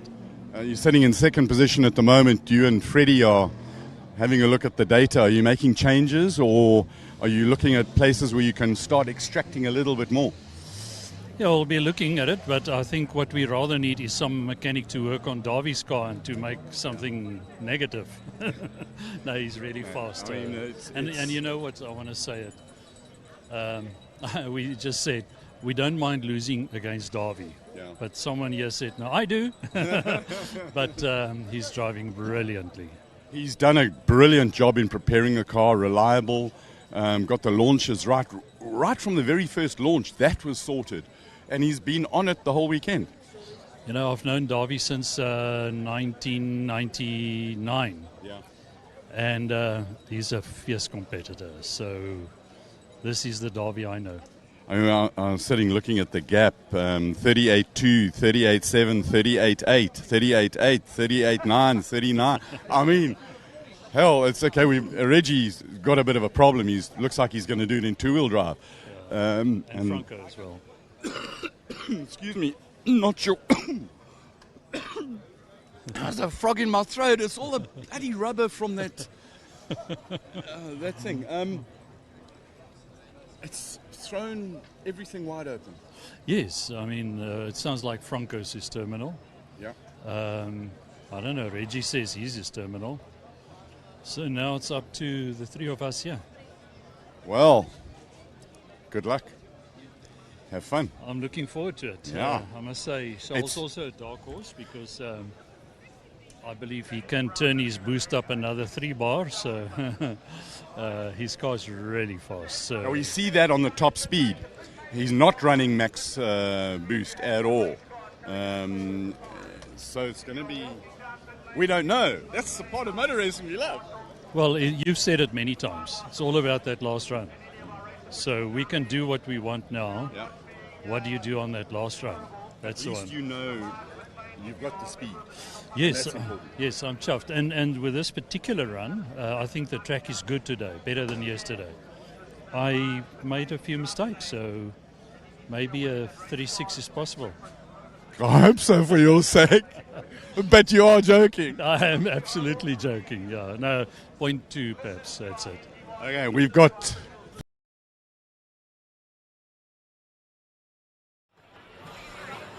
Thank you. While I'll leave Peter to go.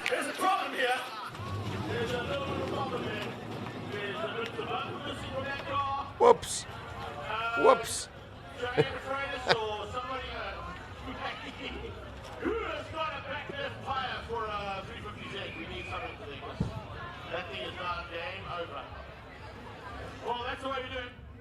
Well, I tell you, you couldn't ask for more drama. One of the exhibition drift cars, as well shredded a tire as one would expect when it comes to drifting, but it seems like it had a little bit of a clout into something.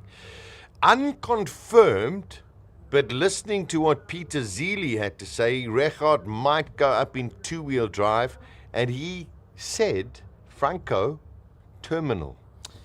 Yeah, you never want to hear that word, do you, at Simola? Tough one, hey? Really tough for the teams. These engineers are extremely passionate. They work throughout the year to prepare these cars. This is basically the the weekend for them that they look forward to all year. These cars are pretty much purpose-built for this event. And to have some terminal failures out there, it's just a tough pill to swallow. It really is. Unbelievable. Rodrigo, listening to what Peter Zeely had to say, as I've mentioned, it is unconfirmed, but pretty dramatic news right now.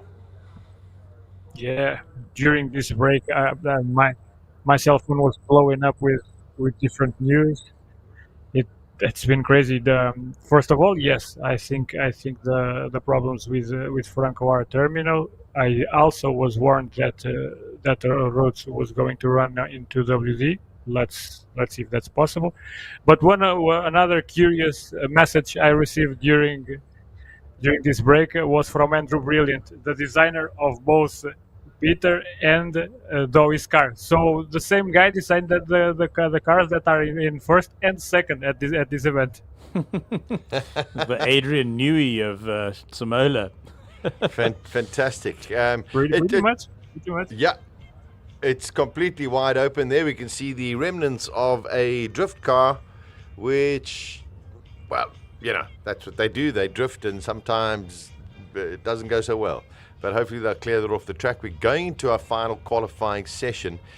With that kind of news, everyone is going to push as hard as possible, because theoretically you've got two places that are up for grabs. Yeah, this competition this year has really been about who isn't here or who isn't running, I suppose. Well, I suppose it's testimony to those drivers on what an impact they've had on the event, that when you remove them from the equation, the whole event changes. And that really is testimony to how much work and how consistent, names such as Andre Bezuidenhout, Franco Scribante, Richard Rutz, they've really brought us, they've treated us to some amazing racing over the years. But remove them and you really set the cats amongst the pigeons here, and it becomes a very amorphous competition. What a wonderful word that is, amorphous. I'm hearing it so often during the course of this weekend. Also on top of it, Rodrigo, and all of these cars, these low tie, have done such an exceptional job, and all of a sudden pushing the gauntlet down for everybody else to maybe push it a little bit harder than they expected. Well, this is one of the greatest sports cars bases ever built, the Lotus Elise. It's no surprise that they can withstand this amount of power, and with proper development, they are true weapons. We're seeing pretty much the ultimate versions of it here in Simola. People should really take that into consideration.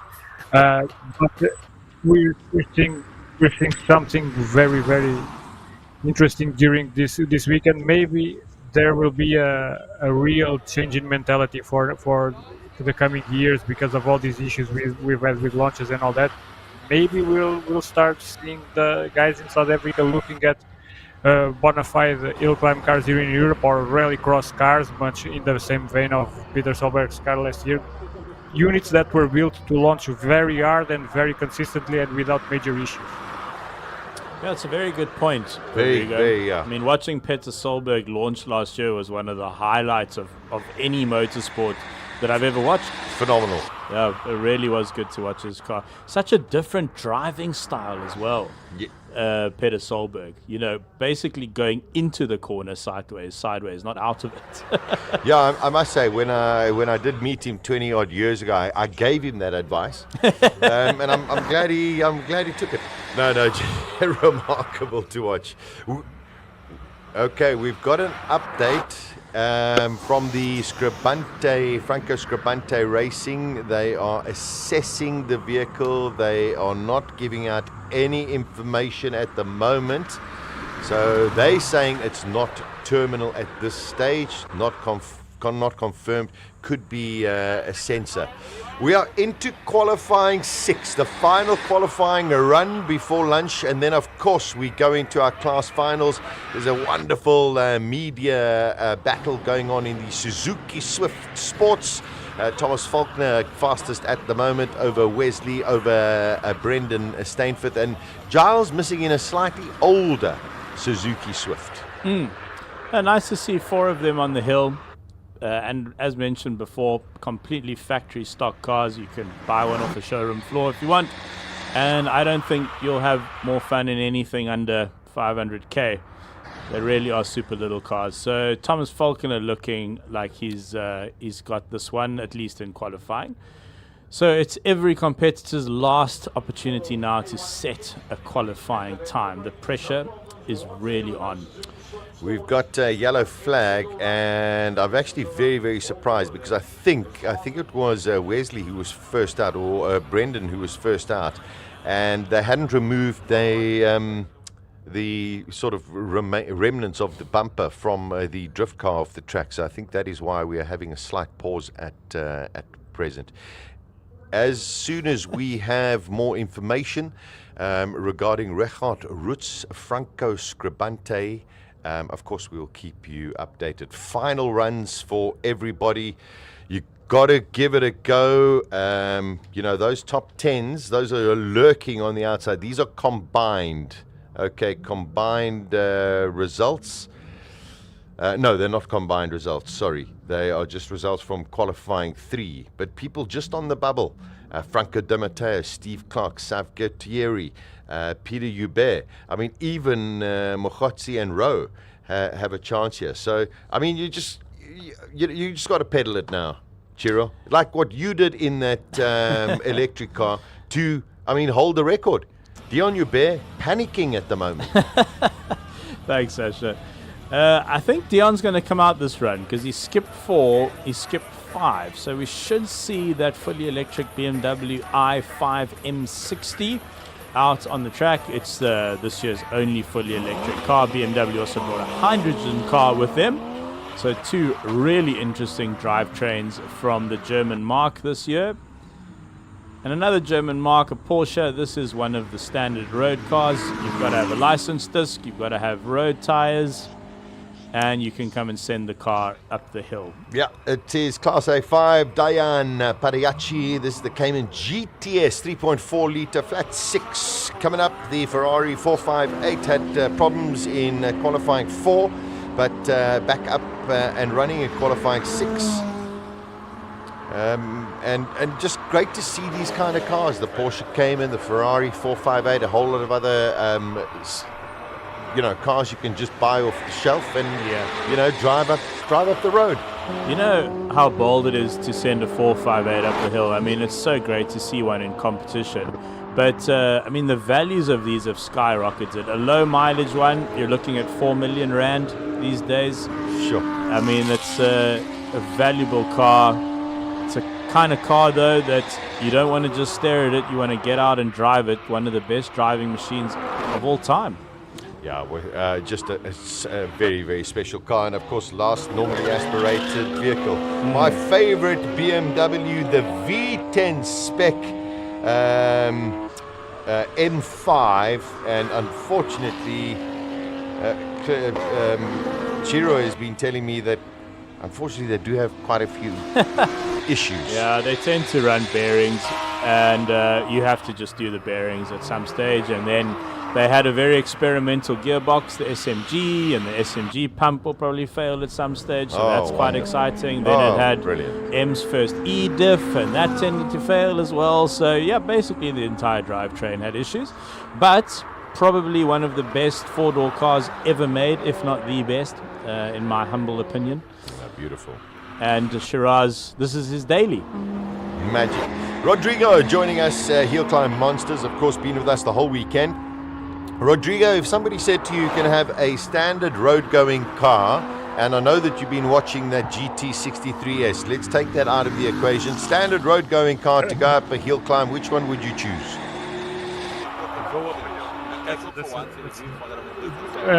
We're going for overall performance or overall fun? Overall fun. Overall fun. It would have to be a cat. It would have to be a cat, probably. It's a bit of a cheat answer, but yes, a cat from an R500 probably would be the most fun you could have on four wheels up a hill climb. All right. A Caterham, what would you choose? That's an excellent question. Well, actually, I wanted to ask you guys some advice, if you don't mind. I'm seriously thinking of doing Classic Car Friday Yes. this year. Okay, there we go. Good chat. There we go. Accepted. So I have the MX-5. I have, a 1990 MX-5, the good old, the first gen with the pop-up lights. Love it. It's supercharged. It's on adjustable coilovers. It's got sway bars. It's got a custom exhaust, custom radiator. It is actually really built for track. I bought it as it is. I don't take any credit for modifying it. I have a roll cage for it as well, so I think I'd get through scrutineering. So what do you guys think? Should I go for it? 100%. I'll be the cloth man, meaning I keep it clean. All right, I'm in. You're asking the wrong guy here, because as soon as you talk about roll cage, I'm starting to think about wings, wide body, an engine swap. No. All right. My choice of car to go up the hill climb, if somebody said go for it, Fiat Abarth Biposto. Yeah. Bang. That's a great choice. Oh, I like that. That's the fun factor through the roof. Through the roof. Here we go. It is the magnificent McLaren 720S making its way up. I've also got a chance maybe to sneak in and improve some time as well. Yeah, Garth McIntosh, just a real petrol head, a real enthusiast. It's his personal car. I'm not sure if he dailies it, but I have seen it around Cape Town pretty often. It's a standout color. It's actually the launch color, if I'm not mistaken, or the first edition color. It's a lovely matte gray. And yeah, he does not hang about. He enjoys driving his car. 46. 46 for the McLaren. Car number 66 going out now, and that's Eugene Herbert, of course, from Master Drive. In another one of the Mustangs. Loads of Mustangs and Shelby Super Snakes out here. Tremendous amount of horsepower. It's a collective noun for Mustangs. A herd of Mustangs? Does that make sense? A fleet of Mustangs? Fleet of Mustangs, a herd. Always popular though here at the HillClimb. Very popular.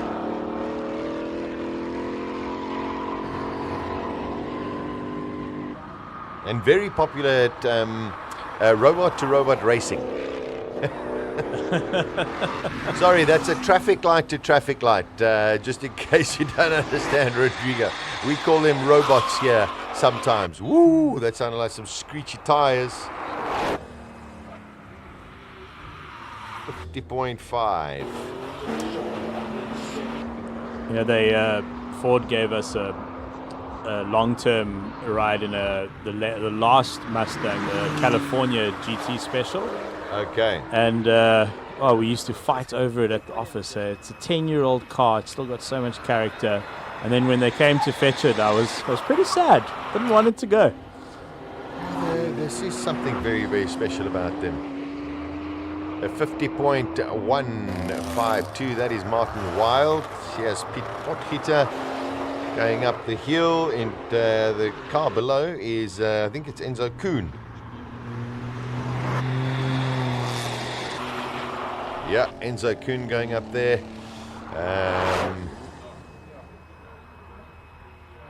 46, quick. Oh, that's a decent time from Enzo Kuhn. Older Turbo S as well. Yeah. No, sorry, here's the Turbo S, the older one. Yeah, Faraz Ibrahim. I'm actually looking forward to the road car shootout. Yes. I think it's going to be good. I mean, you've always got to put money on JP, I suppose, but the rest of the guys will be fighting for it. And when it comes to a final, anything can happen. Yeah. Anything can happen. It's that last run of the day that counts. All builds up to that. Looks like the Supra's done a burnout, a little bit of smoke still coming off the tires. Yeah, Farad, this is his 10th edition of the Simola HillClimb as well. Great to see him. What a champ, and he really pedals this thing. Oh, and he loves it. I don't think a Supra should be as fast up the hill as it is in his hands. He really gets it up the hill quickly. Yeah. Great effort. Here we go. Current reigning champion, JP Van der Walt. 992 Turbo S. One of the fastest stock accelerating cars on the planet. 0 to 100 in 2.6 seconds. All-wheel drive. North of 500 kilowatts. That's a real beast, that car. Yeah, incredible car. And also super luxurious to actually drive in.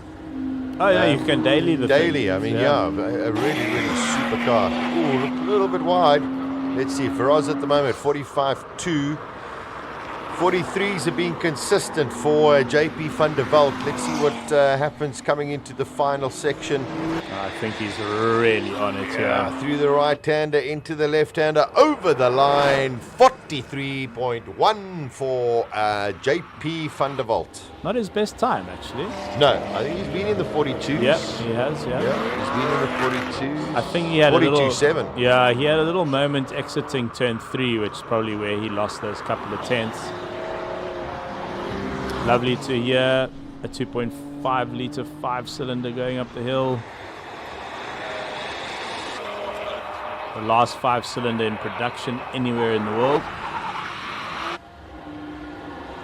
48 seconds. Cristiano Verolini, I think, has had a brilliant weekend so far. Has been very, very consistent in that M4 competition. TTRS. Actually, Rodrigo, this is a 2.5 5-cylinder as well. Yes, it is. That's the engine. It's the engine code.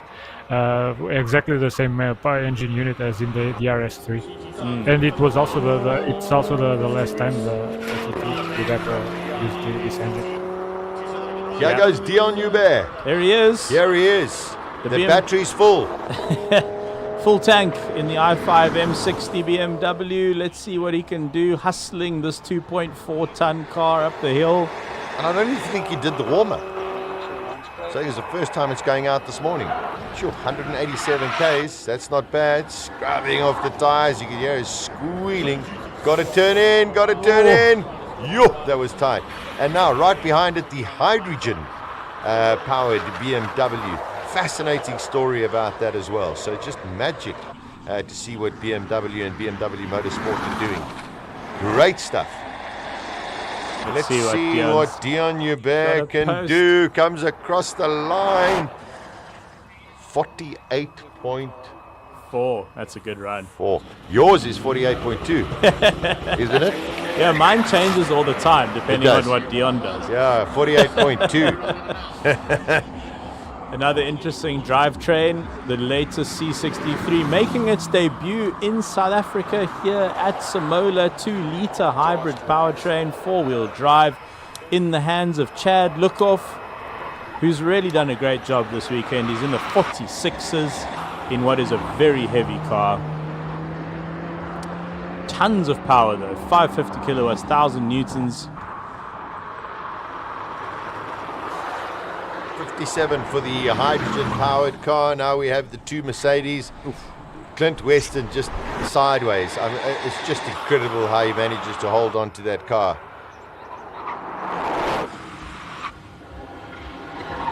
.46.3. I think there's something about Clint Weston that drops the center of gravity in that car. You know, there's something weighty there. Two weighty things that really bring down the center of gravity. Well, this one's got to count. He did hit the post policeman last time. 44.0. Wow. It's car number 52. It is our development driver, Shoaib Danse, in the Ford Fiesta, a 2007 model, 2-litre 4-cylinder. Master Drive, doing a lot of work in South Africa, developing young racing talent, and part of one of the programs they run is to take a car up the Simola HillClimb, and that's what's happening right now on the top of your screen. So young development driver with no real background in racing, with perhaps not the means to get into racing either, and now racing amongst the best in the world here at Simola.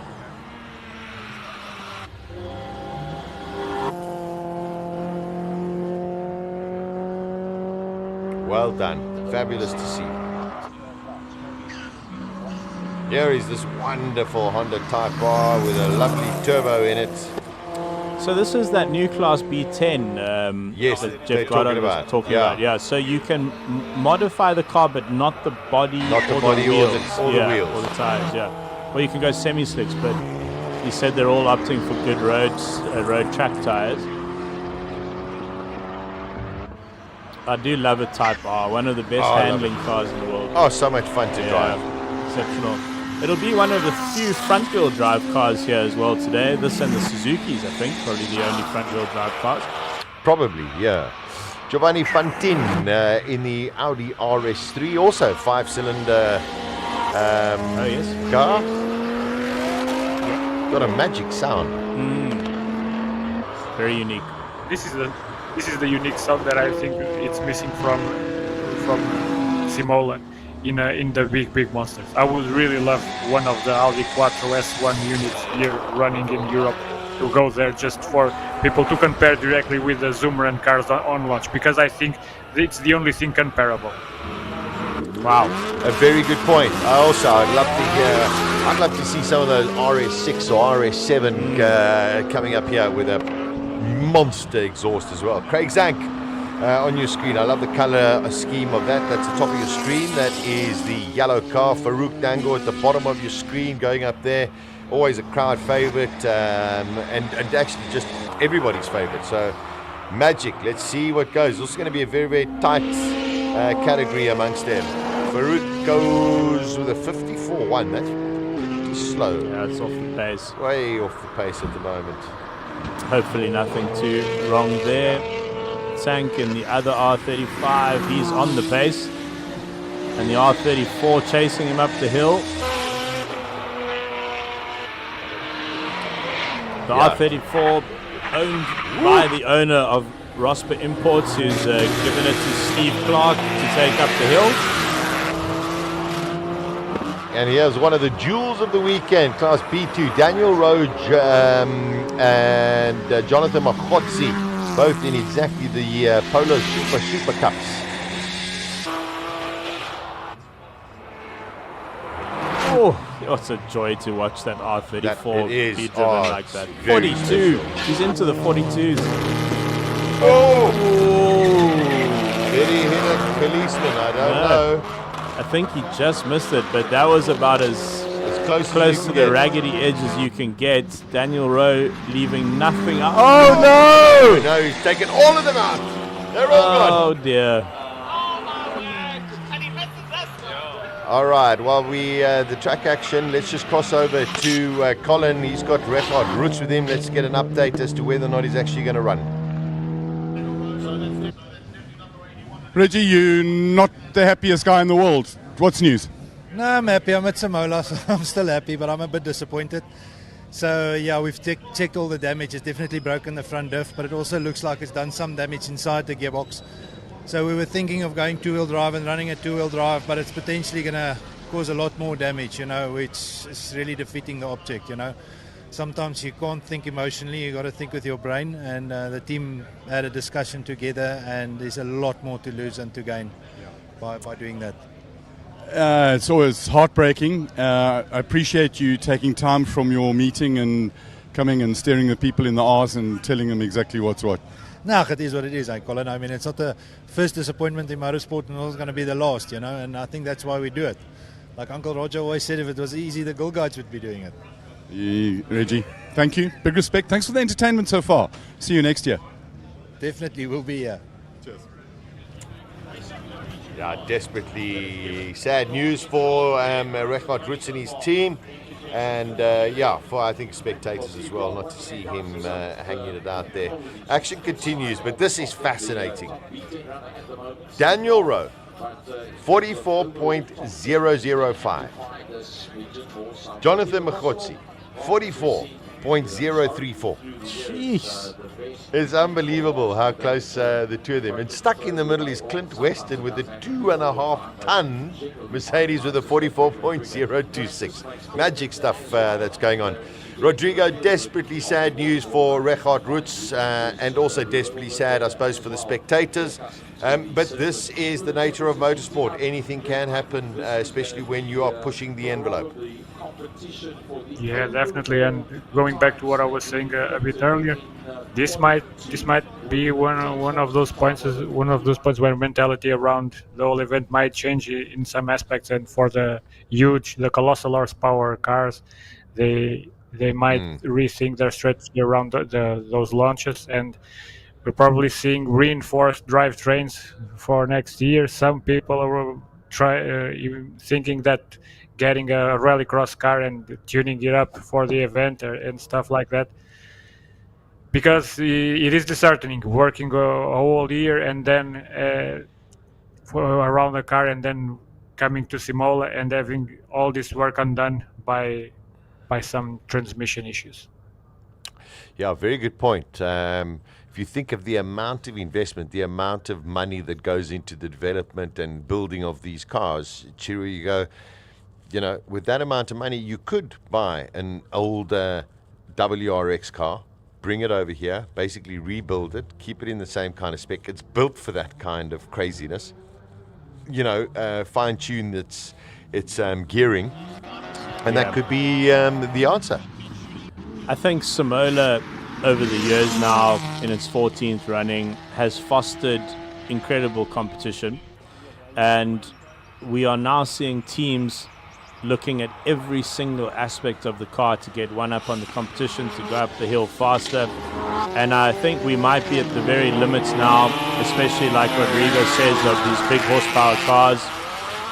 And there's only so much stress a drivetrain can take. And especially because the nature of the event involves a full bore start, all that stress from the semi-slicks, from the slicks through the drivetrain, the warm slicks coming out of tire warmers, and that's what we've just seen, that those full bore starts just destroy transmissions this weekend and diffs and all bits of the drivetrain. So it is very disheartening. It's a tough one for all the teams, and I think we might have another issue here on track. The car on the bottom of your screen going particularly slowly. No, back on the pace. Oh, it's Clevel. But a tough one, a really tough one. No, it is a tough one, but we still have plenty competitors. This is the nature of motorsport. It's not going to detract our excitement, because I think, if anything, it's just going to get those who are left in here more and more amped as to saying, hey, here is probably one of the biggest chances I've got of number one, a podium or even a win. So I think it's just fabulous. Well, we're very excited about the Lotuses, that's for sure. I mean, yes, as Rodrigo's confirmed, some of the most, if not the wildest Lotus builds in the world right here in South Africa, and the Ubers will all be going after each other up the hill. So that's going to be a fantastic competition to watch as well. Yeah, magic stuff. Peter Hubert going up. Ricky Giannacaro. There we go, the Colossus. Underneath your screen, that Nissan Patrol. So Ricky Giannacaro, the Audi R8 GT4 LMS 5.2, the V10 spec of that car, just about getting ready to go. I don't know what the delays, they should be able to go. 58.8 is not bad for probably a 3-ton brick. Yeah. No, it's good. It's actually quite good to watch. Beautiful car, this Audi R8, now out of production, so it's quite special to see them competing. Chiro, maybe you would know. I mean, did they ever do out of the R8 production cars? Did they ever do sort of limited editions somewhere along the line, special editions of it? Yeah, there was a V10 Plus, and curiously, there was an R8 diesel. They put a V12 diesel into the R8. Oh, really? Yeah, as a development mule, just, I don't know, the Audi engineers having fun, really. But I think there was a final edition where they cranked up the power a little bit. I mean, it would have just been an ECU tune, really. You've got to get rid of those last few units, although I'm sure there was probably a waiting list for them. And here we go, our first Lotus of qualifying 6. Yeah, this is the Lotus with the Merc SLS 63 AMG engine in it. Peter Hubert. This is in a slightly different class because it is a naturally aspirated vehicle as opposed to the other low tire. Whoa, that is a huge burnout off the line. There is a tremendous amount of smoke. Absolutely lit up the rears off the line there.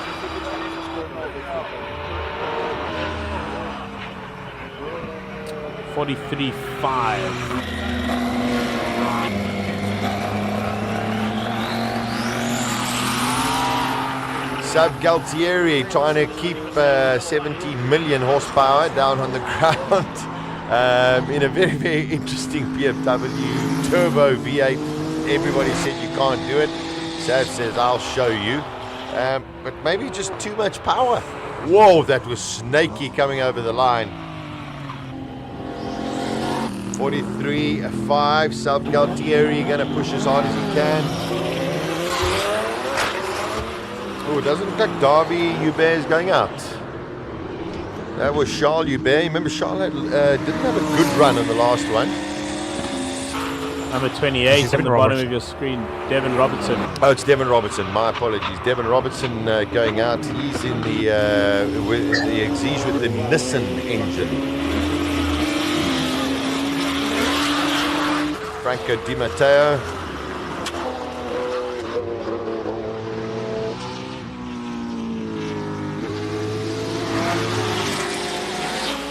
So we're talking about Audis. My good friend who's actually watching all the way from the United States with his Auntie Monica. Isn't that so sweet? He says he's got a coupe and a Spider R8 on his floor where he sells them. But I don't know, I mean, are those the special editions or just the last two that I suppose are available? Because there won't be any more. The Spider was so pretty. Beautiful car. Yeah, really lovely car that. Franco De Matos looks like he's pushed this one. It's his last qualifying run. 43 dead. But Roberts leads the timesheets in qualifying 6 with a 39.681. What can Darby Hubert do about that? Yeah, Darby Hubert fastest so far this morning at 38.2. Yeah, he's been the closest, I think, to the 37s. Yeah, just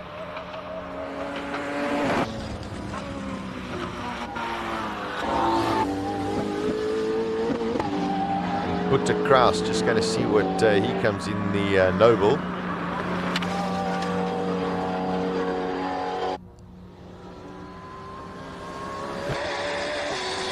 Ooh, so by the way, Daniel Rowe's time seems to have been deleted. Remember we did, yes, I know we saw him, he took out 38.5. Wow. Yeah.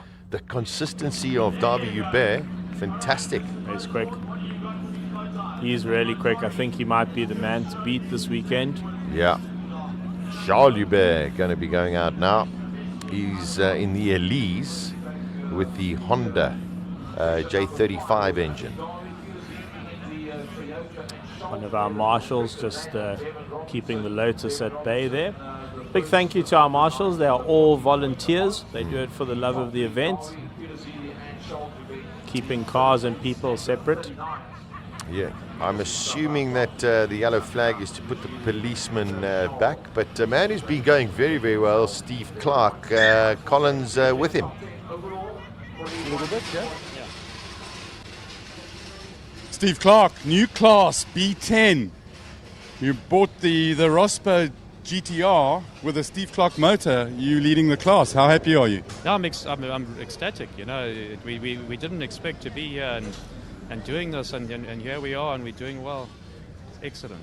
You're having fun, aren't you? Fun, yes. I didn't think it would be so much fun. It's my first time driving up, you know, and it really is fun. And each time you go up, you tweak a little bit and have a little bit more fun and drive it a little bit harder in the corners. Yeah, we're nursing a problem, you know, so what sort of problem? We had no four-wheel drive, you know, it's electronically controlled, and we had no means of sorting it out, so we just bypassed the whole electronics and made it locked. So it's locked to four-wheel drive, which helps us because we can go, it goes in a straight line. but it's got a lot of understeer, and I'm having to drive it differently to try and get it around, you know. So what is Rospo all about? No, they import mainly JDM cars and you know, exotic cars into South Africa, and yeah, a good bunch of guys. They brought in some very special. They've got to be good because they gave you a car to go and play with, Steve. Of course, yes. Yeah, those are all the good guys. Lovely, Steve. Thank you very much for talking to us. Have fun. Be fast. Thanks, Colin. You take it easy. Right, now let us go and have a look for Craig Zank, who's just over there, and maybe he'll come to us so we don't have to move around. Craig, can you come to us, please? Always nice when the drivers do that. So the B10 class is for modified road cars. They must look pretty much standard, but they are properly modified and they run on grooved tires. You came here with the objective, Craig, I think, of getting into the class finals, and hopefully into the top 10 shootout. You made the class finals. This is a good thing. Yeah, we made the finals, which is what we intended to do. Top 10 shootout on semis versus slicks, I think, is smidgen optimistic. So apart from the fact the guys are really quick today, the guys are riding immensely well. They're doing ridiculous times. So yeah, class final, we're happy. I think from a competitive point of view, this has got to be the most competitive Simola we've seen. Very much so. The guys were posting fast times quickly. I mean, we went to bed last night, the guys were in 38s already. Last year, nobody had broken 40. So the times are 2 seconds quicker. The cars are flying. And everybody's pushing. There's no way about it, no doubt about it. If you look at the marks everywhere, those policemen, I think, are really scared because you're sliding everywhere.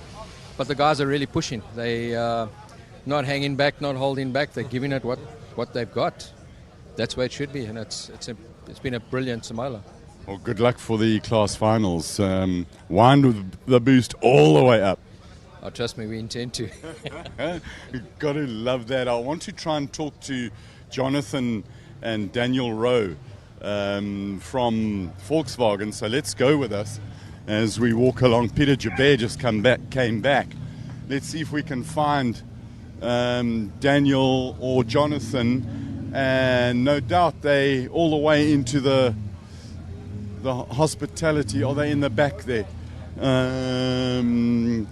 Steve, do you know where Jonathan or Daniel are? Ah, there we go. Let's see if we can go straight to Jonathan. Can we have a quick word with you, Jonathan? Jonathan Machotsi, you're going through the replay. You've got to find a few tenths here and a few tenths there. The competitive nature is always there. Absolutely. A couple of tenths. Sometimes it's even a couple of hundredths of a second. But I'm really glad that I was able to break the 43s today. That was my target. But, once you get there, you always want to eke out a little bit more, maybe get a little bit more greedy. But, fantastic weekend so far. Completely different style of racing from circuit racing that you used to. You sit around for an hour and then almost do a blind qualifying lap. It's basically unprepped racing here. You've got an uneven surface, some tar, a little bit of concrete. But there's no safety barriers or anything. So you've got to come in with a completely different mind shift into this, the hill climb. But that's what I love about it.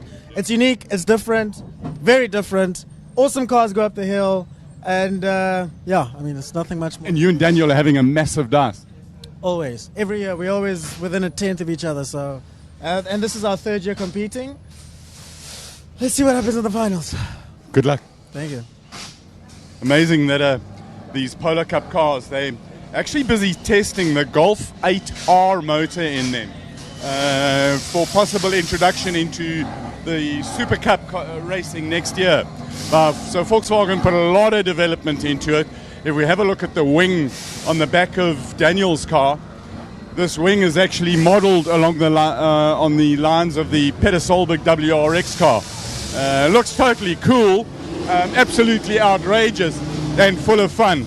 Guys coming back from their qualifying run, the rule is that when they get to the top, if they can go over a 50mm pipe, they have to go through the estate and all the way down here. And it's only what Sparky and Jeff Goddard call the flatties. the really low cars that are allowed to come back down the pit lane.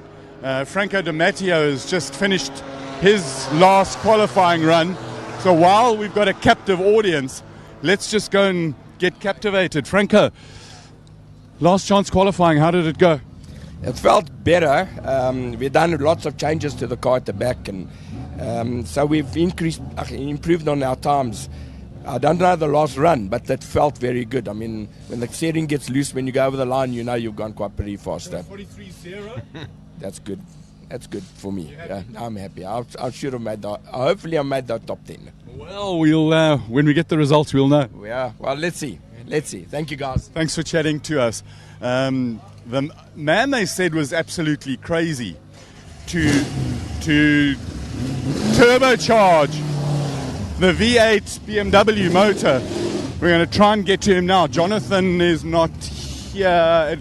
We know Jonathan because he's about this tall. And Daniel. That's a Mr. Jabir, that's a huge smile. I'm good. How are you? Yeah, the car's feeling great, man. Thank you. Wasn't all that great yesterday, but we're battling a bit with the tires grip and what. But it's new tires for me. I've never run Avons before, so I wasn't knowing enough, but it seems we're getting there. Times are going down. That's the right way to go. That's what we want, exactly. Lovely. Thanks a lot for chatting to us. Thanks a lot. And we found the world's tallest racing driver. I feel like a midget because you're colossally tall. Daniel Rowe, you and Jonathan are having a massive dice in your Super Cup cars. Yeah, we're trying to get them as close to the top 10 overall in the Tim Tops as possible. So we're quite close to there. I don't know if we made enough. We'll see after they put the final results together. But I mean, it's a tenth between us. Times are very close, but we got both cars standard engines, into the 43s, which is already an achievement for Volkswagen. We'll see now if it's enough, and if all the cars are going to make it into the shootout. Maybe one of us pop in there, and then we're in with a shout. Awesome. You're having fun? Yeah, very much so. It's an amazing event, this, where you sit around for an hour and then go out and do a qualifying lap, not knowing what the circuit has changed to, or the track 1,900 meters has changed to, and you've got to give it everything that you've got. Yeah, I mean, you end up by the time you in the last two sessions in quali, you're finding like a tenth or two here and there. It's marginal. So I think John and I can probably find maybe 2/10. But a fantastic event, and lovely to see all the cars here again. Another successful event, and we're enjoying it. We're having fun. Awesome. Thanks a lot for chatting to us. Good luck for the finals. Thank you very much. Cheers.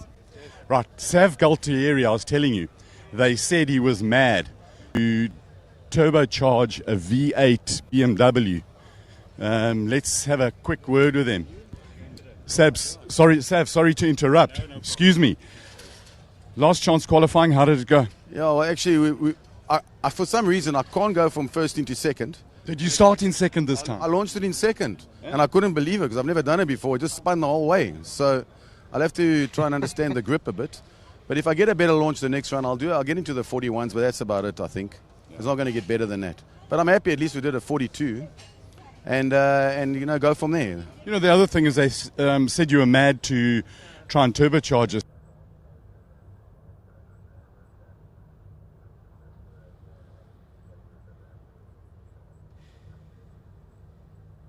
Purpose behind it.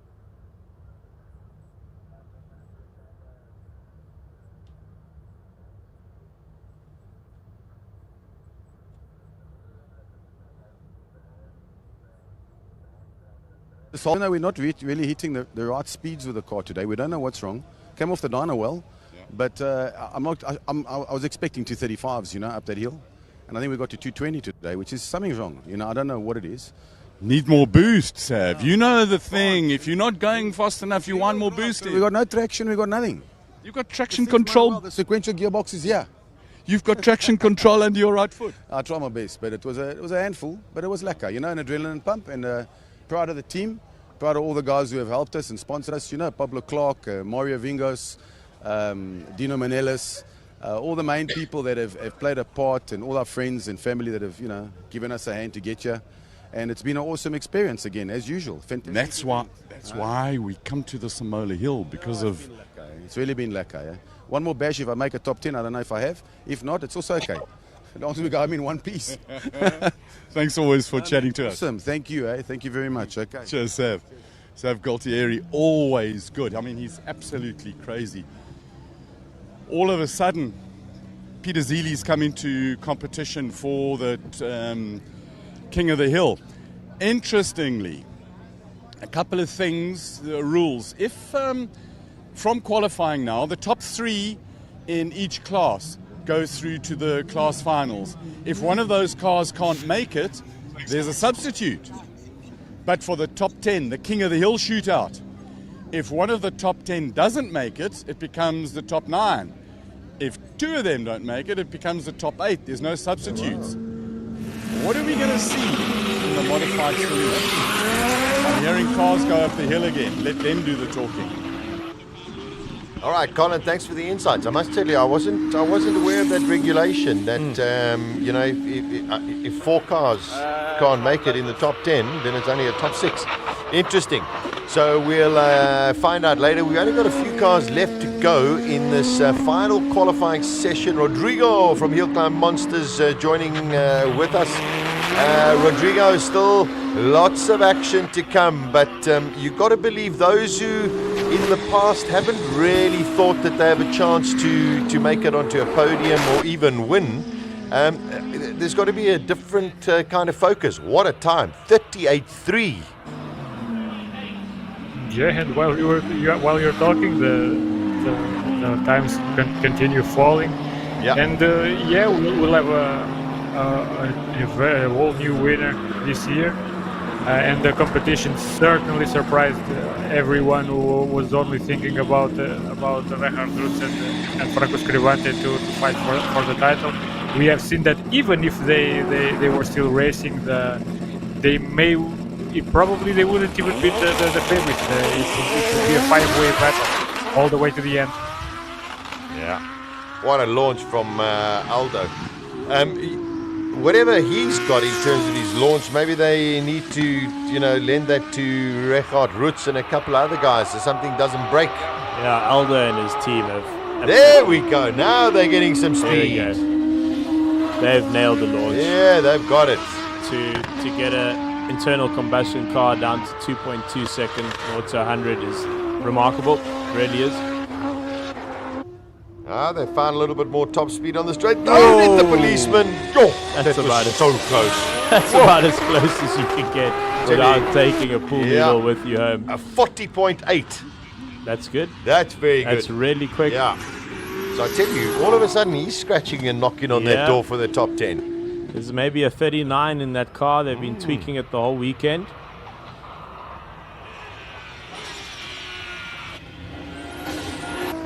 One of my personal favorites up the hill, the R32. Makes a wonderful noise.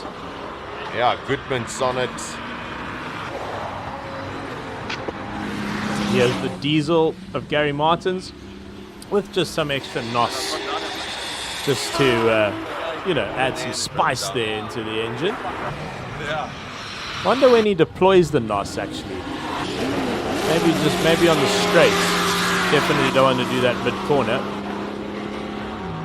Rui Campos now doing less Portuguese swearing as opposed to yesterday because he kept getting held up on the start line.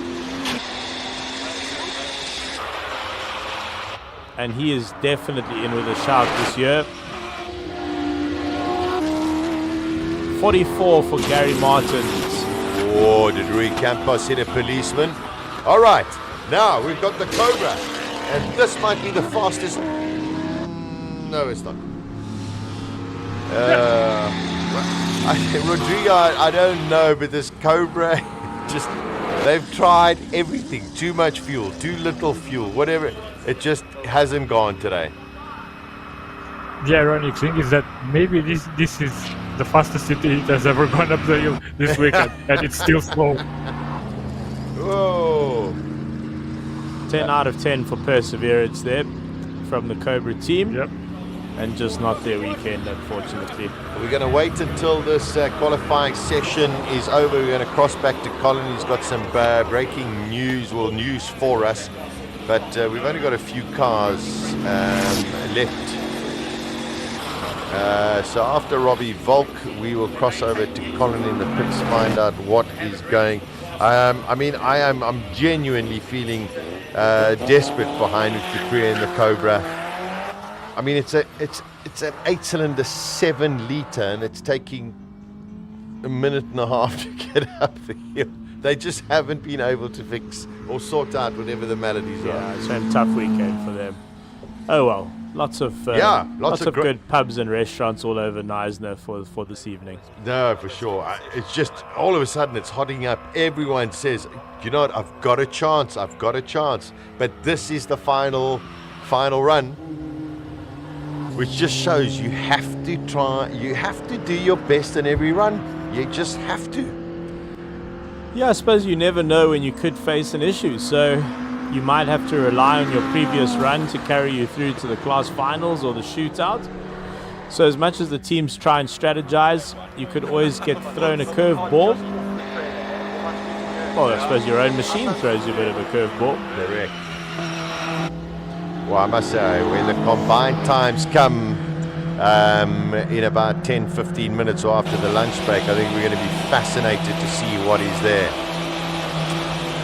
So, gents, correct me if I'm wrong, has Robbie Volk set a time today?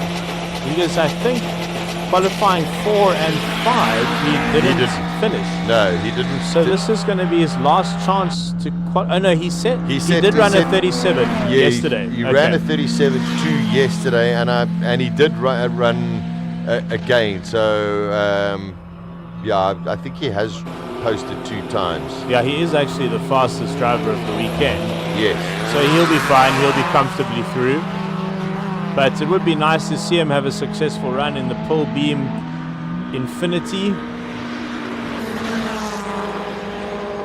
That's him getting ready. You can hear it, I'm sure, through our studio walls. Ian Schofield going up the track, still the fastest, 38.3. Schofield does a 42.3. There goes Robbie Wolf.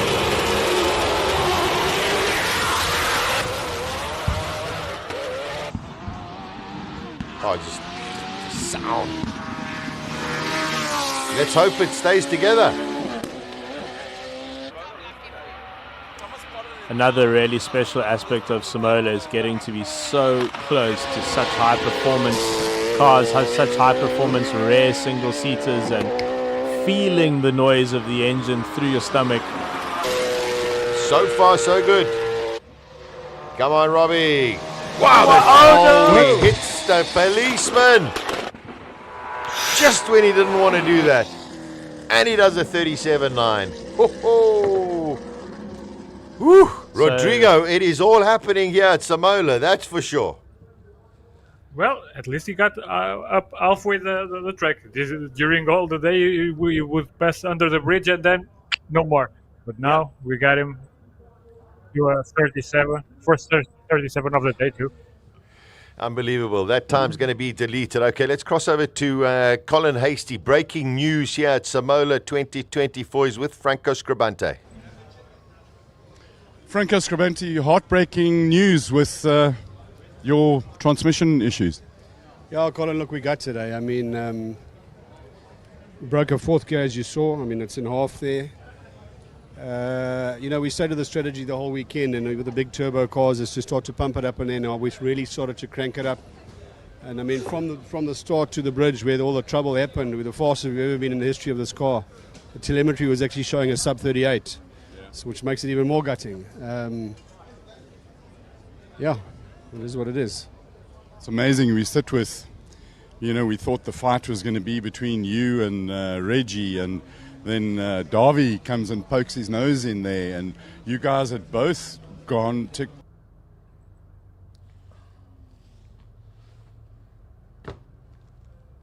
Reggie played more the game I play this time.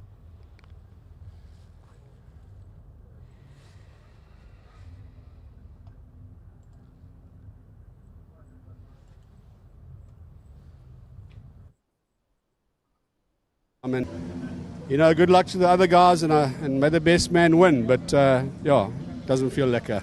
Thank you very much for taking time out and chatting to us.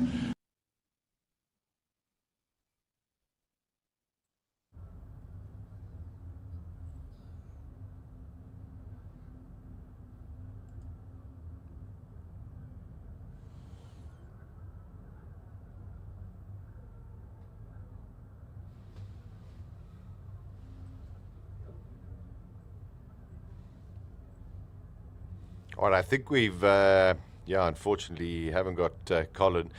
This means that we are going to have a top 8 because definitely Richard Roots would have made it and Franco Scribante would have made it. So, Rodrigo, the drama even gets more complicated at Simola this year. And the plot thickens, as the movies would say. But yeah, a lot of unexpected circumstances from what we expected in the beginning. As I was saying yesterday, everyone would crank the boost up today. There was quite a bit more to go, but then again, it came at a huge cost for both Franco and Reggie. In the same vein, we are seeing that the Lotus and that mid-engined rear-wheel drive setup are taking all the boost and asking for even more. Been fascinating, Chiro. I'm a little stunned about these things, but that is the nature of the beast. Yes, it is like an Agatha Christie. We're going to have to find out who did what in whose gearbox. To just see what it is. But it is completely open cards now. Anybody can take this title. Robbie Walk, you got to say yes because of the sheer power of that pull beam and the way that it's made as a single-seater car. But for the rest, anybody can take this. Well, at least 6 or 7 people are in it. Yeah, what we're seeing today is the best and the most painful aspects of motorsport, but what it has resulted in is, like you say, anyone could win this right now. And that is the most exciting that's the most exciting result you could get in motorsport for the fans and for everyone watching around the world. And we welcome you to our live stream if you're just joining us. We are approaching lunch. So yes. The 6 qualifying sessions have completed.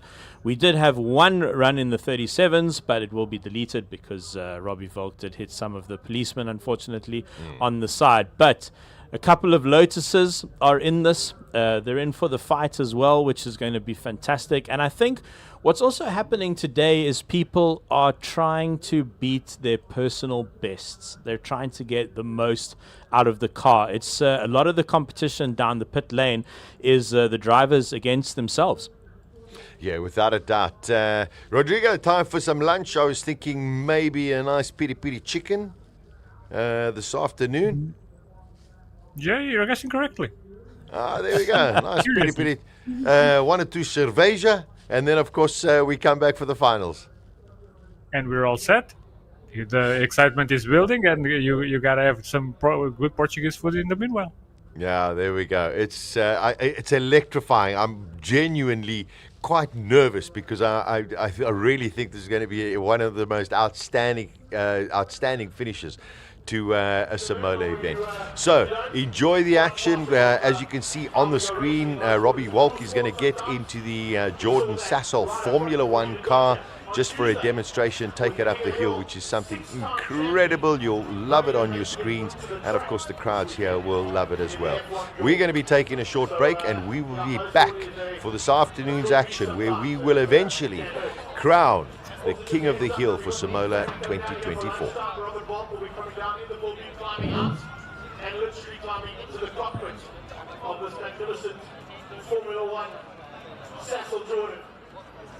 And we saw a run yesterday from him of a 37.7. Unofficially, of course, that was done through timing by some people on the sideline here. You guys are more than welcome to try and outgun us as Robbie comes in here. Well, maybe this is going to the story of Simola 2024 is maybe going to be how the highway opened up in front of Darby. not impossible, it's starting to become a serious possibility. You say Darby Jabin. I think You see it at the top of the list after Q6. It's Charles Jabin. So the Jibbers are fighting hard here for the honours that have been left open.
We have a record crowd, there's no doubt about it, Gary, but I believe on the live stream, it's just been made official as well.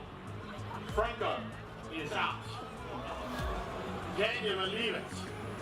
So Franco Scribante record is out. The reigning champion is out in Honda Mercedes. Oh!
again and again, year for year, because every year somehow it just gets better.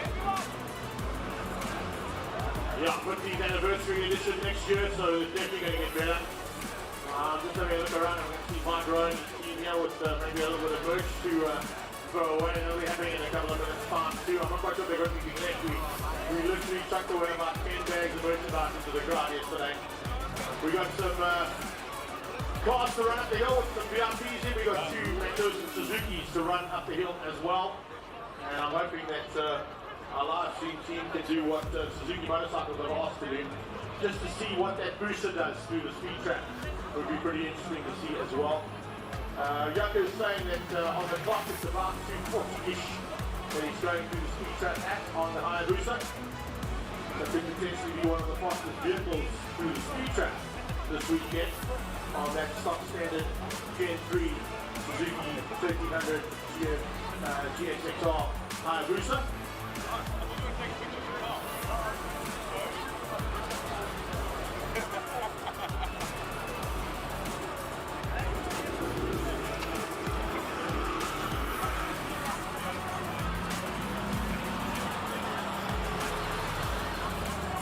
Hi, Master Drive, how are you doing? 4 up in the Master Drive, how did you start? Watch the cameras up. Alright, Prof, bring that pace car up here. Astron Energy Polo Cup pace car. With a guest in attendance there as well, getting a chance to have a run up with the Prof. The technical guru behind Volkswagen Motorsport's Motorsport Event Polo Cup.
official timekeeper, he disappeared on me. Where are you, mate? I'm not supposed to time here for me. I know Robert Ball's right. So 2:37.7 there. Up next, the Hunter. Make lots of noise for our two-wheelers going up the hill now. We've got a whole bunch of them going to join us here.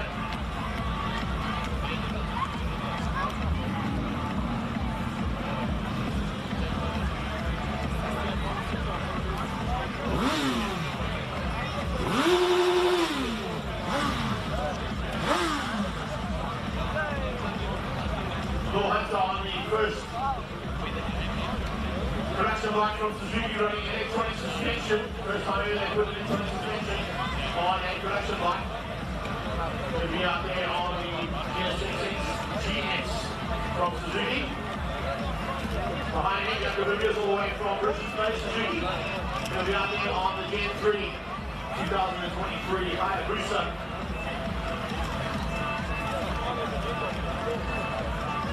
Randy Simon is behind that as well. On 80, the quicker lane. So a little pass to Hill.All. And then we've got our two BMW mounted pilots at the back there from Motorrad. We're heading up on the XR and the Power machine there from BMW. And then we've got the Monster team. How's it going, Monster Girls?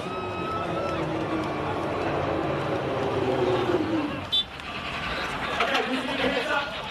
We're on to the 37.792 up the hill, down the hill, 33.1. Awesome job, bro. Awesome job, bro. Gary, you certainly helped you out there, bro. If you had me on the nose of the cone on that reference car, we're probably get under 50. No problem. There's no replacement for displacement, you know what I'm saying?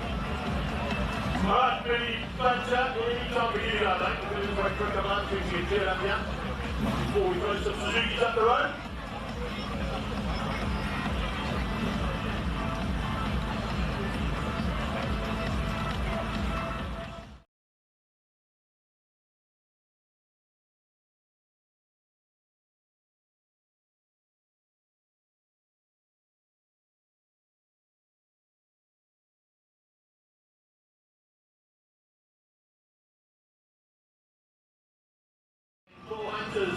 Learn piloting of motorcycles and two-wheel machinery around the world. He's still here, he's still doing things on two wheels. It's great to see. Fantastic that him as part of this weekend's entertainment. If you ever want to catch any one-liner or dad jokes, he's the king of dad jokes. So if you see him walking around, he is certainly somebody you want to chat to and have a good laugh with as well. Brendan, you left me.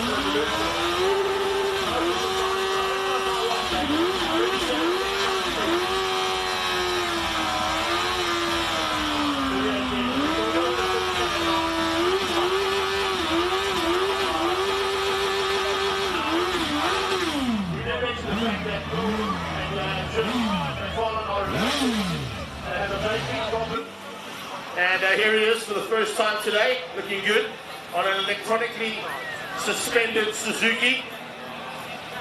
Just going to wait to see what my good friend here, Sparks, needs to say.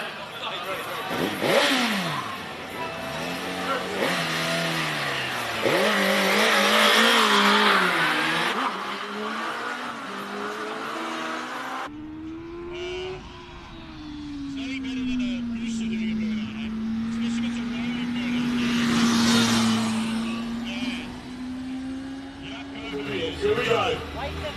GSXR 1300cc Hayabusa about to be unleashed. There we go. Probably one of the fastest standby.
Just take our motorcycles back up for a second run.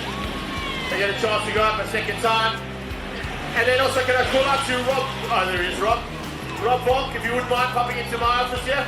A certain Sparky Bright needs to see you. Robert Stewie, when you're done there, you need to just check out the COC, please, mate.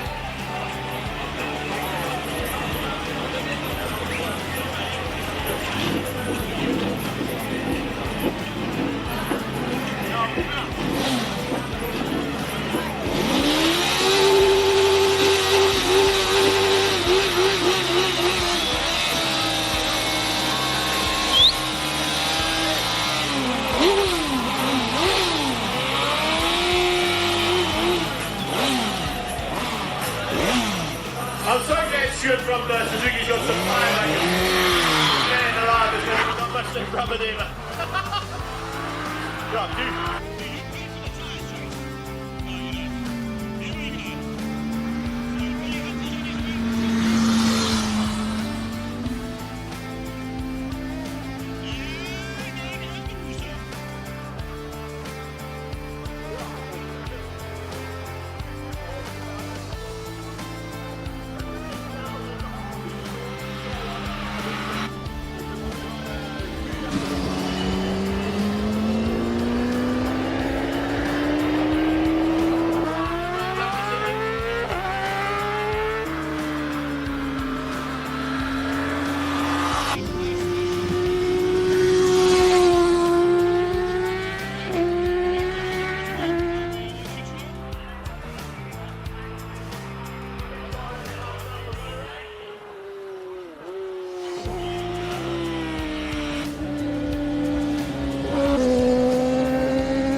Relive the legacy in the all-new Suzuki Grand Vitara.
Hello to everyone joining us from around South Africa and around the world. Wonderful to see sold out crowds here at Simola. Hope you're enjoying the action as much as I am from the commentary box. It's been an absolute pleasure being part of Simola 2024. But I am here to chat to some of our valued sponsors.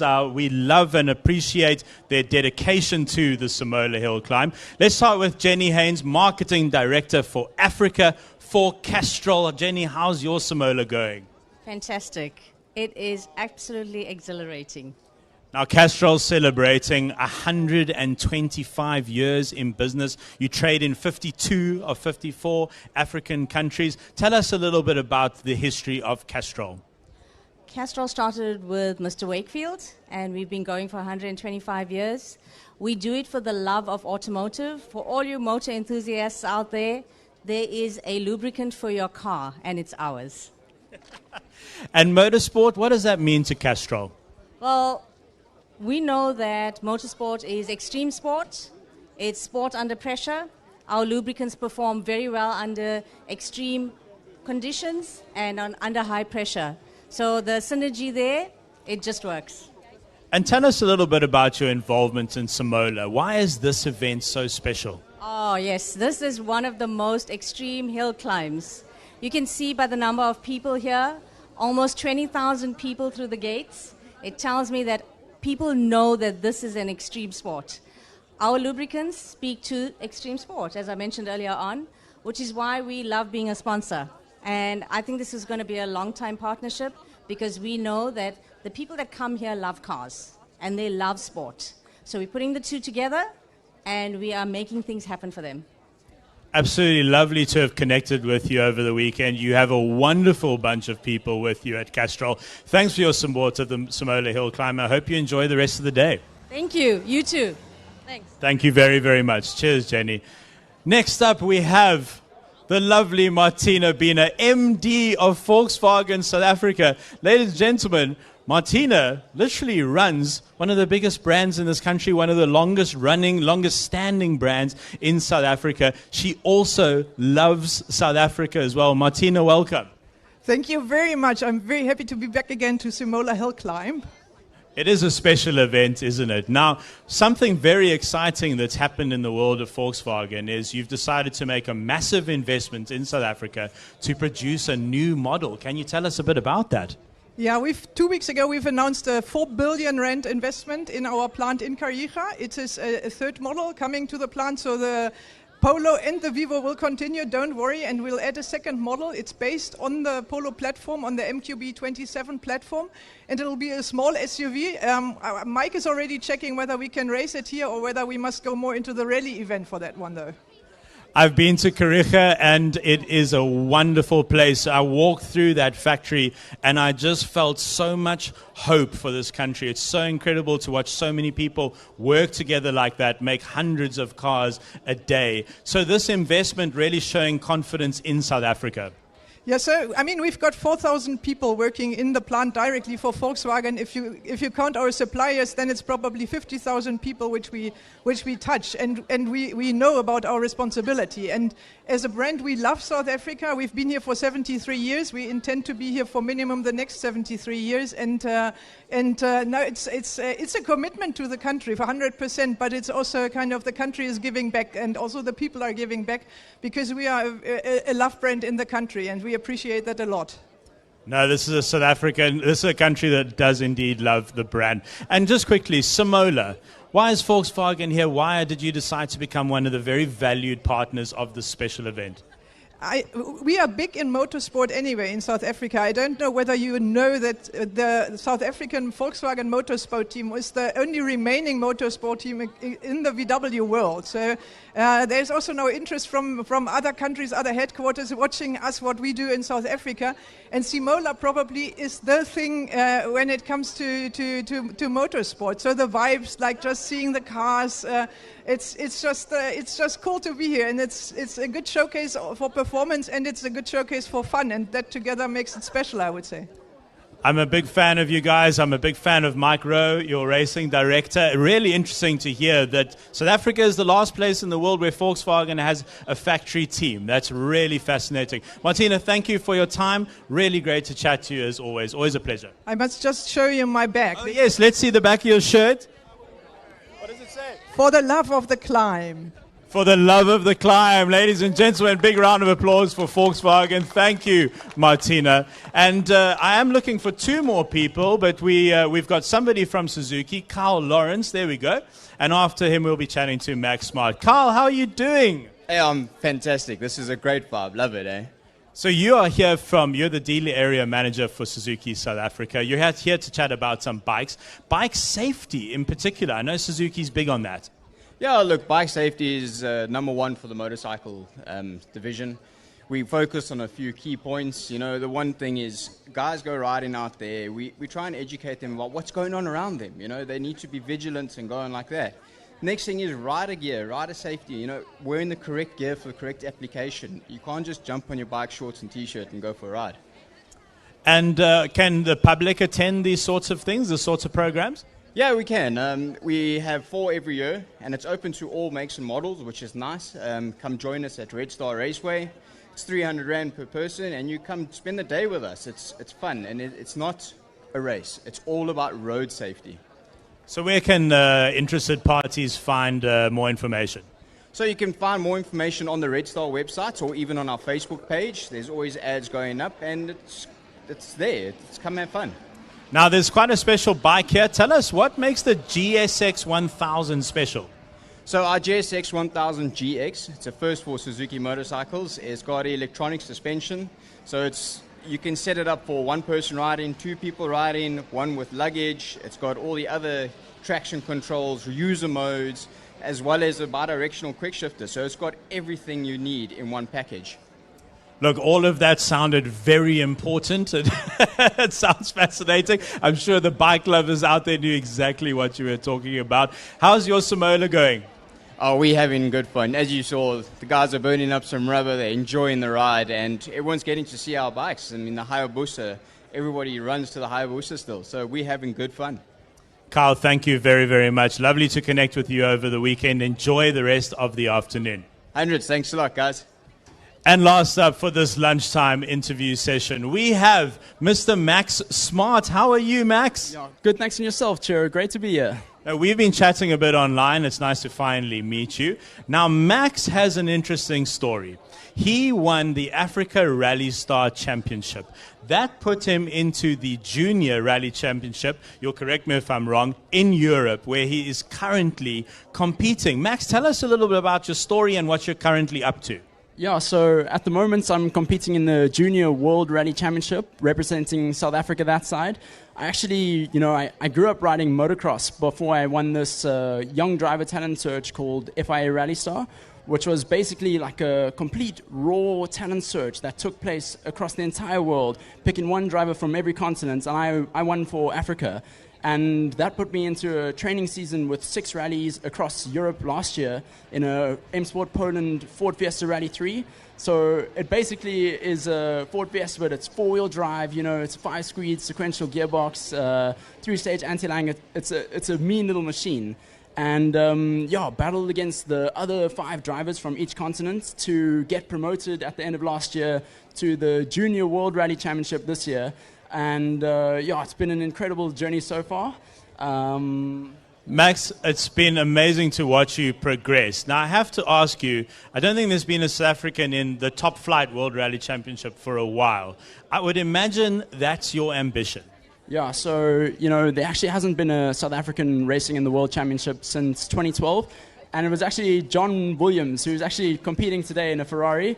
It's amazing to represent the South African flag that side. I'm the only South African racing there.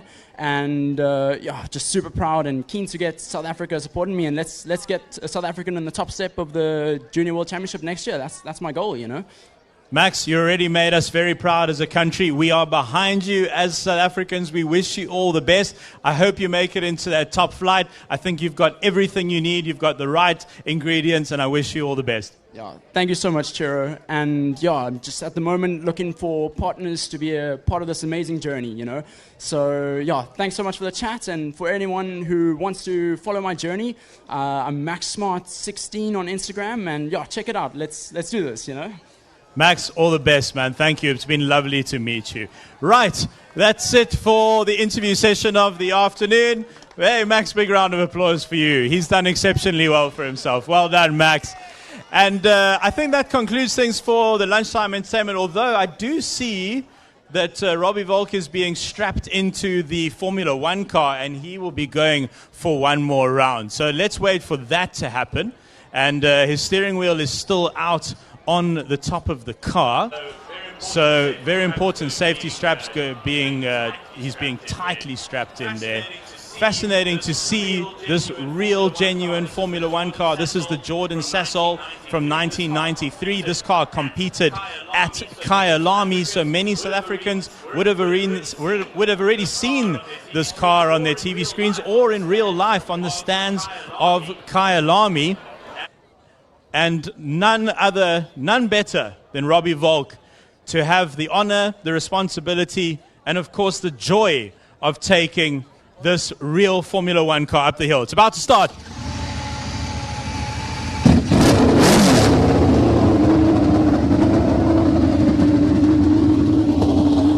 Wow!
So while we're waiting for Rob to come back.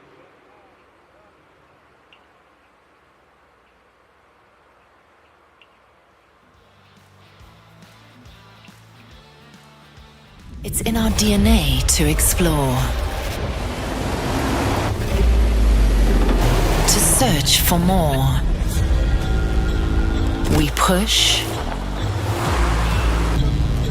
we seek, we forge roads where there weren't any. We search for more. Look at the stars. Find your more. We weren't born to stand still. We were born for more. More adventure, more freedom, more.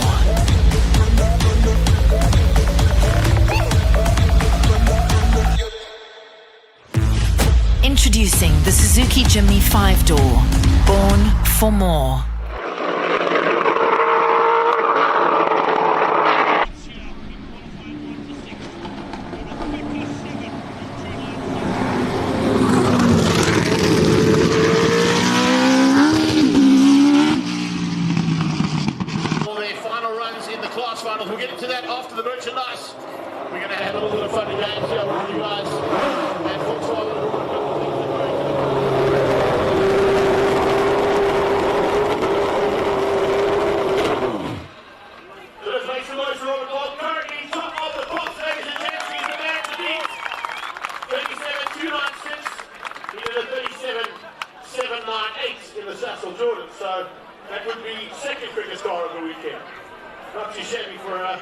92, Cecil Jordan.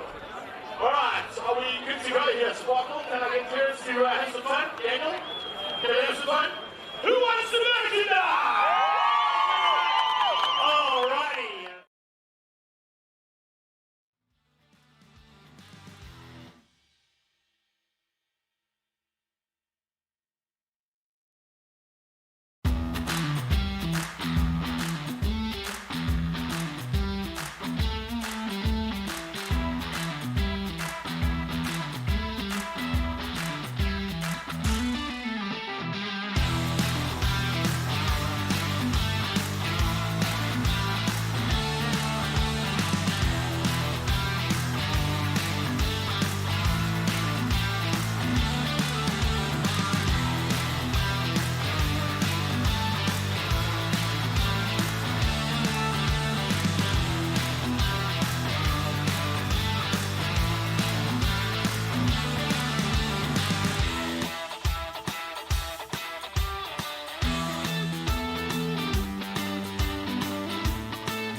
Dat is ook zo landskrijgen.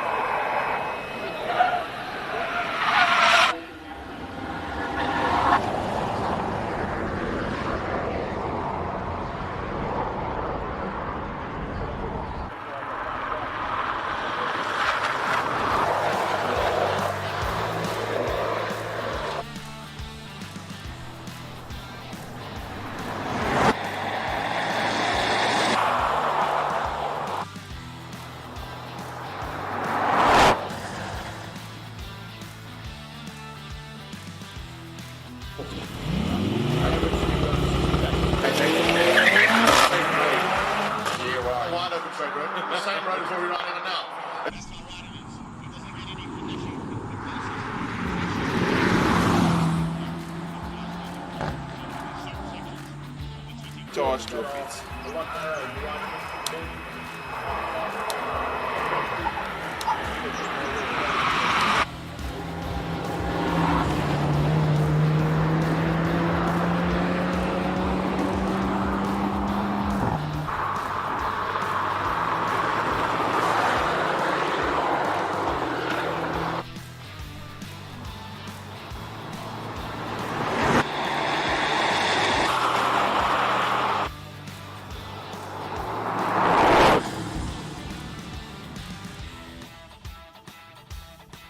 Do you get to move around? Or are you basically tied in once they close the road?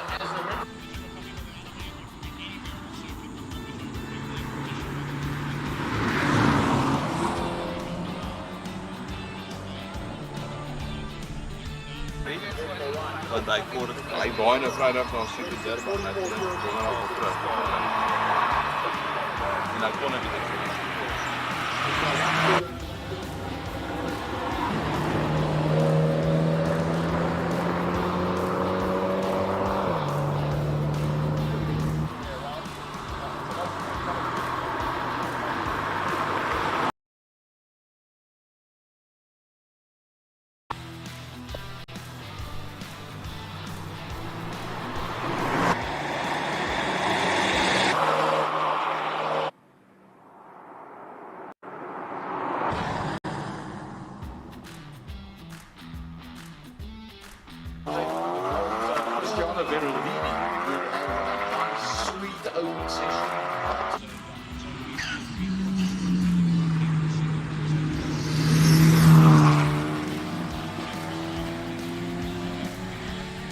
Ja, al die breed kan ek daarom dan nog gereeld maak.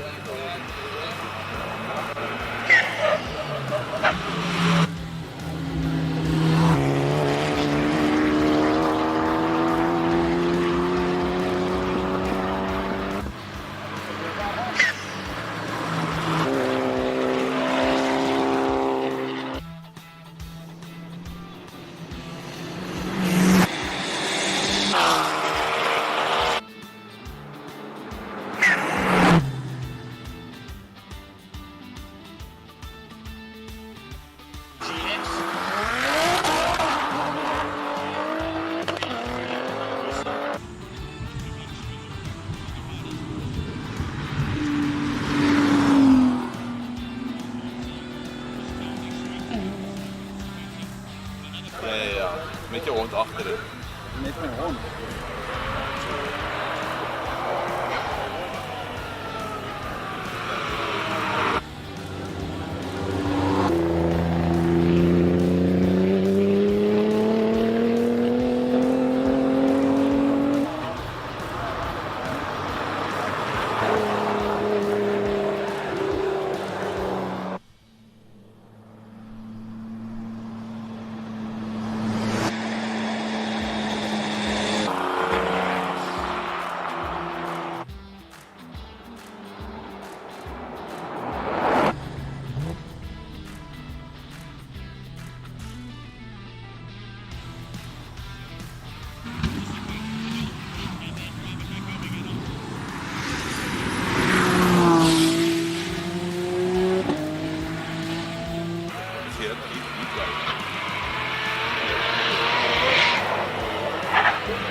officials and timing team.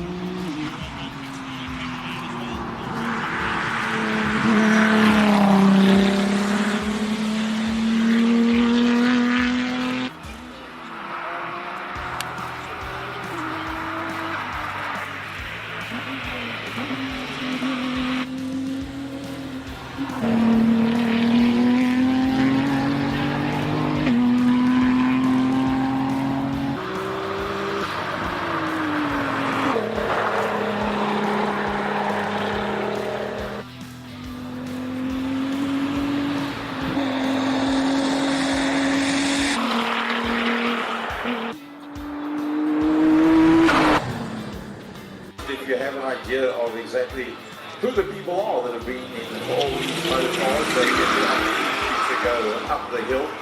Just for interest sake, the next one that's coming up now, I was supposed to be in this motor car, but I'm a sissy.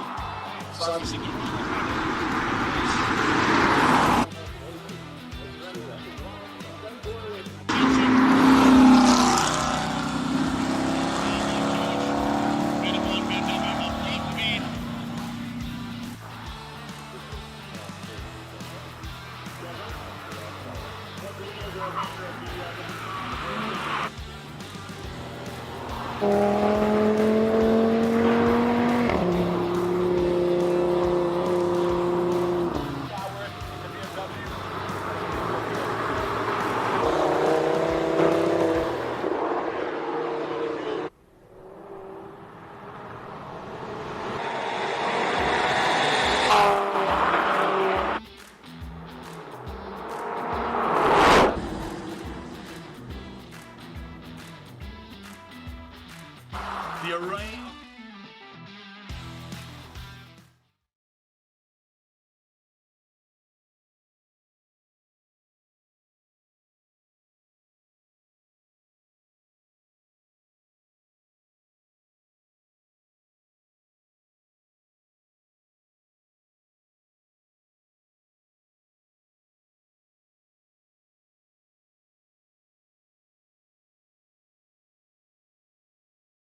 The standard car. So cool to see the Suzukis, to see JP from the Volt having a go, the electric car, the hydrogen car. It's just, there's so much. You know, there's so much to say, but you almost lost 4 words. But I can invent some. There we go, folks. Thank you very much, man. Folks, you get a chance to go home and go have a look at all the information that is available. Sasha, Cyro, and Colin that's been doing Massive amounts of homework up and down the pit lane, that which you might have missed here on the day. You can pick that all up Simola Hill, www.SimolaHillClimb. That's where you're going to find it. Greg. Etienne Malherbe, our technical advisor, please, and scrutineer, please, to the COC's office. Etienne Malherbe to the COC's office. We are about to go. How you feeling, buddy? Last time. Let's get this right, brother. Come on now. Come stand forth. I know you got it, brother. What you made of? Oh, welcome back. It is coming to crunch time at the Simola HillClimb 2024. We're going to have 3 King of the Hill finals, but we've got the class finals, and it's all up for glory. The media challenge in the Suzuki Swifts Sport at present. Brendan Stainforth going up the track at the moment. Man, I tell you, there's been so much that has happened during the course of today. We've had, unfortunately, quite a few cars that have had their issues. Whoa! Going very, very wide. They're nearly taking out one of the policemen.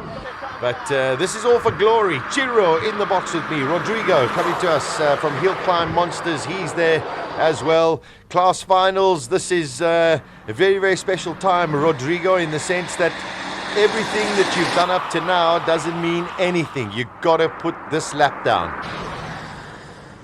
It all comes down to this. This is the final shootouts. Everything builds up to this. Some have not survived this treacherous path, but here we are, and we're still looking at some probably at some records being broken. Seeing all new winners, this is proper excitement.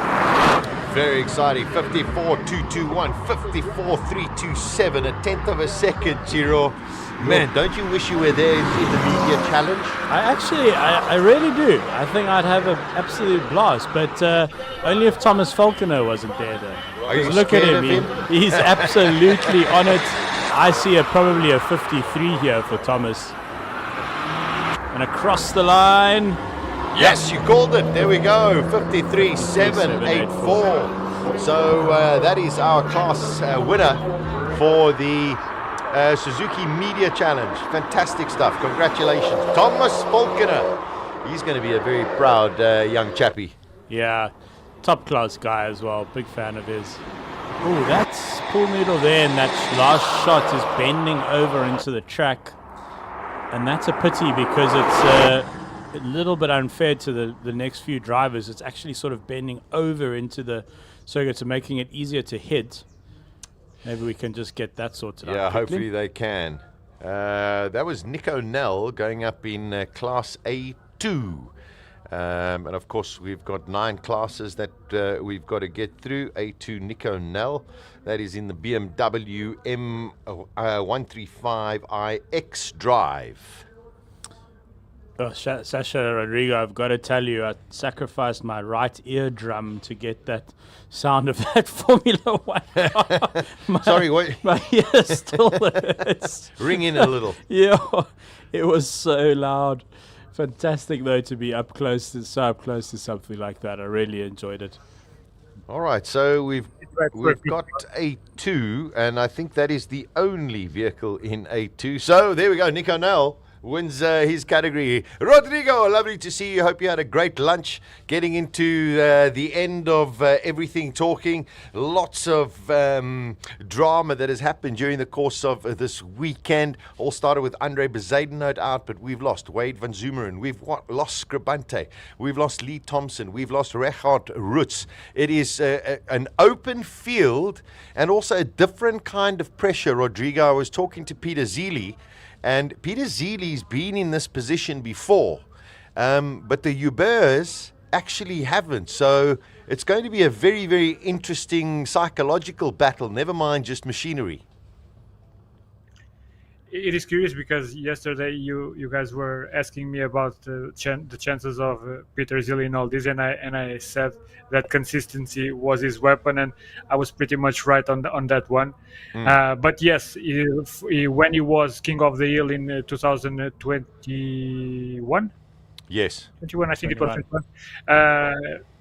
This was sort of the same kind of situation that made him emerge at the top, but then again, conditions are way better weather-wise this time, and isn't it a testament to the great depth of field in Simola that even after all these problems with the top cars, many of them not finishing the race, we will still have a final top 10 filled with proper high-powered machines.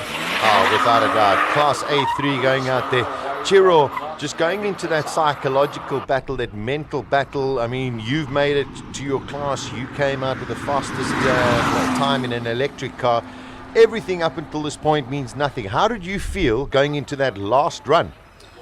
There's a good few emotions kicking around when you're lining up for the class final and for the shootout. And I just got it. I don't know how I did it. I just got into the zone. I got into an extremely sort of focused state, and I did have quite a lot going on because I had my film crew with me from Kaza Koza, but I had to manage my own in-car camera. And what happened just before my final run was my camera died, and I had to run around the pits finding cables. Anyway, it was all drama. But besides that, I think everyone out there, everyone in the field, they're pushing to get into that zone right now. All right, it's Class A3, and we've got Martin Wiles just under 50.5. Enzo Kuhn on the track at the moment. We've got Faraz Ibraham in his 10th edition of the Simola. Oh, properly sideways for Enzo Kuhn.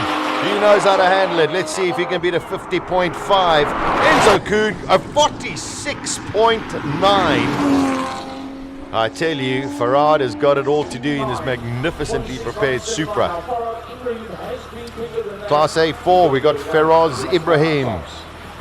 These are the top 3 from each of the categories. Ooh, seemed like he missed a gear in the Supra.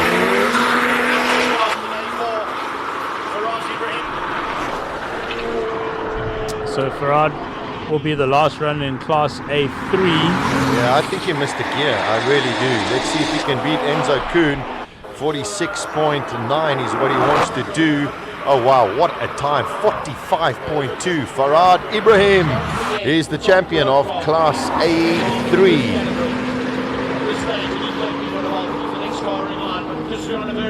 Faraz Ibrahim. Cristiano Verolini, I've got to tell you, this guy's driven so well during the course of this weekend. So I think it's going to be pretty tight in Class A4.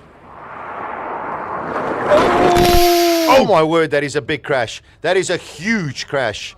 Wow, okay, definitely going to be a red flag. And taking out all of our cameras as well. That was a high-speed crash. Very, very high speed. Faraz Ibrahim, he did actually cross the line, but that's a big, big crash. Let's hope that everything is going to be okay. And that's also going over the line. Chiro, you've told us, you know, if you get the slightly unbalanced car, it just gets very light at the back, and when it comes down, if your steering wheel is pointing the wrong way, that can be really, really nasty. So, that I don't know if we're actually going to get footage there. We'll just, of course, wait to see that Faraz is okay. But again, on the left-hand side of the track, you do have this very deep water gully, which is obviously there to keep the road safe. It is a public road at the end of the day, but once you're in there, there's really only one result after that, unfortunately, and we're just waiting to confirm that Faraz is okay. He's in a very, very good car, sort of car that's built to protect you in this sort of situation, that's for sure. Yeah. But you never want to see that. That was a big one. Yeah, you got to find the limits, Rodrigo, of yourself and also of your car. But that looked pretty nasty. And on that left-hand side, Chiri, you were saying there's also a gully of a lot of stones as well. So hopefully, as soon as we've got some cameras up there or some news, we will definitely let you know what's going on. But unfortunately, it definitely took out one of our cameras, maybe a timing beam as well. There's also, just before the gully, there's sort of big gravel, really big stones, and which are incredibly slippery. So if you just put half a wheel on those stones, you're in a little bit of trouble as well. And you're coming, the very last corner over the crest of the line is a right-hander. It's quick. You're obviously at the very end of your run. You want the best time possible. You don't want to let off. All right, let's cross over to Colin. Maybe he's been relayed some information from the top of the hill, but a nasty moment for Faraz Ibraham, Colin. Yeah, well, I'm just very glad that he's all okay, because it's never nice to see any crashes. The message I got was from the cameras, because they got smacked this morning by Wade, and they're still hurting. But I'm sure the cameras will be replaced. What it does is for guys in the class final and their focus, they were all hyped up and now things calm down. They're on road tires, so they're not supposed to be using tire warmers. So let's see if we can jump in here with Cristiano. I've got to check. He has got the air conditioning on. Cristiano, that's kind of cheating with the aircon on. Well, look, we're sitting here and ready for the race. I'm not going to sit here uncomfortably. It's still a lovely M4, so I'm going to enjoy the aircon up until the start line. And it's got a wonderful smell of leather inside here. You know, it's a fantastic vehicle, and it just happens to be fast as well. So very happy to be in the car, and just want to get some nice performance out of it and enjoy the sound and the crowd. Now, hold on. I'll need to go to the exhaust, and if you can do that again.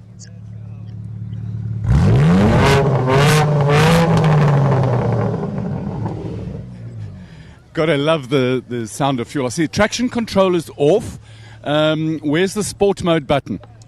So we got a throttle in Sports Plus, steering sports, and as you can see, I've got my suspension in comfort, and we're in DSC off in 4-wheel drive mode. So currently the best settings that we can for this environment. So all I'm going to do is just lean on her to just get me through this hill nice and quick and safe. Awesome. You, with a weight like this, and it looks it might be a little bit long, how do you focus your mind, or are you just focusing on the road? I'm just sitting here thinking what I'm going to have for dinner tonight, good sir. And what's winning on the dinner steaks? Probably a nice plate of pasta. With possibly some nice ham on it? I think so. I think a nice matriciana, a little bit of bacon, tomato sauce, some cheese, maybe a glass of red wine with it. I can see some salivating mouths in the crowd just listening to me talk about a nice good plate of pasta. So why not? Killing me. No, never mind their mouths. My mouth is going. Yeah, well, good luck, and thank you very much for talking to us. Make some noise when you get this thing sideways. Entertain us. Well, we'll do my best. Thank you very much, everyone, and thanks for an awesome event. Awesome. What a boy. Now we talk to JP. Got to find out why he's got the wheels turned out. And while we're there, we can have a look at the tread on the tyres. Got them nice and skimmed and sorted out. Boom. JP, that's almost slicks you've got on the front there. Yeah, I must say the previous run I battled a bit with the tyres. Hopefully there's enough left to pull this off. I'll tell you after this run. I'll feel it again. I might have maybe pushed it a bit too much into the corners. I battled a lot with the understeer.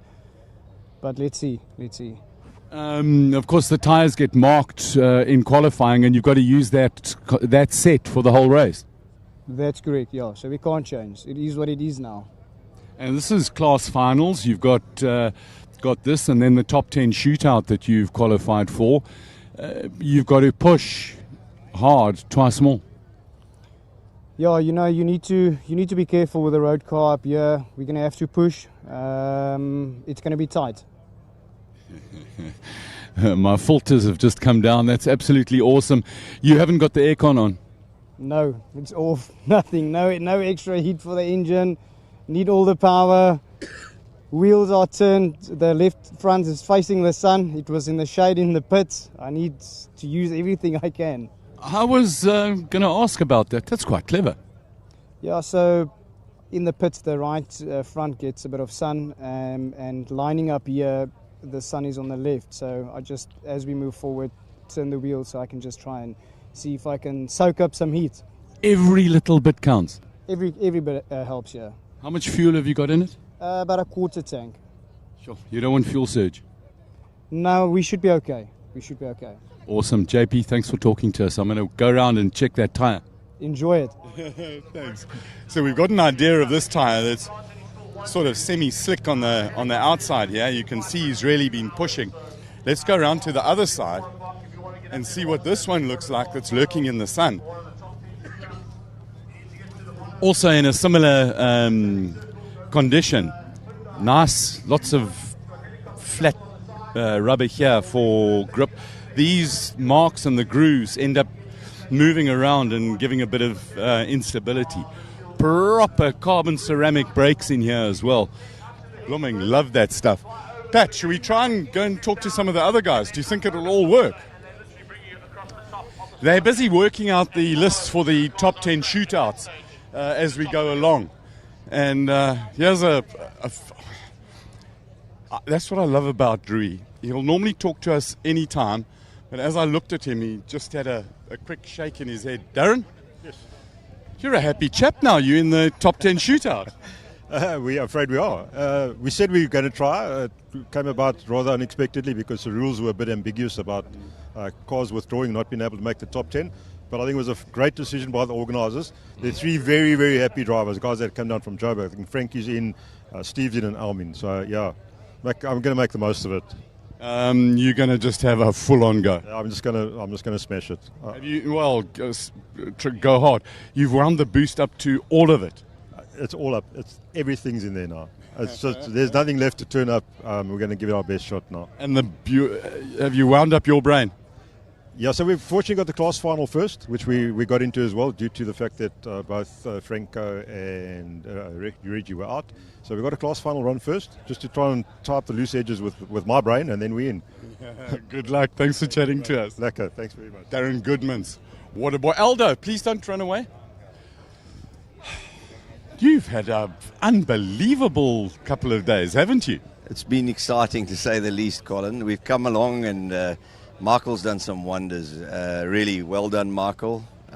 He's got the car. We found the pace that was missing. I think in the last run we got close to 218 at the bridge, which is still not where we wanted to be, but at least we got back to where we ended off last year. So yeah, we found it. We found it in the telemetry and in the handling and the wing changes. It all came together. Lots of little bits and pieces, and that's where Michael Stephen is so clever.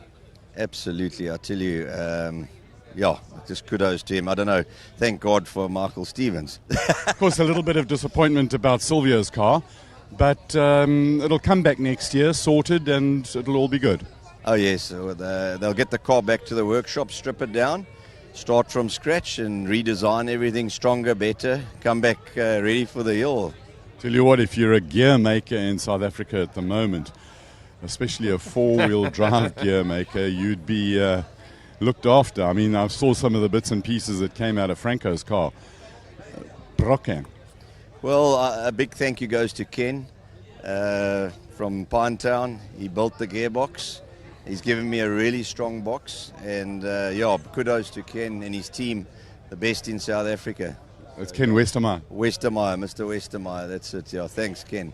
Yeah. Excellent. I think a lot of racing drivers owe Ken massive, massive thanks. See, Franco, I'm not going to go and talk to him now because a little bit much. But I'll tell you who we do want to talk to is Georgie Evans, who has made...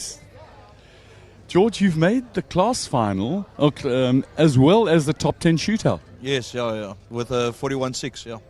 You must be very, very happy. Yes, yeah. Well, we exceeded our expectations for this weekend, so yeah, we're very happy with that. But we're going to try to dive into the 40s. You got the tyres all sorted out, fuel, you're busy sitting in the car focusing on your mind? Yes, yeah, 100%, yeah. Keeping my mind focused. We got our tyre warmers on, all fueled up and ready to go. George, good luck. I hope you get the time you want. Cool, thank you very much, appreciate it. Cheers. Hey, he's kind of flown under the radar over the last 2 days, and now all of a sudden it's getting real. You have to love the carbon fiber here.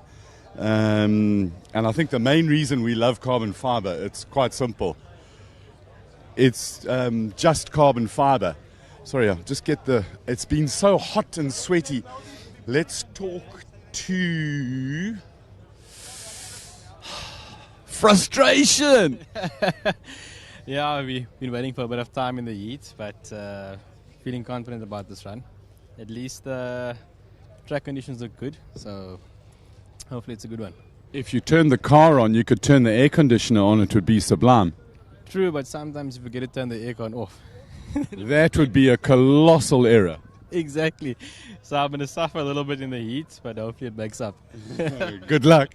Thank you so much. Thanks for chatting. The smells of the leather are quite provocative. Another man who's in the car.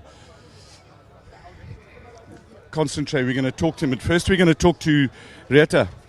Rita, you get nervous sitting at times like these,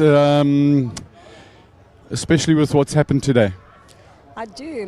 My nerves are actually shot. I try and be as calm as possible. But I know he's going to do his best. We'll take whatever he does. Well, let's hear from Peter. Thank you, Rita. Focusing on the road ahead, Mr. Zeely. Yeah, I actually just ran up 37.6 up here. But if you sped your mind up a little bit more, you could do like a 35 flat. Yeah, it's possible. I love your... Improbable, though. I love your air-conditioned fan going on there. Yeah, it's getting quite hot with the sun in front, yes. Yeah. Thank you for giving us the time to talk to you. I know you need to focus, so do it. No, I'm fine. No, it looks like there's be some time left still. Good luck. It's interesting, because this track, this event, the track changes all the time. So, and you only know what it's like after corner one. So, I must tell you, my mind's spinning. I don't know what to do. Breathe, Peter, breathe. Okay. Good luck. Thank you. He says he's fine. I know what my version of fine stands for. Maybe you can help us with your version of what fine stands for. Let's go zip down here. I want to talk to John Williams in the Ferrari because I'm looking for an Alpha, but then there's no Alpha, so we'll talk to Ferrari. John, how are you doing? I'm good, and you? I'm fabulous. I just had to come down and because Ferrari. Yes, yeah, of course. It's beautiful to race a 458 Italia up the hill. You've got to be the luckiest guy in the world. I haven't stopped smiling for 2 days. My cheekbones are actually quite sore. I've been going to bed with big smiles. Yeah, we've had a few challenges, but the last run we managed to get everything together, and it was nice for me just to show that I can still pedal a little bit, so that was great. It's always, you know, a race driver never loses that belief that in themselves until the stopwatch starts talking back at you, and then when you finally do it, it's a huge relief. Yeah, I had Q6 was my last chance to qualify. Up until then, I hadn't had a chance. So, but we like that pressure. We kind of perform better under pressure. So, yeah, Q6, I managed to put it together, and now we're in the shootout. So that's exciting. Bit of a responsibility looking after this thing and not chucking off the edge of the road. The amount of people that have come up to me saying that, you know, it's been incredible because obviously a red Ferrari, everyone's had the poster on the wall as a kid. So, and the kids have been getting in the car and lots of Ferrari caps. So it's nice to be able to race this car and enjoy it up the hill. And the sound of the V8, you know, as it revs to the limiter.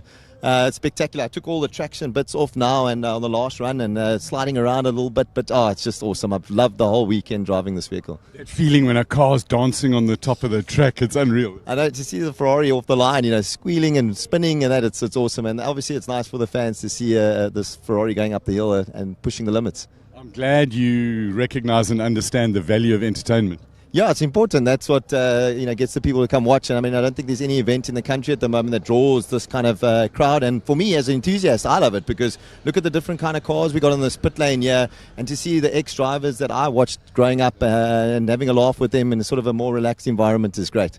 It's magic. Good luck. Thanks for talking to us. Thanks very much. Cheers. John Williams, rally driver, race driver of absolute note. The other guy who got really surprised was Sav Gualtieri, and we need to talk to him. The other one we need to talk to is Franco De Matos, who you thought you were going home. Now you're in the top 10 shootout. Yeah, I'm actually a lucky draw there at the end of the day. So, yeah, I'm the slowest of the 10. But you know what? I'm actually pleased with what we've done with the car on new tyres and that. I mean, there's a new learning curve for me. And we've got it there. So, yeah, we'll see what happens now, you know. This is a crazy event where we know that just about anything can happen. And we're getting ready to go back with some live track action. And then it'll be no voice by my choice that I'll let the cars do the talking. Car good for the shootout? Yeah, look, we've all the 3-4 runs that I've done, I've gone faster and faster. So I've done another drastical run. I've got nothing to lose. Let's see what happens at the end of the day. You know, I'm mad as anything else. So we'll try anything. Let's see what I need to find out what the car really works like. Awesome. And then you can give your voice a rest. Yeah, I feel worse in my car, so but we can't cry. You're looking good, Franco.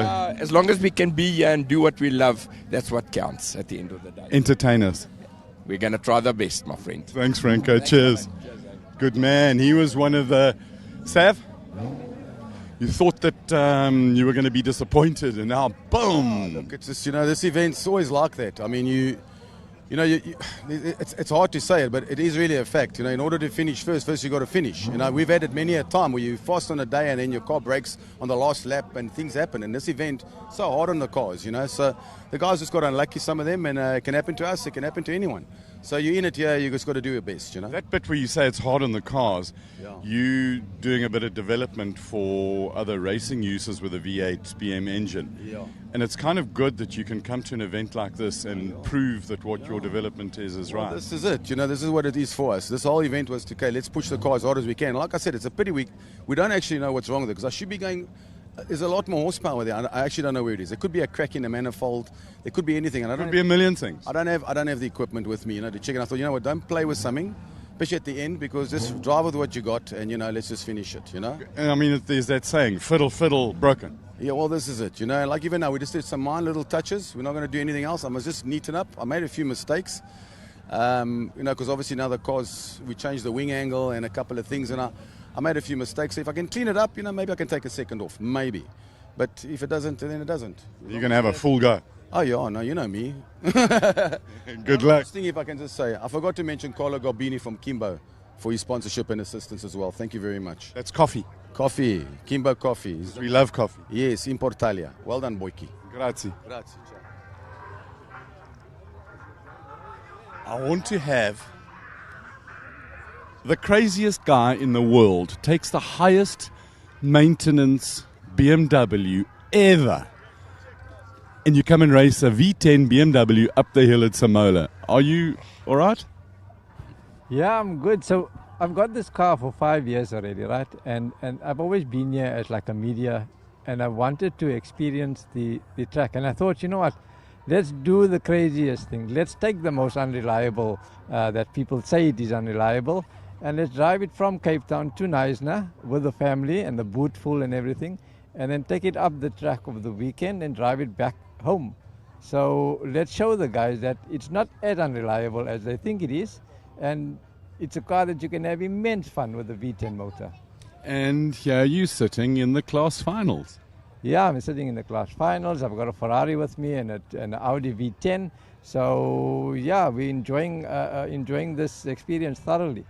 Awesome, well done. SA Beamer for the win, eh? Thanks, Colin. Lovely. So we got the Mattia. I'm trying to go through all the players. John Williams got a crowd of supporters again. Unbelievable stuff. Got to love it. Come back to all the V10s in the world. How are you? I'm fine, and you? I'm hot. Can you imagine how I'm feeling?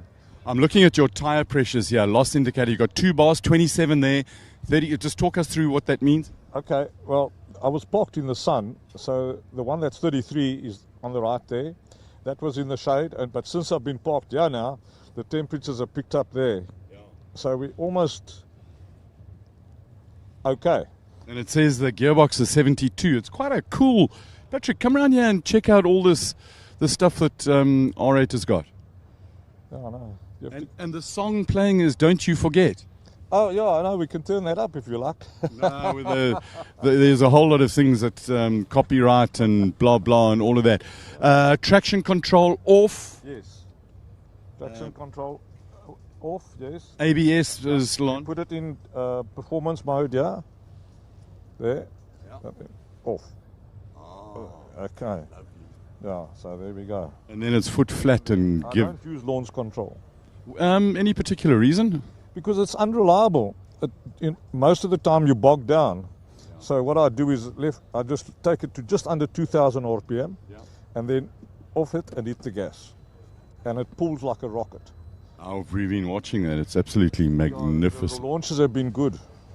And I think launch is, I mean, that's super, super important. Yes, absolutely. Your start here is critical. How do you focus your mind now while you're waiting? Hot. I'm just telling myself to focus. And then you get some idiot come and stick a microphone in your face and talk rubbish. Yeah, I took the camera out apparently. Yeah. Good luck. Thanks for talking. You got to grovel to get down there, and another Audi. Are you ready for this, my boy? Yeah, I'm about as ready as I could be, I guess. It's not nice. I was watching it on the big screen of Faraz going off, and he's a bit of a long-time friend, and it's just a little bit nerve-wracking. But hey, we move on, and hopefully he's okay, and we're looking forward to putting in a strong last run and see if we can actually win our class. Ricky, have you managed to actually get things off the line and get your launch right? Yeah, we've played the whole weekend with a bit of settings. We've found a happy medium. It's not the best setting, but it's working. It's working. That's all I can say. I just wish we could get a little bit faster, we are a little bit slower than what we normally used to, but I'm sure with a little bit more seat time next year, we'll come back stronger. Ricky, I've never ever heard any racing driver say anything other than, I wish I was a little bit faster. I think that's written in our book. Also, we've got a massive book of excuses. No, it's a book of reasons, Ricky. I'm telling you. Good luck. Thanks for chatting to us. Thank you so very much. A book of reasons.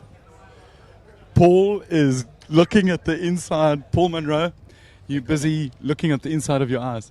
Yeah, it's always nerve-wracking when there's delays and stuff, because you get yourself hopped up, and then of course bit of a delay. You got to zone in again and zone out and zone in and zone out. But where are you sitting on that zoning at the moment? I'm zoned out, I guess. Unfortunately, I'm the only one in my class, so I'm going to do my class final year. I'll both come first and last if I cross the line. Oh, you could be first, second, and third. I could be, yeah, which would be exciting. But no, I honestly love this event so much. I want to drive it every possible time. I came all this way to drive, so any opportunity I have to do a run, I'm going to do it, and I'm going to go balls to the wall as always. So I love it. In full carbon, 6-cylinder BMW with Freddie exhaust on it that makes great noise. Yeah, she's an old lady now. She's 22, 23 years old, but still competitive, in its own right. Obviously, far less horsepower and torque and whatnot than other cars, but it seems to still be able to punch above its weight, and hangs in there with the big boys to some extent. So I really love this event. Like I say, it's a track car, but make a few changes, and she does a hill climb reasonably well. So, Paul, it's what you got, so that's what you play with. Exactly. Yeah. That's exactly right. Now go back to that other zone. Thank you for talking to us. Good luck. Be fast. Thanks, Colin. Thanks very much. Cheers. Jeez, it's a little bit warm inside these cars. Another class finalist. They're all lined up here. We're actually quite lucky that all you guys are here. Is that a bit of air conditioning I'm feeling inside here? No. It was earlier, yes. Oh, you got it started. Okay, so you fighting against the two Volkswagens with an old launch Hyundai. Correct. I think I'm a little bit of the underdog, but I'm going to give it beans and see what happens. But you've got some proper groceries under the bonnet. Yeah, look, it's got a G25 turbo on it now, so it's making decent power. We've just been struggling with fueling the whole weekend. Yeah. I'm sure everyone's seen the black smoke. It's just running rich as soon as it sees boost over 1.5 bar. It's just chucking fuel to protect the motor. So we're just going to give it beans. We put a bit more ethanol in it and see if it leans it out a bit. But at the moment, we're just going to go flat out. You say above 1.5 bar boost. What are you boosting to? So I'm going to try. I've set the target for 1.7 bar, so that should make still 40 kilowatts under them, but it should make about 300 kilowatts on the wheels.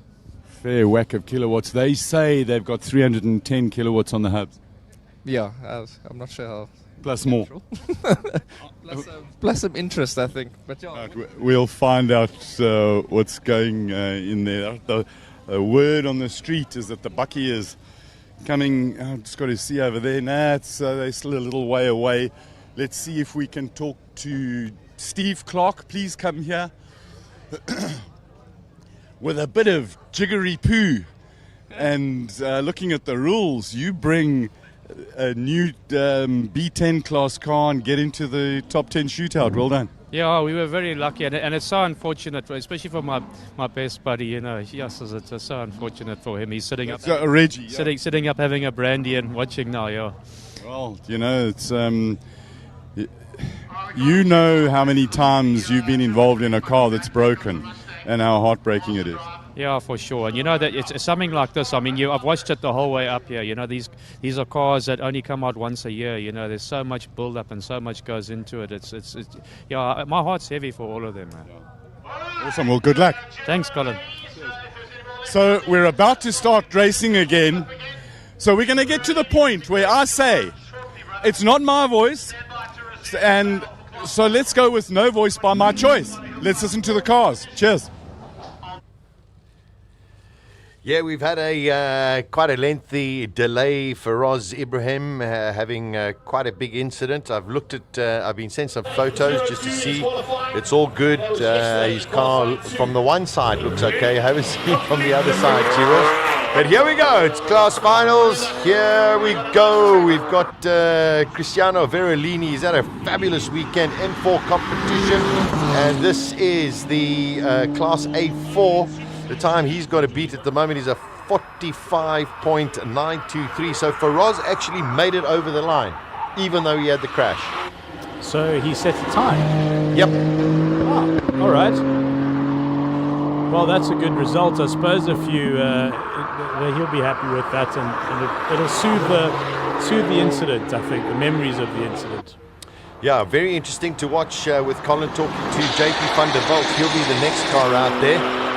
Cristiano Verolini looking very tight. Beautiful lap. There we go, 44.9. He's been so consistent this whole weekend. And JP, a little concerned about his tyres, but I don't see that that's going to be a problem. Rodrigo, let's bring you in after this delay. JP out there to defend his crown, a super talented driver. For sure, and the Porsche Turbo, as always, showing that is an immense race with the perfect launches during all weekend, and straight down the gauntlet and posting times that really get itself on par with many of the good race cars. The idea is strong. Wouldn't it be worthy to transform, take one of these and transform it into a race car and bring it to smoke? There's the potential here for a sub-40 car for sure. Yeah, I'm sure it would be. Here we go. Oh, another brilliant time, 43.5. There we go, winner of the Class A4. Congratulations, car number 76, Sean McKay. Now this could be pretty close between these two. It's Dayan Padiachi and Sean McKay. They're only split by 0.4 of a second. There are only two of them in Class A5. Beautiful sounding, classic Porsche. Yeah, Rodrigo, I loved your idea there. Imagine taking a Turbo S, stripping it out, roll cage for a little bit of extra stiffness as well. I mean, the thing would compete with some real monsters. For sure, and those engines are very tunable, and without even risking reliability all that much, it's very easy to take 850 horsepower from that, and taking 200 kilos or 300 kilos from it is also not that difficult. It would just be a case of getting some aero on it and push it up the hill. Or alternatively, you just get a GT2 RS and strip out that as well. Could be a lot of fun. All right, this is going to be a tight battle. Just trying to see what Martin Wild did a 50. I don't know, A5. Sean McKay, 50.4. So not his fastest time during the course of the weekend. Let's see what Devan Padiachi can do. He should, yeah, all things being equal, he should be comfortably quicker, but this is when it counts. It's actually quite a cool class because this is a baby Porsche, the 718 versus an older 911, which is pretty cool. So you can sort of see the progression of Porsche in one class. And let's see if Dayan Padiachi can get one up on the GT3 of Sean McKay.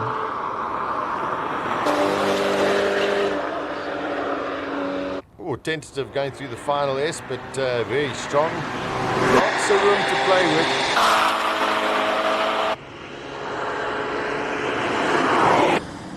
A 50.4. 49.3, yeah. Oh yeah, 49.3. He's got it. 49.3. Yeah, he's got it. Well done. There you go. Winner of this class. Congrats. Shiraz Bauer in, I think the only no, it's not the only four-door car because there's an RS3 in as well, but yes, one of the only four-door cars going up the hill. I just loved his chat with Colin. Whole family came down, trunk full of bags. Here we go, bring it here. Yeah. Go up and down the track a few times. Probably put on a new fresh set of tyres on Monday morning and drive back to Cape Town. Beautiful, beautiful. Yo, 25 grand a set of tyres. Those rear tyres are 295 19s. They're massive. Oh my goodness. Okay. Yeah, it makes Tiger Wheel and Tyre happy when you pull in. Yeah. And then we're going to have there we go, Shiraz. Man, another great run. And this is such really shows off a great aspect of Simola HillClimb is that it gives enthusiasts a real chance to enjoy themselves. Yeah, 55. So actually his slowest time of the day. Let's see what John Williams can do in the 458. He's going to be up against the Audi R8. Yeah, it'll definitely be between John and Gordon. The M5 is wonderful. It is doesn't have the handling to match these cars. Has the power, but not the handling. Yeah, John got to give it a go. He's got to find at least 2 seconds if he wants to challenge the Audi. But just beautiful to hear that screaming V8 engine going up the hill. Yeah, dream car for me, the 458. It's fantastic to watch it being driven in competition and in road trim as well, because there are a couple of GT3 cars around the world, but this one's in road trim, which is great. Yeah, wonderful. Just trying to see what John Williams' time is. Should come up on the board. And there we go. 48.2 for John Williams.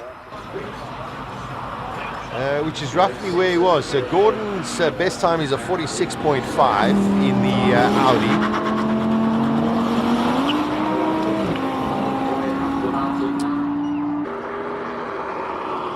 He really pedals this car, Yeah. 2 seconds up. It's hard to find 2 seconds on the hill.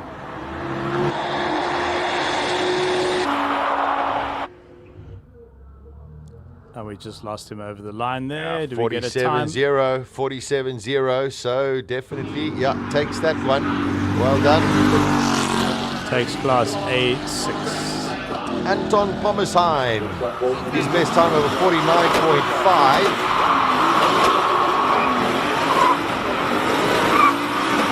James Temple just trying to get some heat into the rear tyres. I think he's trying to destroy his rear tyres. But yeah, he'll need it. The Mustangs tend to be squirrely off the line. lined up here in the saloon. Very, very important.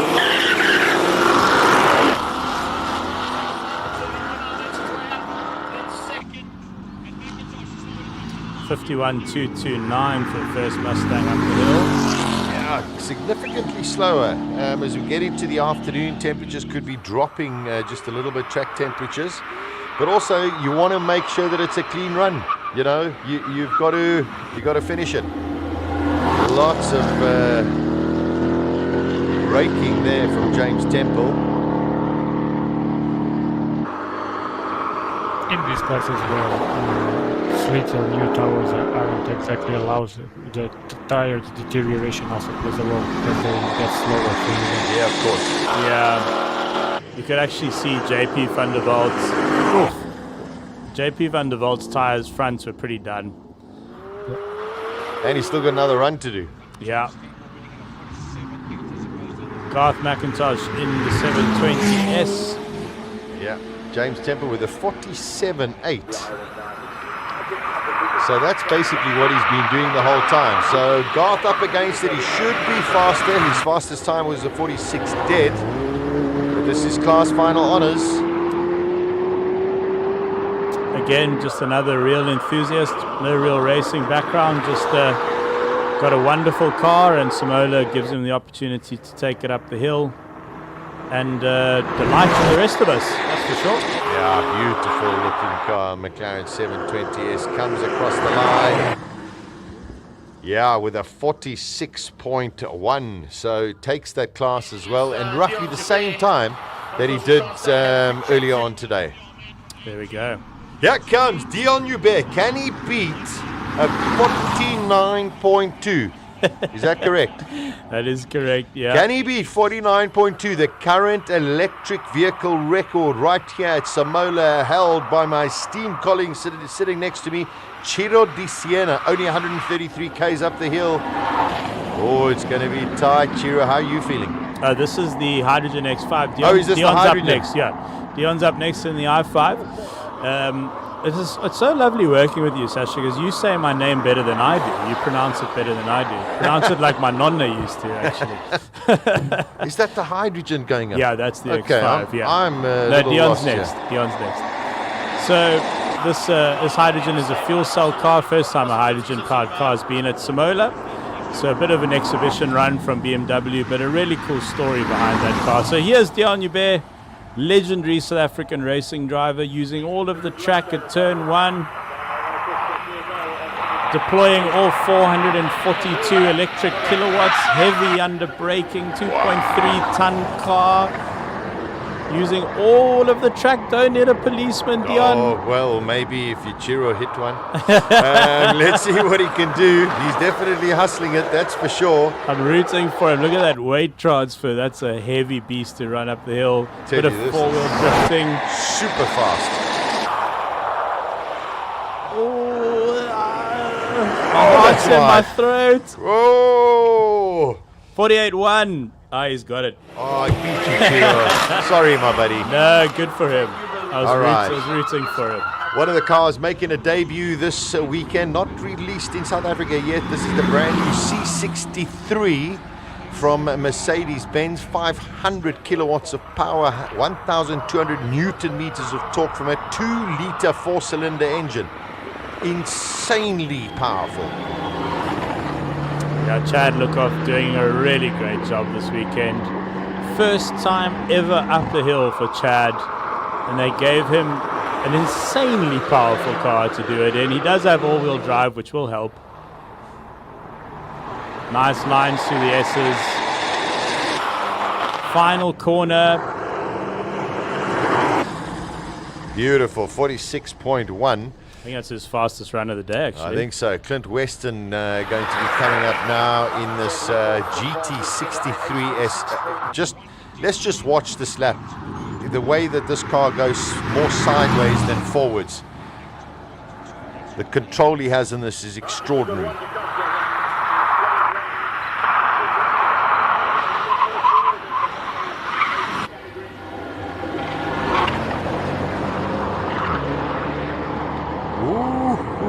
Very close to the policeman. This is where it starts to get leery. Sideways, sideways. Oh.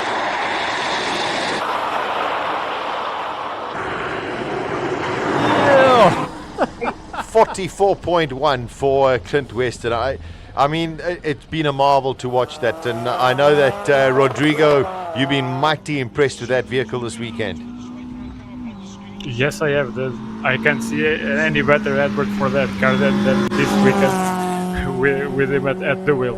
The kind of show he put on has me sold on the car, at least. I think for next year, Sasha Rodrigo, we should suggest a most entertaining driver of the weekend award. And this year, this year it will have gone to Clint Weston. Yeah, for sure. He really has hustled that around with looks. Yeah, just brilliantly. It's our master driver. Go ahead. 2023 Peter Solberg, 2024 Clint Weston. Yeah.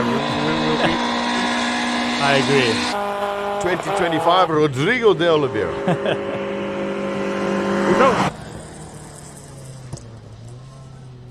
That's our development driver there from Master Drive. Here we go for Craig Zank.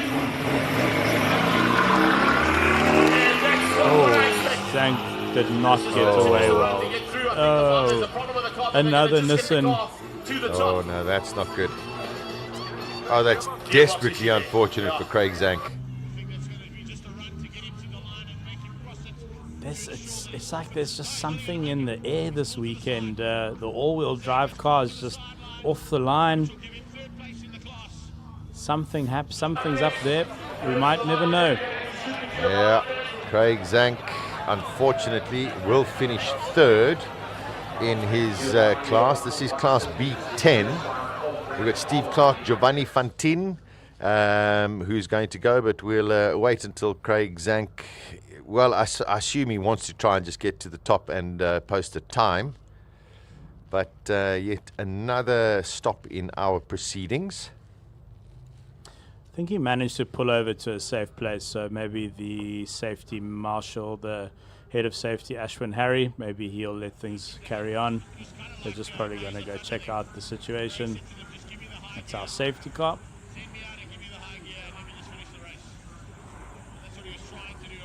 Yeah, just make sure that the car's in a safe place. Yeah, just checking it all out. I think it is in a safe enough place, but we'll just wait for them to clear it. Safety car will go back to the start-finish line, and then we will continue with proceedings. Steve Clark and Giovanni Fantin, the other two that are going to have a go for it. Steve Clark's fastest time during the course of the qualifiers, 42.9. Giovanni Fantina, 44.1. He's in that RS3, the silver one. It's beautiful sounding car. Yeah, one of my faves.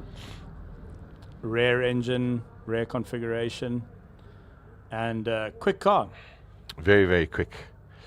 So, the Nissan GTR dealerships or service centers, I think, going to be rather busy. I think there'll be, from this there'll be so many learnings for the teams as well. They'll come back stronger next year. Of course. The 15th celebration of Simola, the 15th running of Simola is next year. We hope you will join us from around the world. Rodrigo, if there's one to come to, it will be next year. For sure. By now, you guys have convinced me. You have insisted, and I have no way out of it anymore. I have to come, and that's it. Yeah. Yeah, we'll definitely have you here. And I mean, who knows, 15th edition, maybe we have a couple more international drivers. I'm going to try and speak to my good friend Kimi Räikkönen and see if maybe he wants to come. But whenever I phone him, he just goes, "Buh." So I'll definitely ask. All right, let's have a look at the incident that happened a little bit earlier with Faraz Ibraham. Unfortunate accident that happened just at the end line. Fortunately, he's okay. The car, I think, is a little worse for wear, but can be repairable. So let's just have a look at exactly what happened and maybe try and pick up why the accident occurred.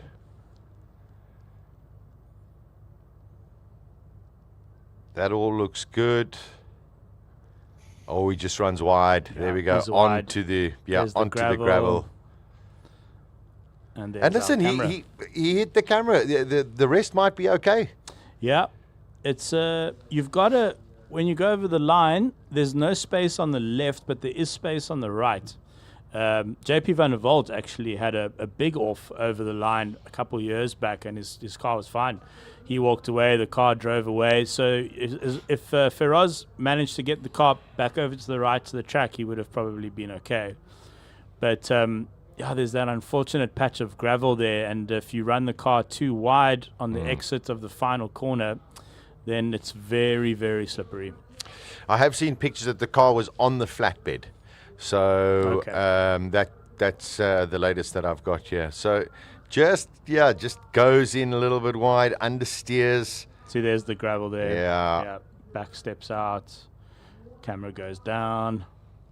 And someone from the production team has to run up the hill really quickly to try get that sorted out. How fast can you run up the 1.9K? So if you're just joining us, Craig Zank was just about to go on his class run, but unfortunately just bogged down on the line. Something went wrong. Cars off the side of the road, but we still have a little delay at present, although it looks like there's a little bit of action. I could see the marshals ushering one of the cars. That's the R34. That is coming down. Yeah, and that'll be second in the category. And that's Steve Clark. Has been super quick in this car and super impressive. His best time of 42.994. Probably the most one of the calmest drive interviews I've ever heard.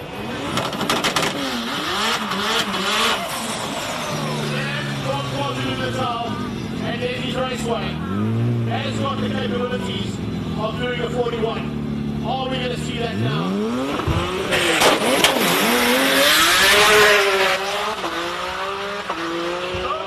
Sort of hopped a little bit on the launch. Yeah, but I don't think... Oh, that was very understeery going through turn one. But, don't forget that the timing beacon is about 2 or 3 meters ahead. Yes. So he should be okay. It's interesting to see that it was the Hyundai that was lining up behind him, which is strange because we still need to see Giovanni Fantin. But anyway, let's focus our attention right here. Steve Clark, very close to the policeman, giving himself some space. Sure, he's driven this car beautifully this weekend. He really has. Brilliant. 43.5 for Steve Clark. Not his fastest, but I think fast enough to win the class.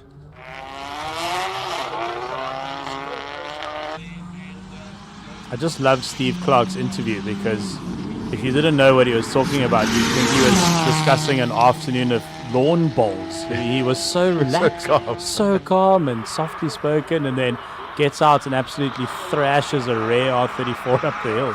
Love it. Brilliant. Okay, here we have the Hyundai Josh Lowe in the car. Very strange. We haven't seen Giovanni Fantin. Maybe he's coming up a little bit later, but he was meant to race in Class B10. This is B2. And then, of course, we're going to have this wonderful dice between Daniel Rowe and Jonathan Mokotsi. Okay, so it looks like there is an electrical problem with Giovanni Fantin. Good lap. 47.9. The Super Polos. This has been one of the tightest head-to-heads in Simola history, I'd reckon. Yeah. Literally hundreds between them. I had a chat with Jonathan outside just now when I was outside the commentary booth, and there is quite a special development engine in there. It's got 300 kilowatts. Yeah, I know, it's quick. Very light. They're also, as Rodrigo picked up, they're playing with the rear wing as well with the design.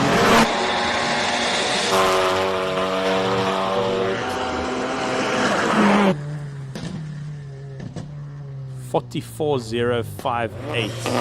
All right.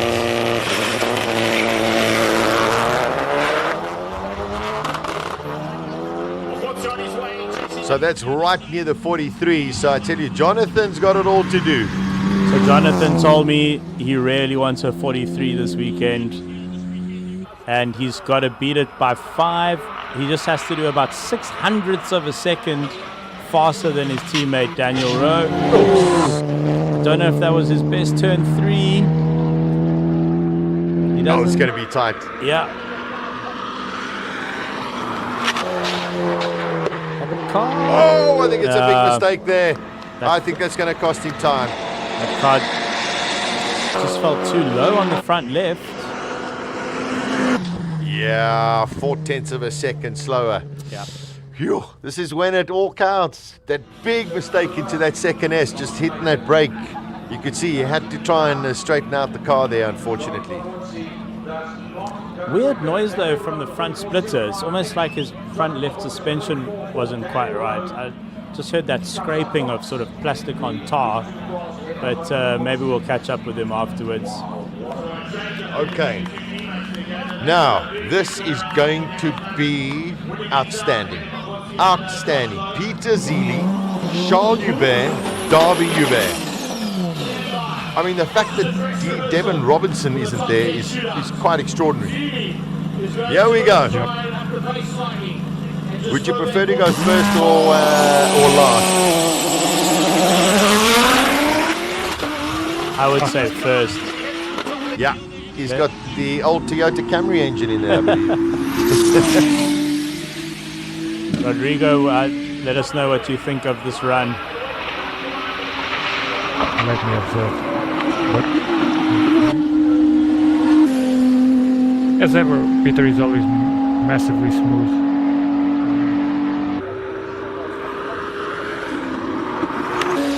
Oh, this is quick. You can just see it, I agree. It's so smooth. Nothing wrong.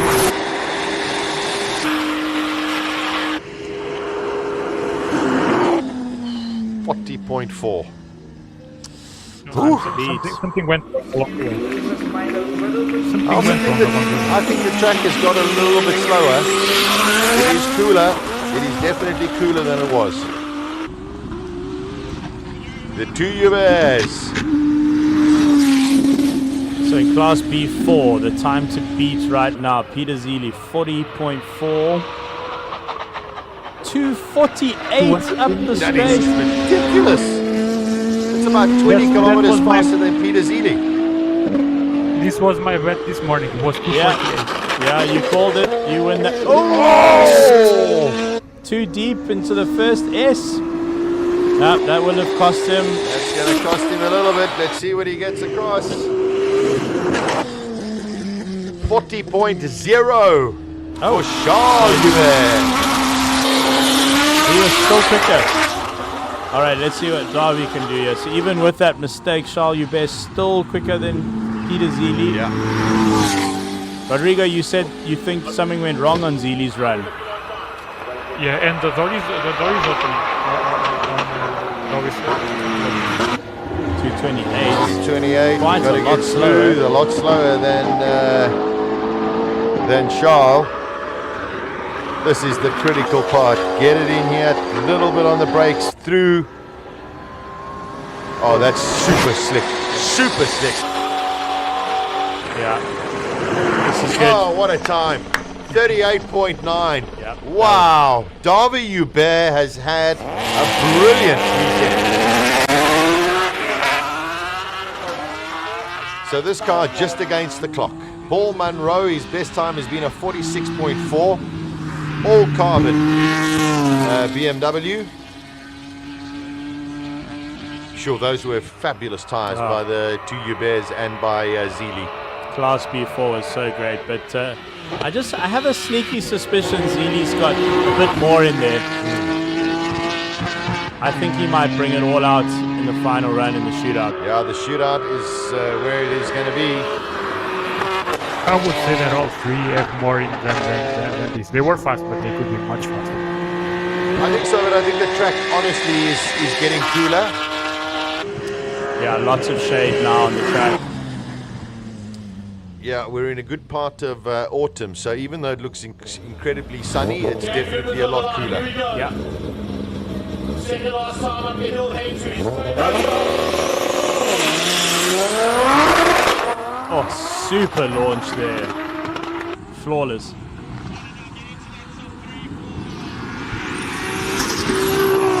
Ah, one day when I'm big. One of these off the bedroom wall and on into the garage. One of my favorites. 214 on the Suzuki Speed Trap.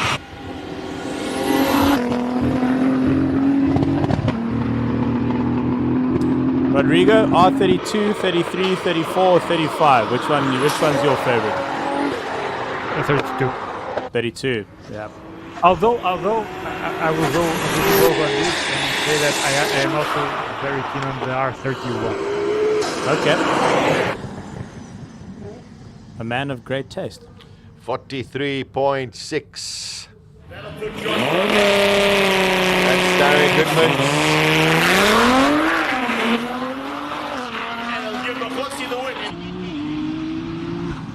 This young man having a great weekend is in the 41s.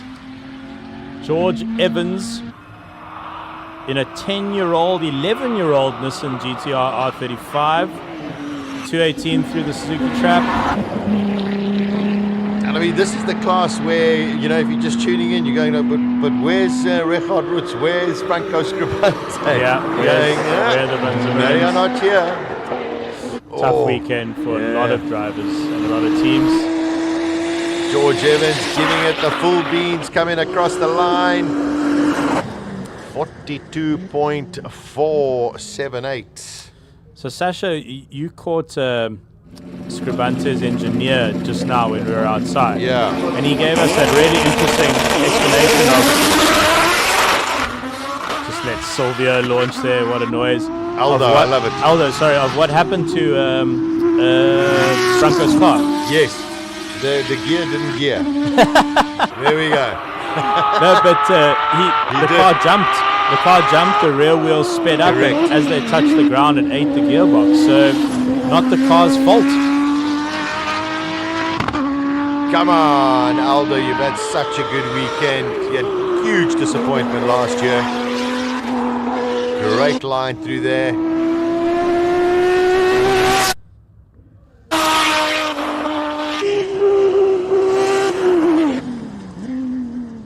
41.4 for Aldo Scribante. There we go. Yeah, that is class winner. It's not his best time, 0.8 off. Here's Ricky Giannacaro. He's got to find 2 seconds if he wants to try and beat Peter Joubert in this class.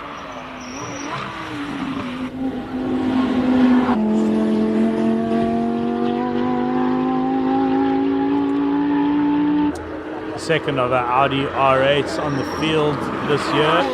This one not exactly stock, you could say.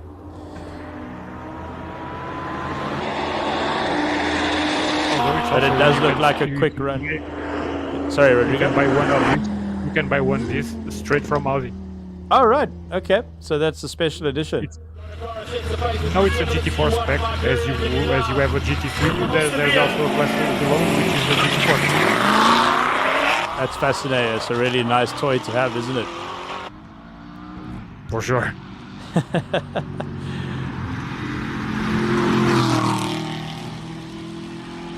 LS7Z4. This car's been consistent all weekend, but a bit outclassed by its class rivals.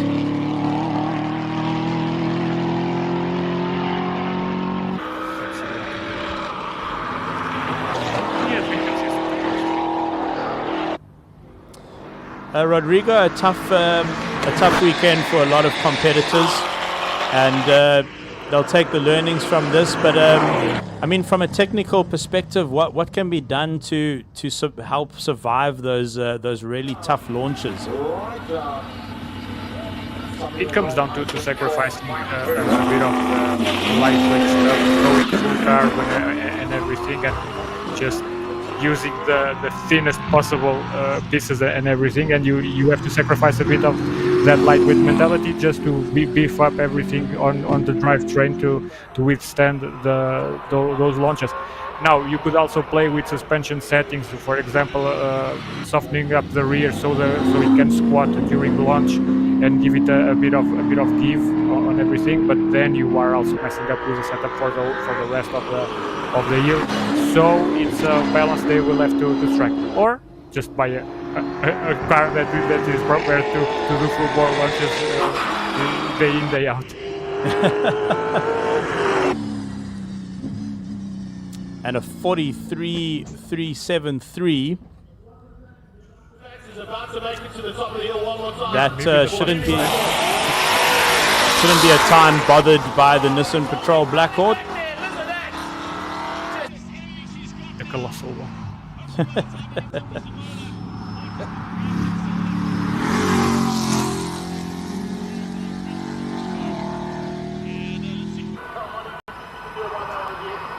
After all of those runs, I'm going to say I do feel a lot lighter.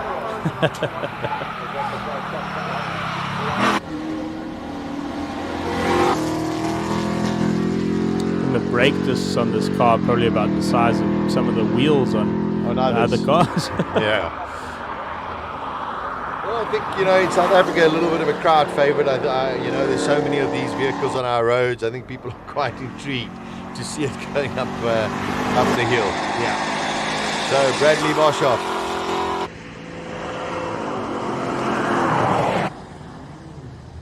Arnold Duplessis.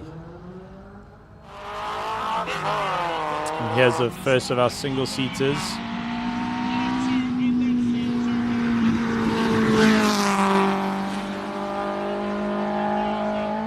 So Arnold Duplessis went 54.3, roughly the same kind of time as he's done. Single seaters.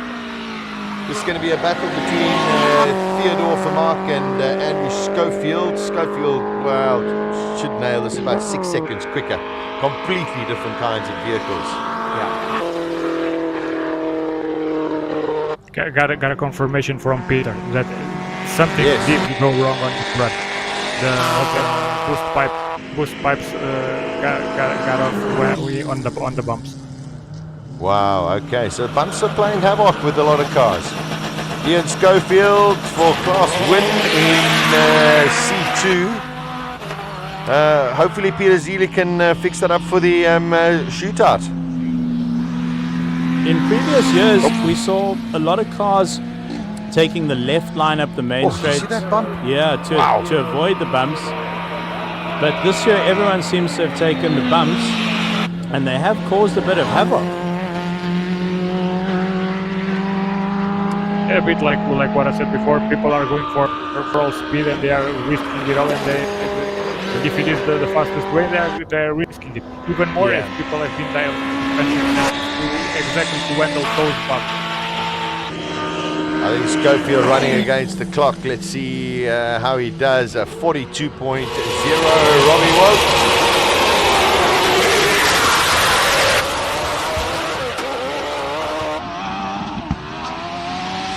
Robert's just going now, I think, for time. I mean, the course record is a 54.161. I don't think we're going to get close to it, but I'm sure he wants to get into those 37s. He's done it once this weekend. I'm sure he wants to do it again. 229, I think that is one of his quicker runs. I think it is. He looks on it.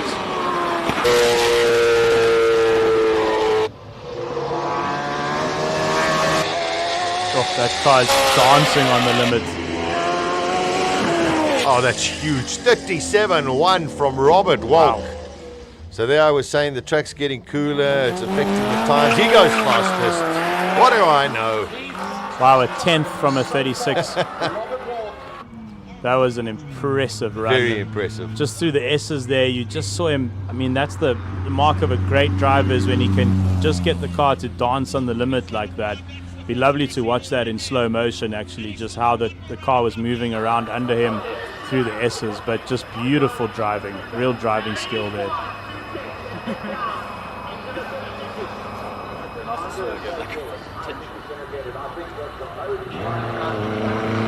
Birkin doesn't seem too healthy. No, it is Sunday. It's a nice little uphill drive for that Birkin on the Sunday. No, unfortunately, this is what happens towards the end of any form of racing, but it's still getting up the hill. How much of the track is in shadow now? I mean, this entire corner, the next corner, right on the race line as well. So you're dealing with a warm track at the bottom of the hill and quite a cold track at the top of the hill. Yeah, 109. And you just wouldn't have that on circuit racing because, you know, racetracks don't tend to have trees next to them throwing shade.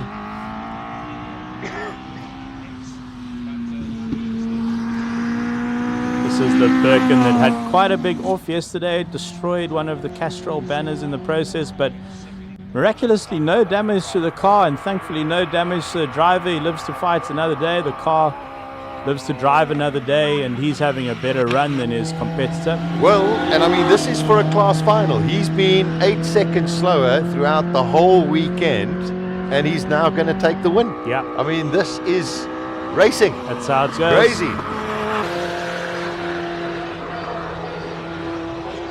All he has to do is go faster than a... Oh, I've lost my live timing. 109.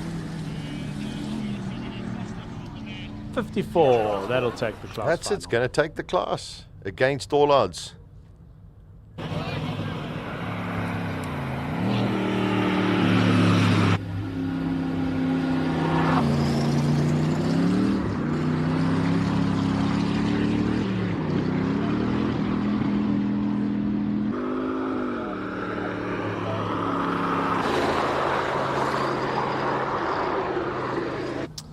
Tough weekend for this team with the Cobra. I think maybe a different power plant for next year. But this, I think, is going to be their quickest run. Yeah.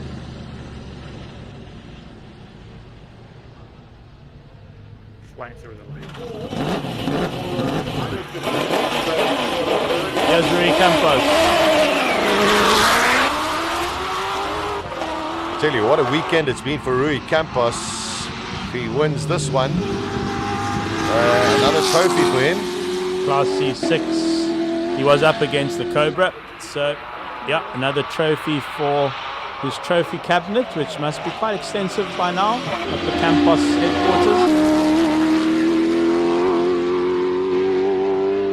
Also races in the Cape Town V8 Masters down in Cape Town, obviously. Yeah, loves his racing. That's a cool series, that. Yeah, very identical cars, beautiful, good spec.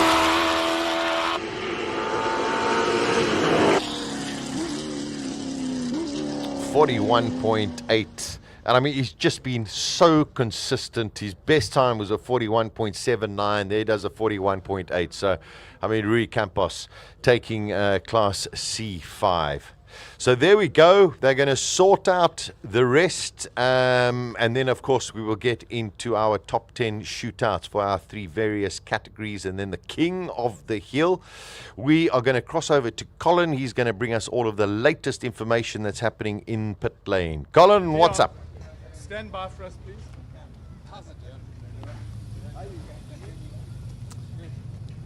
Colin, over to you. Giovanni Fantan, your Audi was running so well, and then it wasn't running. What happened? We had a bad lithium battery. And it just suddenly decided to die. It's decided to die on the start line, yes. That sucks. It sucks. Thanks for chatting to us. Thanks very much. See you next year. Yes, definitely. Cheers. Awesome. Dion Jabet, the most super powerful electric car. Tell us about it. Well, we had a little bit of learning how to manage the battery because it wants to cut out the power when it gets too hot. So we realized that we need to give it a longer break in between runs and also keep it fully charged. And so that was, the power cut was a bit disappointing in a way. But the car is very nice to drive. It's a very well-developed chassis. And it's very interesting how the electric motors sort of, you can feel them. Torque vectoring. Yes, actuating different. So somebody that developed the car knew what they were doing. It was very, very nice to drive. It's heavy, but it didn't come across as heavy. So it's a wonderful chassis. And, I said to them, we should enter that into a modified class so they could somehow make the battery give all its power. Then the thing would be really, and also if you could put a smaller battery in, so we're not far away. The craftiness of blooming racing drivers. We're not far away from an electric car winning this thing. You know that, eh? Sorry, you broke up a bit. I didn't understand that. I don't want to say it, but we're not far away from an electric car winning this event overall. We're not far away. If you think about what's happened, in effect, the fastest car in the world are electric. Yeah. So you can buy an electric car that looks like a saloon car or a family car, and it's as fast as anything else that's made for production use. And it's just not here. So one of these days, somebody will win this event with an electric car. The Prophet. Horrible to say, but it is the Prophet. And electric cars have really only been around for 10 years. No, they've been around for 120 years. But the development has only really started this last while. And the electric cars have also driven the other things, the hybrids. The Clint's car, for instance, has a lot of amazing electronic stuff going on in that battery helping and so on. I mean, that thing's got 1,400 Newton meters of torque. Are you a convert? No, I didn't say that. I just like going fast. So whatever goes fast, it's fine. You want to drive the fastest car in the world. It makes a noise or not. It's just fun. So when that car takes off the line there, I go like Tom Cruise in that movie, pretend that I can, Dion, thank you very much. Be well. You, eh? Steve Clark won his class. Got to have a word with him. Stevie Clark, you came along and new class B10, you developed a proper car with a Steve Clark engine, and you won the thing, and you're in the top 10 shootout. Well done.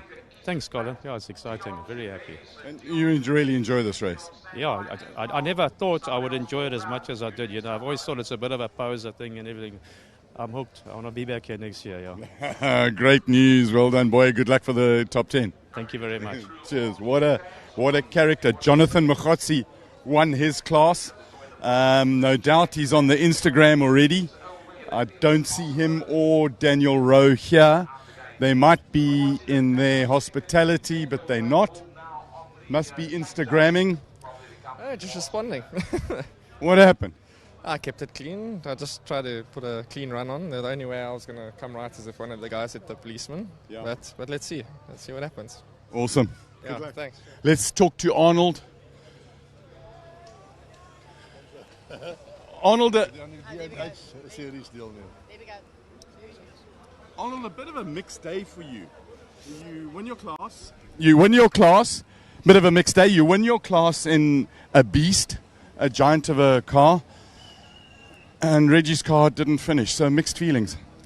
Yeah, well, I think that's racing. If you think about it, a gearbox packs up, or basically a diff, front diff. And we don't have enough races to establish when the parts are worn or not. So basically, you come here once a year and you have a race. Hopefully, the organisers will start organising 3 or 4 races a year. So that would be cool. Eh? Yeah, then we can start making worth it while and strip the cars more. But what happens is, go back the car, park the car, and then next year, 2 months before the time you start checking the car again, most probably, I don't know, when we open it up, we'll most probably find there's some parts rusted in there. Arnold, I've got to thank you and the whole BB Motorsport group for the support you give motorsport and what you do for the sport. Thanks a lot. It's been it's very special having you guys here. Yeah, well, we enjoy being here. We enjoy the customers and the crowds. And as long as we can pull the crowds, that's what we're here for. Because, they're not paying us money to be here. Awesome. Thank you. Okay, thanks a lot. Cheers, Arnold from BB Group. And we then want to, Sav, as we trying to look for our class winners here, as we've got Peter Zeely, and let's find out news about the part that came off. Let's go right into the back here while the engine cover comes off.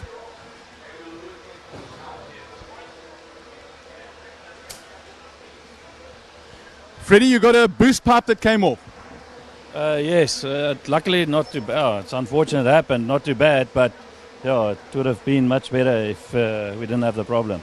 Better to have it happen now than in the top 10 shootout, though. Yeah, for sure. Yes, there's funny things. It could have happened yesterday, but it didn't. So normally, at the moment, you don't want it happen. So, but yeah. Right, the guys are busy fixing it. Thank you very much, Freddie. Cheers.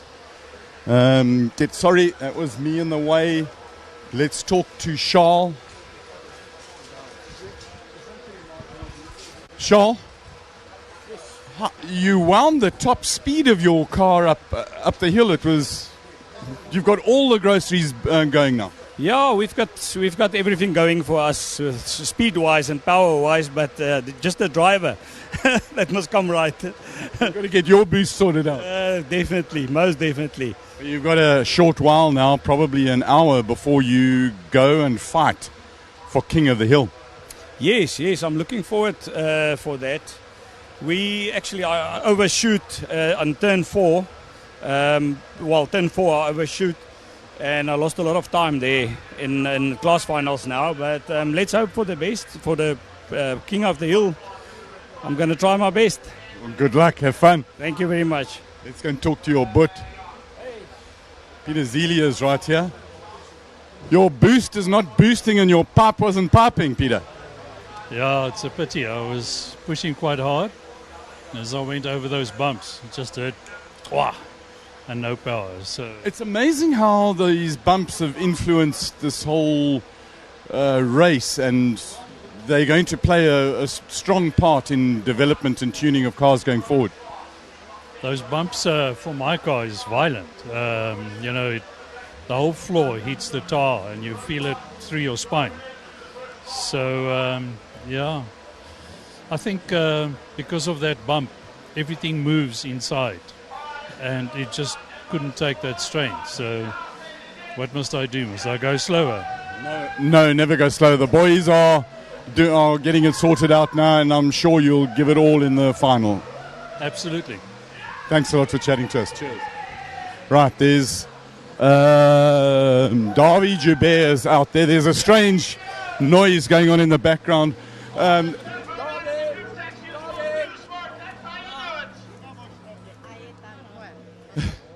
Darby, sorry. That was a good run. It was a good run. Not the best, but it was a good run. You've arrived this weekend on a mission, and you've delivered in every blooming run. It's quite proper to watch. Yeah, it wasn't quite a mission. We just came here to have fun, but the car was good. And so, it was it was nice driving the car every time. It was on song, it was doing the right things. So I'm happy for the car and the setup that it is at the moment. You've done some aerodynamic tweaks to the car. Come in, let's go closer.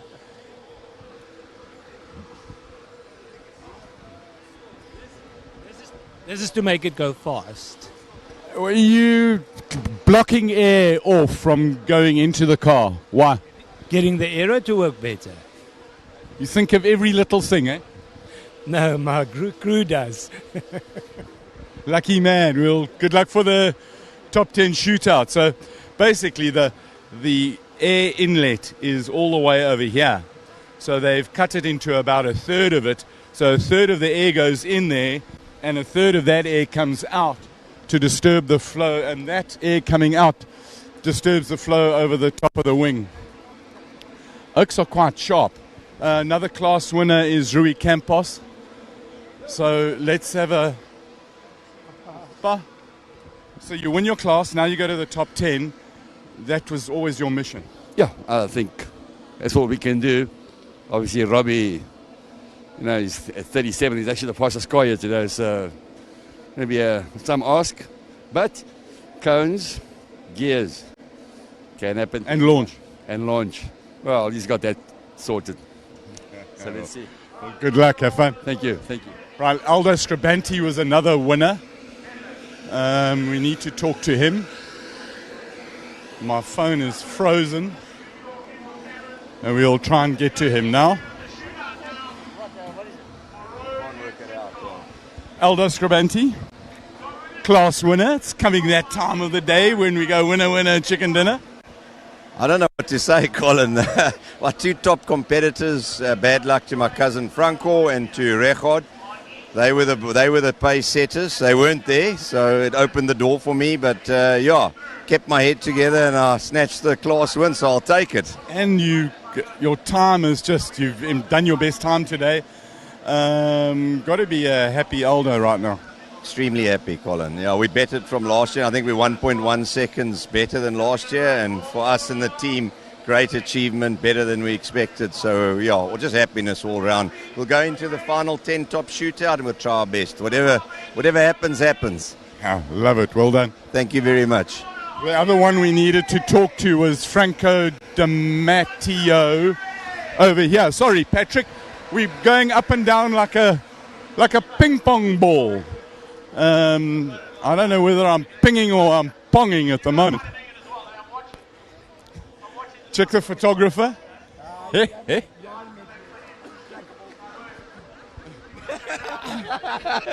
Franco, a jack of all trades and a class winner at Simola. Yeah, 100%, my friend, yeah. The pressure's back on again, Colin? And that's what it's all about. You didn't come here just to sulk and make it easy? No, not at all. Like I said right in the beginning, I'm happy that I'm at the top 10. The competition has been flipping hard this year. And it's a pity about 2 or 3 guys that's actually broken out and broken their cars. But, I mean, that's what it's all about. Everything gets set down to 0 now. Nobody's got a time on the board. You've actually got to get your car to the end of the hill. And it's just as simple as faster than the other 9 other guys. Yeah, look, and I'm going out first because I was the slowest. So I'm just going to try and put the best of what I can and what the car can do. And then let's see what happens. You don't know what happens at the end of the day, Franco, you've got one job. Yeah. Entertain us. 100%. Bet on that. Watch the start. It's about entertainment. And before I fall over, we've spoken to Aldo and we've spoken to Rui. We've got George. No, he's next to Rui. We're predicting the podium. Sylvia? No. You sitting here with a mixed feeling? The champion. Yes, the champion. We've already spoken to him, but you've got mixed feelings. Why? I mean, He's my brother, but I mean, he drove like a superstar today, the whole weekend, in fact, and he pulled through, and it mattered. You got one run, and you got to make it count. You got to take the chances that you're given. 100%. I mean, it wasn't your best lap, brother. No, but it was enough. Have you got some hints? Have you got some hints with him? No, I'm just so proud of him. I mean, he showed me up this whole weekend, and I'm so proud that and I think he's done it for our dad, you know? Yeah. And I think we all miss Chilzo's presence and what he did for motorsport, and admire what you guys do, and in his memory, keep it up. Thank you. 100%. So, you know what? Celebrate the wins. It's not often. You never know when they're going to come back again. So. Right, the cars are going to start talking. Mille grazie, ciao. Ciao. So, no voice by choice, but the first car does not make a noise because electric. That's all. To be a little bit disappointed you didn't get into the final, Farouk. Yeah, it was a bit disappointing, but we make peace with it. Everything's got a reason why it happens. And we had a good weekend, we had a great weekend. I had my family, I had my grandkids here, it was lovely. And it was a fantastic event. It's absolutely brilliant. Thank you for always making time to talk to us. We'll see you next year. Thank you, we'll see you next year, bye-bye. Right, the cars are about to start going. Listen to the throb of the electric motors as it goes up the hill.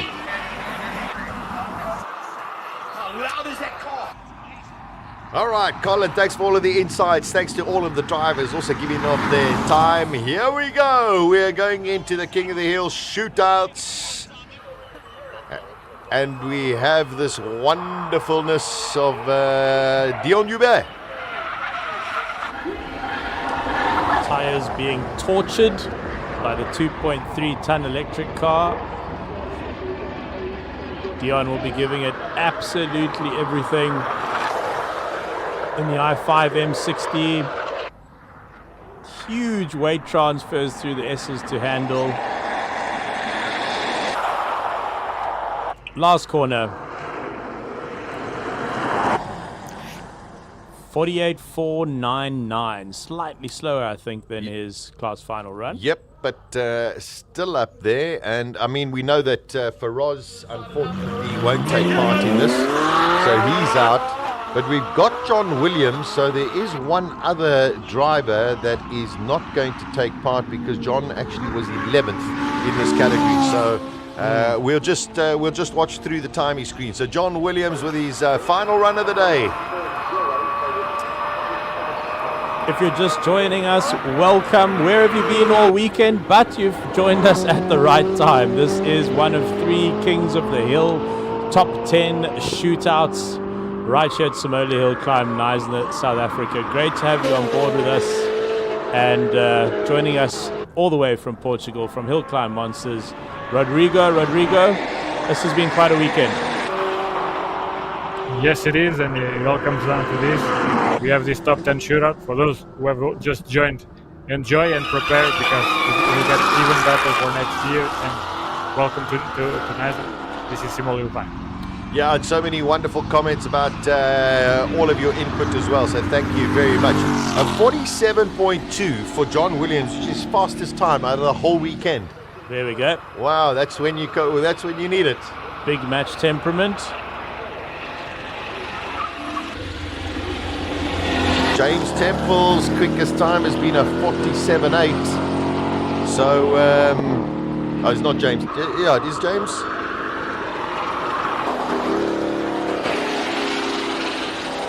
So these are the King of the Hill for road-going saloons and supercars.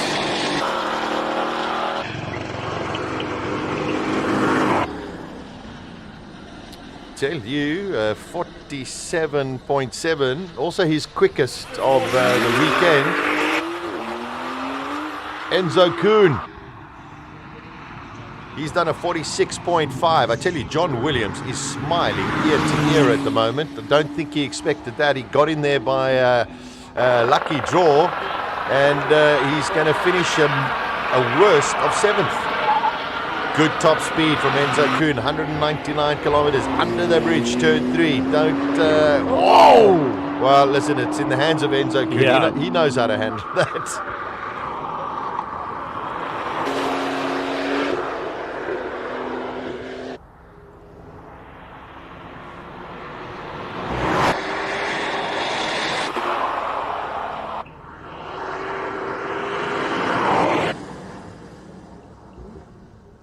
.46.9.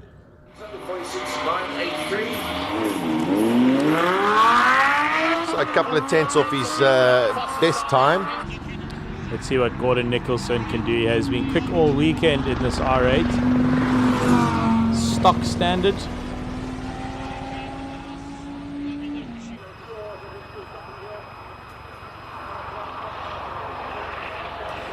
It was interesting chatting to Colin, chatting to Peter Zeely and talking about the bumps, which seemed to be the end of Franco's weekend and nearly ended Peter Zeely's weekend as well.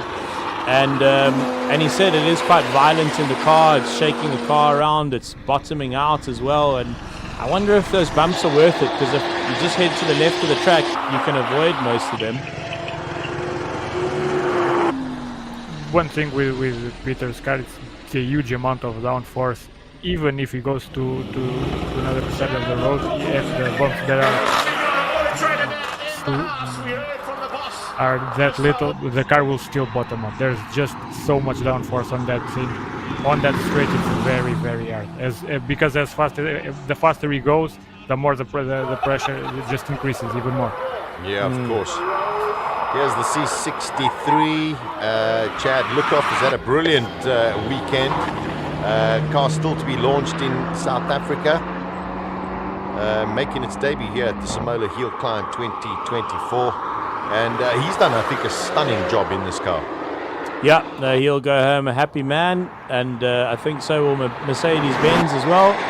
He's really done a fantastic job in this brand new high-powered hybrid car. 45.922, so he tops the timesheets with his first 45. Well done, Chad. Brilliant. 4 tenths quicker than he's done. So, man, the adrenaline on all of these drivers, Chiro, it's just like, okay, I've got to go now. No, that's brilliant. That's brilliant. I wouldn't have guessed there was a 45 in that car, so fantastic driving. Well, I tell you, Garth McIntosh is going to have to go quicker from what he's done so far this weekend in order to beat that. Yeah, this Chad really laid down the gauntlet here. Stunning time. I think we've still got Clint, sideways Clint to come. Yeah, we've got Cristiano Verolini still to come. We've got Clint to come, and we got JP to come as well. And McIntosh does it. Wow, 45.2. His quickest time of the weekend. By 8 tenths of a second. Jeez, phenomenal. Pulled it out the bag there.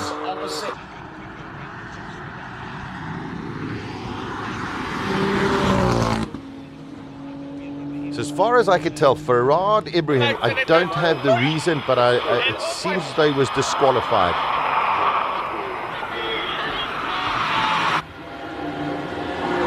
Final run for the M4. Also showroom stock. Just with a couple of nice decals on it. It's also been good to watch this weekend. Yeah, and I think he's driven beautifully, Cristiano Verolini. Just been super smooth, super consistent.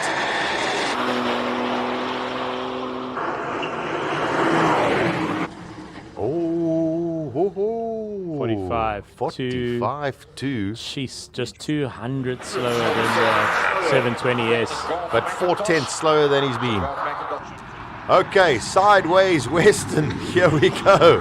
What can he do? The tires on this thing must be... Yeah, I think they're finished. I don't think you're allowed. Well, you have to race on the tires you qualify. Yes. So. Lucky it wasn't a policeman over there. But Clint Weston is just manhandled this beast around here. Very close there as well. He wants to beat JP. Oh, that's proper sideways. 44.3 for Clint Weston. Did you see how he kicked up a little bit of dust with the rear tire on the outside? I mean, that is the edge of the tarmac. Final driver. So, I mean, 2 Mercedes on the podium. Yeah. Wow.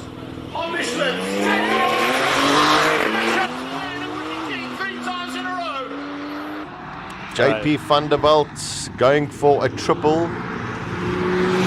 He won last year. He won the year before. He's been super consistent this whole weekend. His best time so far this weekend has been a 42.7. When Colin was showing us his tires, I thought, nah, he doesn't have a 42 left in those tires, unfortunately. But a 43 will be good enough to take the crown. Whoa, there's that understeer. No, those tires are gone. Yeah, those tires are done. But is it fast enough?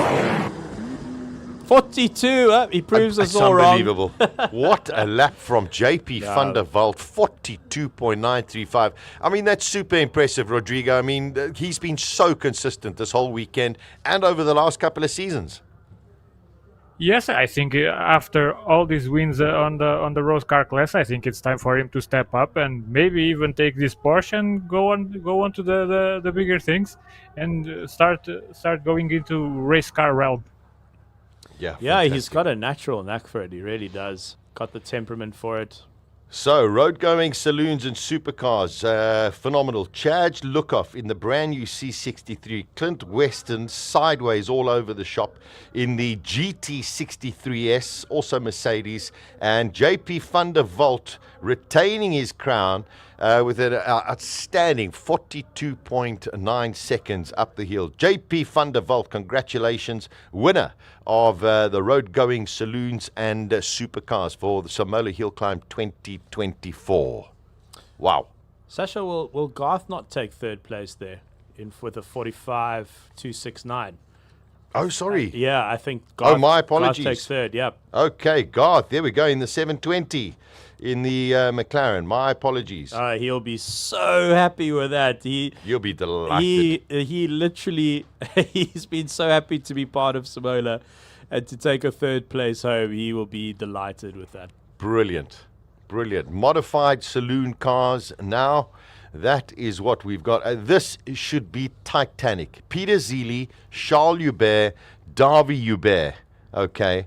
Plus, we've got Darren Goodman's that's in, Steve Clark, who's been superb the whole weekend, and Franco De Matos also in there because Wade van Zummeren unfortunately had a big crash earlier on today. He's out. Franco Scribante ripped his gearbox apart. He is out. Richard Roots broke the front diff on his Nissan GTR. So they are out. So our top 10 here should be Franco De Matos, Steve Clark, Darren Goodman, Sav Gualtieri, George Evans, Aldo Scribante, Devon Robertson, Peter Zeely, Charles Hubert, Darby Hubert. This is going to be, I think, 10th of a second. Yeah, this is a Titanic battle. And I think given that Robbie Volk is so dominant in the single-seaters, this is going to be the most thrilling king of the hill this year. Yeah, Rodrigo, this has been a really, I mean, one is desperately sad for those who have either withdrawn or had engine deficiencies that they're not there. But this has been fascinating to watch.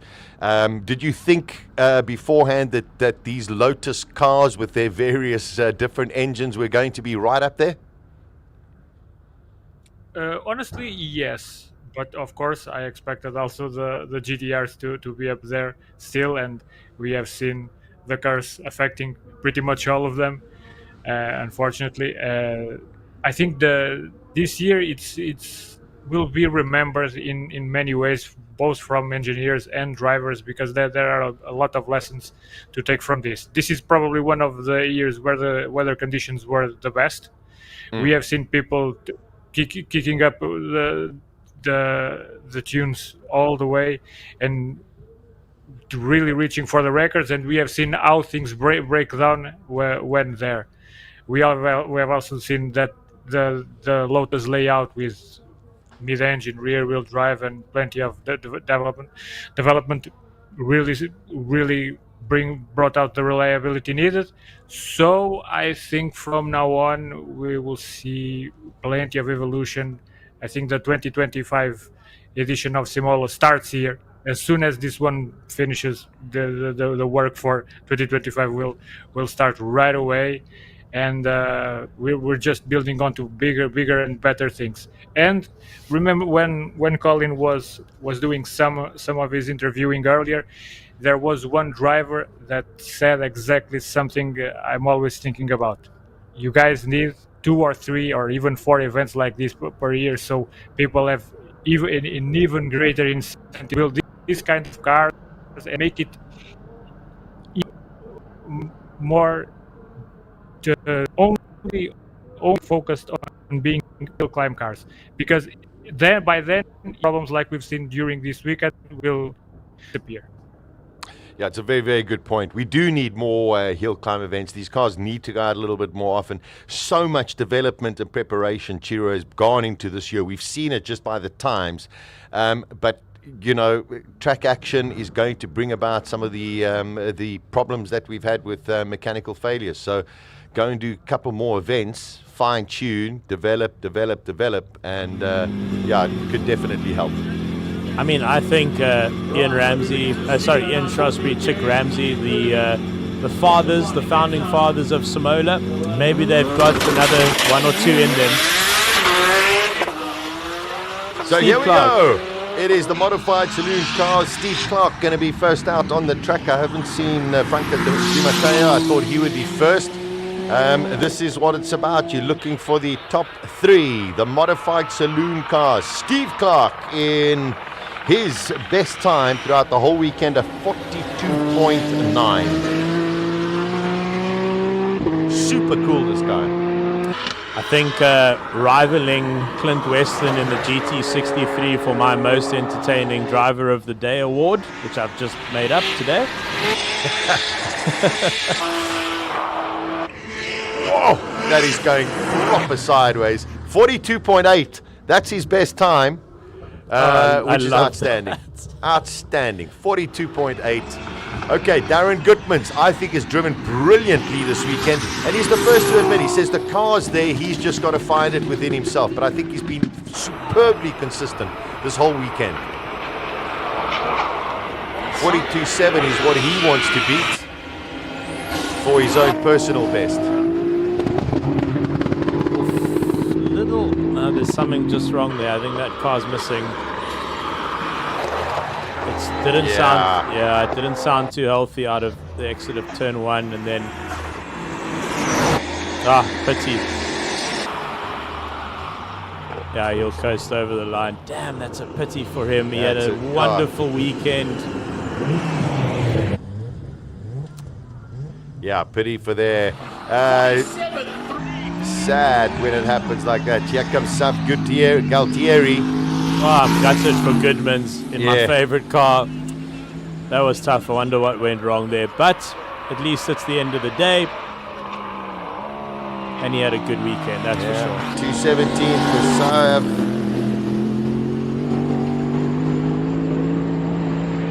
I tell you, this looks quick. This looks quick. His best is a 42.4.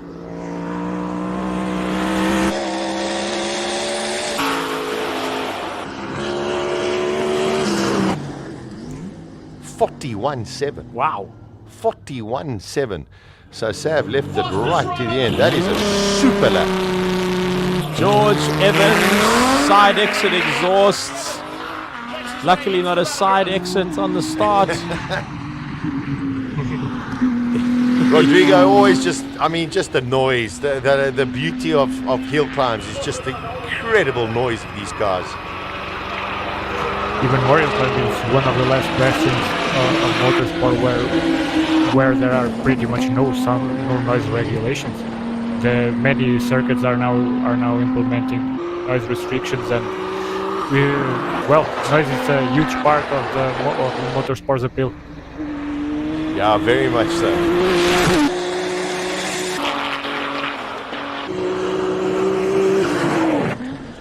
Yeah, I don't know many facilities, at least in South Africa, that would have let that Formula One car run today. Yeah. That was loud. All right, Aldo. Listen, I'm looking at my timing screen and it says that Gualtieri's time is not confirmed. Okay, so we'll get back to that. Come on, here we go. Aldo holding, there we go, a little bit of better top speed, 216, holding the Scribante family name. Highs had a brilliant weekend. Yeah, you've got to applaud these guys for their consistency. Oh, my word! as the That's words commitment. leave my mouth, but he held it. I think he's on a good wicket here. Yeah, 41-1-5. Yeah. Tops the current. Yeah, lost a bit of time there. Lost a bit of time, but right, Devin Robertson, what can he do in the Lotus? I mean, I can't believe he didn't make the class final, but I tell you, he could do something special. Oh, it looks like something's rubbing on the tire. Oh dear, that's a lot of white smoke. Hopefully it's just tires like you say. Yeah, the white smoke's gone. All right, it's not oil.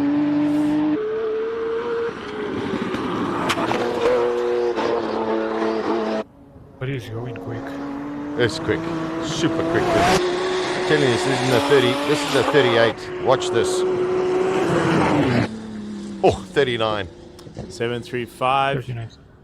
Yeah. Will it be enough? The Ubears are still coming.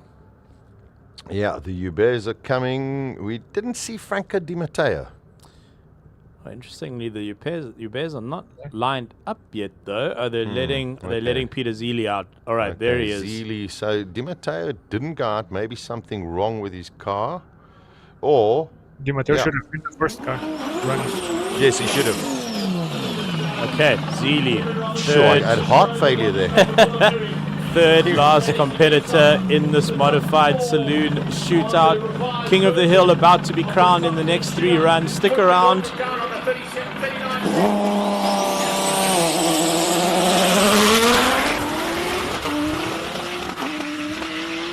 Fantastic launch. I got a feeling that Peter Zeely's just in the zone here. Man, he is going to go for this. Oh, please, can nothing pop off on the bumps? bumps? That's quick. 232 through the speed trap. Beautiful exit. That's good. That's really good.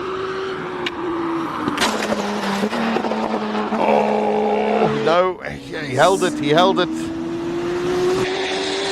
Something's sparking there on the car, but he's still got it.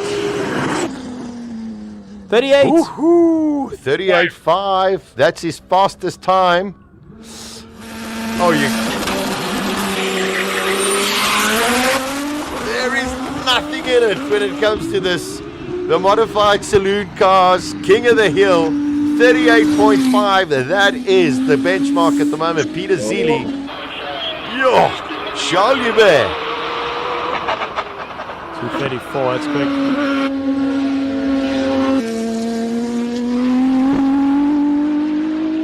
This is going to come down to tenths, maybe even hundredths. Yeah, he did 248 in the previous run, but this is tight. This is unbelievably tight. Here he comes across the line. Wow! Whoa, 39.5. 3. That's a second. No, that's a second that's slower. a second. No, you're right. Sorry. A second slower. Right, Darby. Oh, not the best launch. 38.505 is the time to beat. There's the final competitor of the modified King of the Hill shootout. At present, Peter Zeely, Charles Hubert, Devin Robertson, a man who's been super quick this whole weekend. Darby Hubert going up. He's got a lot to do to try and beat Peter Zeely, that's for sure. Zeely on here for his second win, his second title.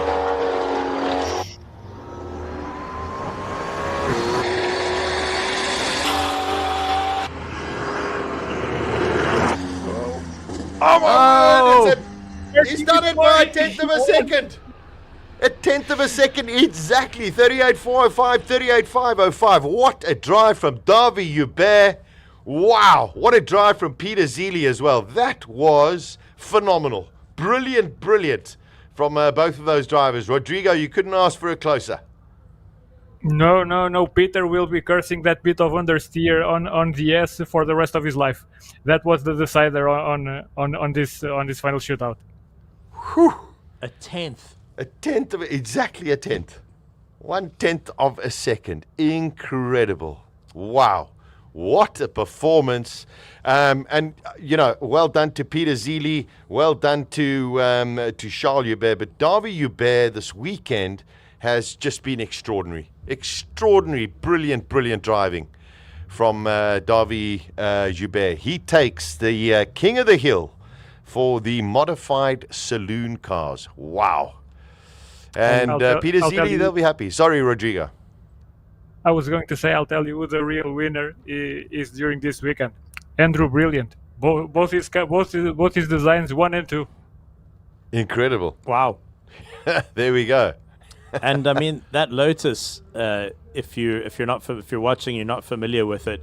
One of the most exotic powertrain conversions in the world. There's a Ferrari 488 twin turbo V8 motor in the back of that Lotus Exige. Just the amount of bespoke fabrication, just that has to be really commended. Sticking with it and developing it up to this level and winning the race, yeah, major achievement. Phenomenal. Wow. Well, that's where... Let's catch our breath. A very different competition this year with some of the stalwarts of the Simola HillClimb unfortunately having to retire, but the thrills in the modified saloon segment were all there, that's for sure. Absolutely wonderful racing here at Simola. So here we go, King of the Hill, single-seater and sports prototype, 7 cars.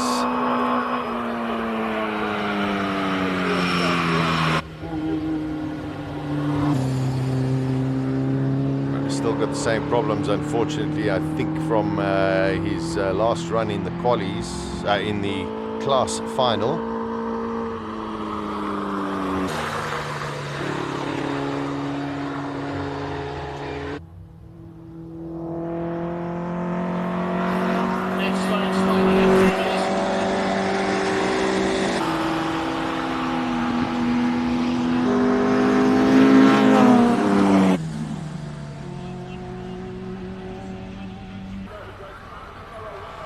So a 1:01, which is so disappointing. I mean, fastest time over the weekend is a 52.6. Oh, no, 1 minute. So there we go. Let's see what Joseph Kotzer can do. His best is a 52.6.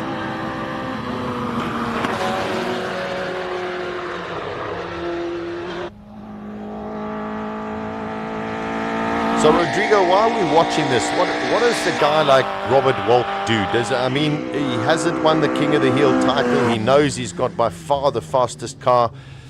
Does he chase for something even better than what he's done so far during the weekend, or does he just sit there and say, get the title? One thing I can tell you for sure, the greatest battle now won't be with the car, will be with his own mind. Because he will be asking himself the same question. Although, given how everything has gone, if I was him and many other drivers I know, they would play it safe.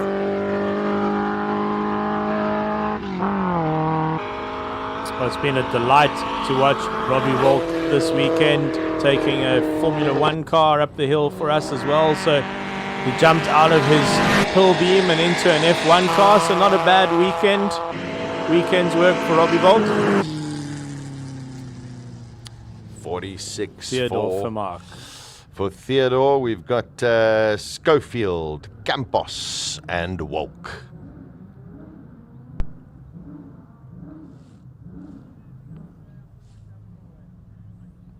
Something sounds good out there. At Schofield. Yeah, his best time is a 41.8. Rui Campos a 41.7. So I tell you, it could be very close between these two. Yeah, that's a good battle to watch. Quite different cars.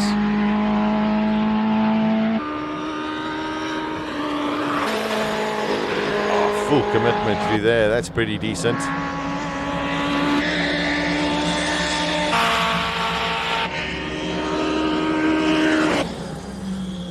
Wow, that is nearly a second quicker than his best time over the weekend. 40.9.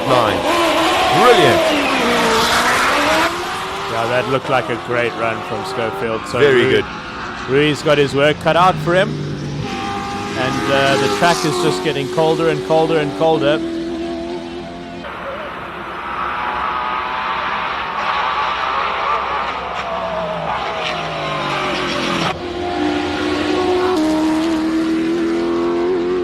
Oh, he's going to have to push Rui if he wants to try and beat Schofield. That is a brilliant time for me and Schofield. Rui's also got to find about a second. Little bit offline going into the first S's. Yeah. 41.3. Also his best time, but Ian Schofield, what a time.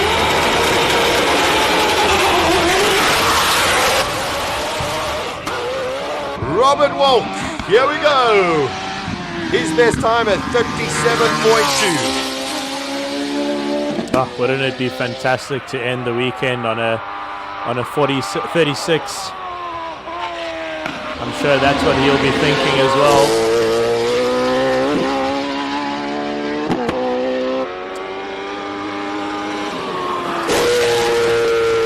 Oh, just listen to that.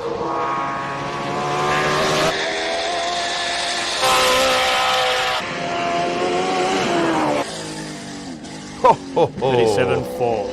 37.4 for Robert Walk. But you got to say, stand out there from Ian Schofield. Fantastic. Brilliant. So 1, 2, and 3. Robert Walk, Ian Schofield, Rui Campos in the single-seater and sports prototypes. It has been a fascinating Simola in terms of what's gone right and what's gone wrong as well.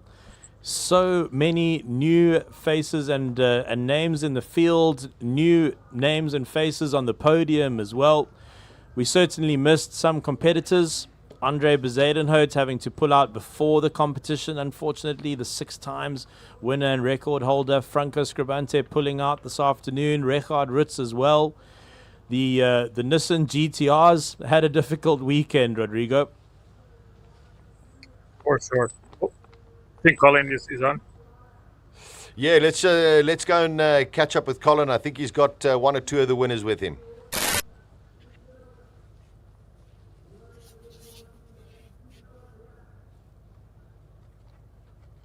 We got no audio from Colin. I'm sure we will fix that up in a couple of seconds from now. It has been outstanding. Yes, there were some of the big guns that went out, but that is the nature of any form of motorsport. One feels desperately sorry for them. But congratulations to the new winners, new Kings of the Hill for Simola 2024. And I'm sure all of the others, Rodrigo, are going to be just as hungry to get development going, to get ready for the 15th edition next year, which I have a funny feeling there will be quite a few international competitors arriving, as well as Rodrigo in the studio with us. Yes, definitely. By now, I'm not even questioning it. But I think this 2024 edition will mark a departure and a big step in evolution from what is done on the track. Many lessons will be learned from this weekend. The level will increase tenfold, I think, and I think in the end, the both what we see being fast told us something, but most of all, what we see going wrong even made everyone learn even more. So I think this is a point of departure, really. 2025, I will be there, and it will be the best edition ever. Without a doubt, you're going to be here, and the only thing that I can hope for next year, Chiro, is number one, you and I both get invited again, so we can spend the time with Chiro, and then also on top of that, if we can have the same kind of weather, that would be ideal.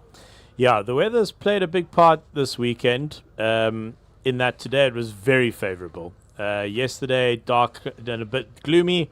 Cold track conditions, that's for sure. Cold air as well, though. But today was cold air and a warm track, which I think is just exactly what you want as a competitor.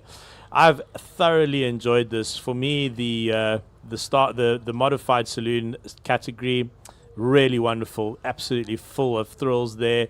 It's always so cool to see, and just so exciting to see the engineering behind the engine swaps, as Rodrigo mentioned, the amount of custom fabrication that goes into sticking a Ferrari engine into a Lotus, for instance, sticking a V6 into the back of an MR2. And these are not easy engineering accomplishments. They really aren't easy to achieve. So we appreciate very much all the work that goes into these cars. We appreciate very much all the work that goes into pulling off this competition. Huge thank you to Ian Chick and his team. As always, I've had a lot of fun, Sasha. Yeah, I must say, me too. And I've thoroughly enjoyed working with you and Rodrigo, and of course our whole production team, and Colin in the pit lane as well. Rodrigo, yes, let's take everything from, we've got all of our winners. Who to you was standout this weekend? Let's take away all of those who unfortunately had problems. Who's been your standout for the weekend? I'll respond in three ways. Among the race cars, Zoe Joubert will take that crown. In the end, he was the one holding it until the end and winning it outright. Massive congratulations to him and all his team. Among the road cars, Gippy van der Walt has to take the crown, and I hope he takes that extra step and dips his feet onto the race car pond. And as far as showmanship goes, that AMG takes the crown for goddamn sure. Yeah, that's for sure. I'm going to ask you, Chiro, in a short while, but I know that Colin's got Peter Zealy. So let's go and have a chat with him. Let's see disappointment and humility, as we know, from Peter Zealy.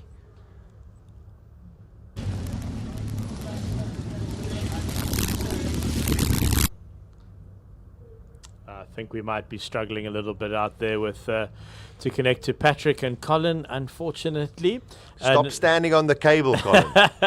Huge thank you to Patrick and Colin. Yeah. Really, I mean, in the heat wave of Friday, my word, did they have their work cut out for them. And Patrick, behind the scenes, he's an absolute class act. He's a real gentleman. And he's fun. Wonderful working with him. When I was doing the interviews, you wouldn't have seen it on camera, but he was getting frustrated with me because apparently I wander when I talk. So he was grabbing my jacket and pulling me into place. And I just, I'm trying to ask a question and Patrick's tugging on my jacket. Fantastic. So, Chiro, your standout of the weekend. Yeah, I agree with Rodrigo. I mean, it's got to be Darby. But I mean, for him and Peter to be that close as well, I mean, like Rodrigo said, one tiny error from Peter. Sure. And that's what made the difference. And that really speaks to what hill climb racing is all about. It's the pursuit of perfection. It's almost a man against himself, really, a woman against herself as well. You really are your own biggest challenge, I think, out here. Robbie Volk, of course, a real pick for me in the single-seater category.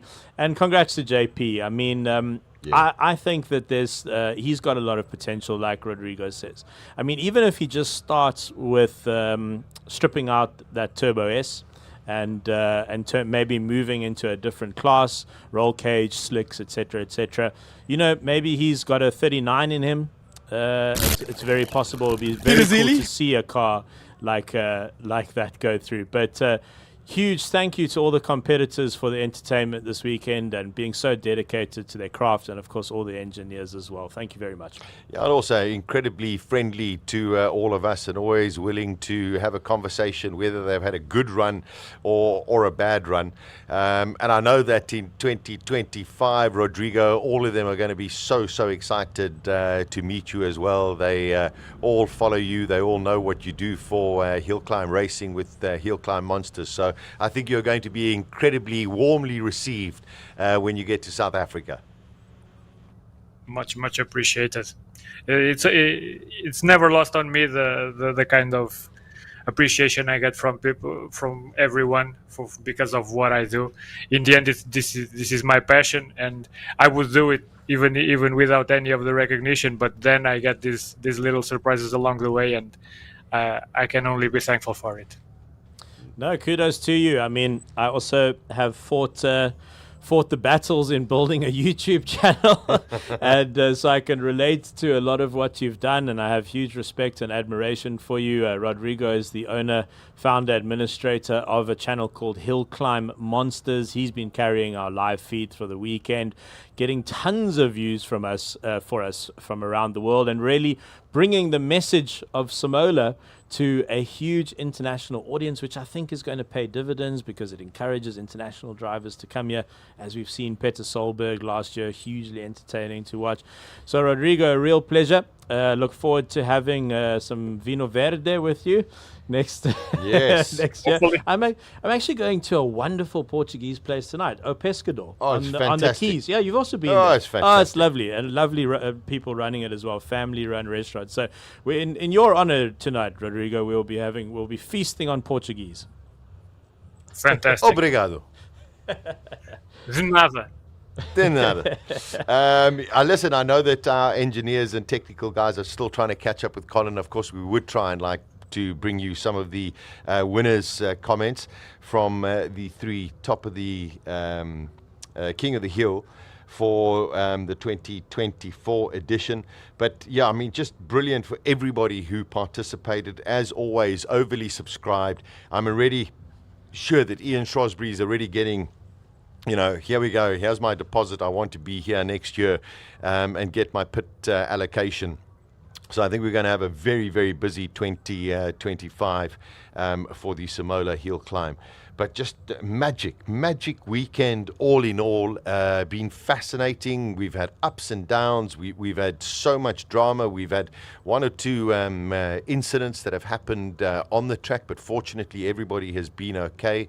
I think our marshals have done an outstanding job this year in just making sure that their efficiency has been really, really good. So organization-wise, I think it's been a really, really good event. Yeah, from my side, a big shout out to Ian. I mean, he's and Chick Ramsey, they're the driving force behind this. And Ian's right-hand woman, Emma, she puts a hell of a lot into this. It's a year-round process, pulling this off. And then, the organizational, down to little things like, as a racing driver, when you get your race pack, and it's got your name on it, and it's got your stickers with your numbers and all the rest of it, and everything you have to put on the car, and the transponders assigned to you. And I mean, there's a massive amount of logistics that goes into pulling off this competition. And like Rodrigo was saying, we do maybe need a few more of these, and perhaps and thank you to our valued sponsors this year as well. Castrol, Volkswagen, Suzuki all played a wonderful role. All of the accommodation around Neisner, they've also really come to the table as well. But maybe Ian and Chick Ramsey have got another few hill climbs in them. Yes, and not only at Simola. We have lots of roads. Yes, around the country, yeah. Yeah, we've got lots of roads that we can find in South Africa. It is quite a big place. So I can definitely find a few. Just got to put the logistics all together.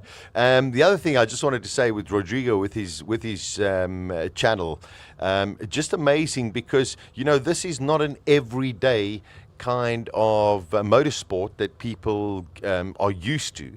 And just over last year and now this year, again, getting to know what Simola is all about, also with HillClimb Monsters, getting more and more people going, wow, this is a really, really cool event. You know, if I can't be down in Knysna at Simola, I'm definitely going to watch it on the live stream. So I think it's been fascinating, and I think it's just growing bigger and bigger, Rodrigo.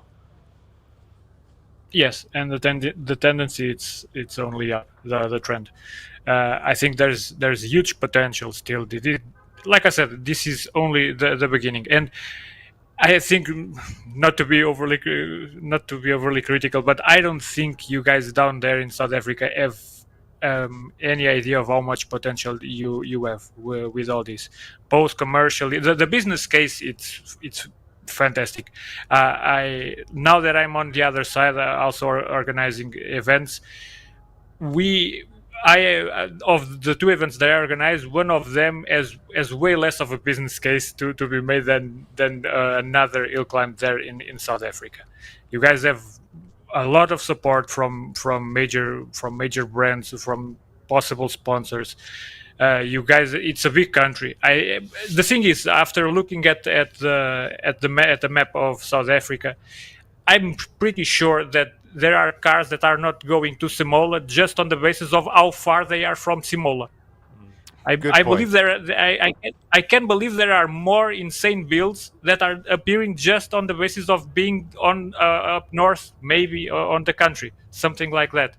So there is a possibility to do even better and to give an even more incentive to get those guys out. And like I said before, with more events, you guys could start building bona fide HillClimb machines. Just not because you have cars, for example, the Franco's car, the Jaguar. The Jaguar, it's not an HillClimb car. It's a car that is adapted from other types of racing, and then once a year he is doing an HillClimb car. But for a guy like Franco De Matos, if there are more HillClimbs, I'm pretty damn sure that he would build an HillClimb car. Yeah, and that's a very good point. This would apply to many others. You know, Rodrigo, that is such an astute observation. It really is, because racing is expensive, and then racing in a city very, very far away is more expensive. You know, it's quite an interesting problem that we have. So Gauteng is our wealthiest province. It's where most of the really exciting builds are happening. And Gauteng is probably one of the flattest places on earth. There's just not a mountain to be seen anywhere. But, you know, there might be something just north of Gauteng, actually. There's some wonderful, there's some wonderful roads. Komati's Poort actually is a really great road. 48 degrees in winter. Be interesting. Yeah, no, that's a good point as well. No, I'll tell you guys one thing. Tell you guys one thing. If I was down there in South Africa, I would be scrambling and getting into major debt just to create 2 or 3 hill climbs, and then okay, let's see how it goes, and I'll pay everything back in the future because I see the business. Yeah.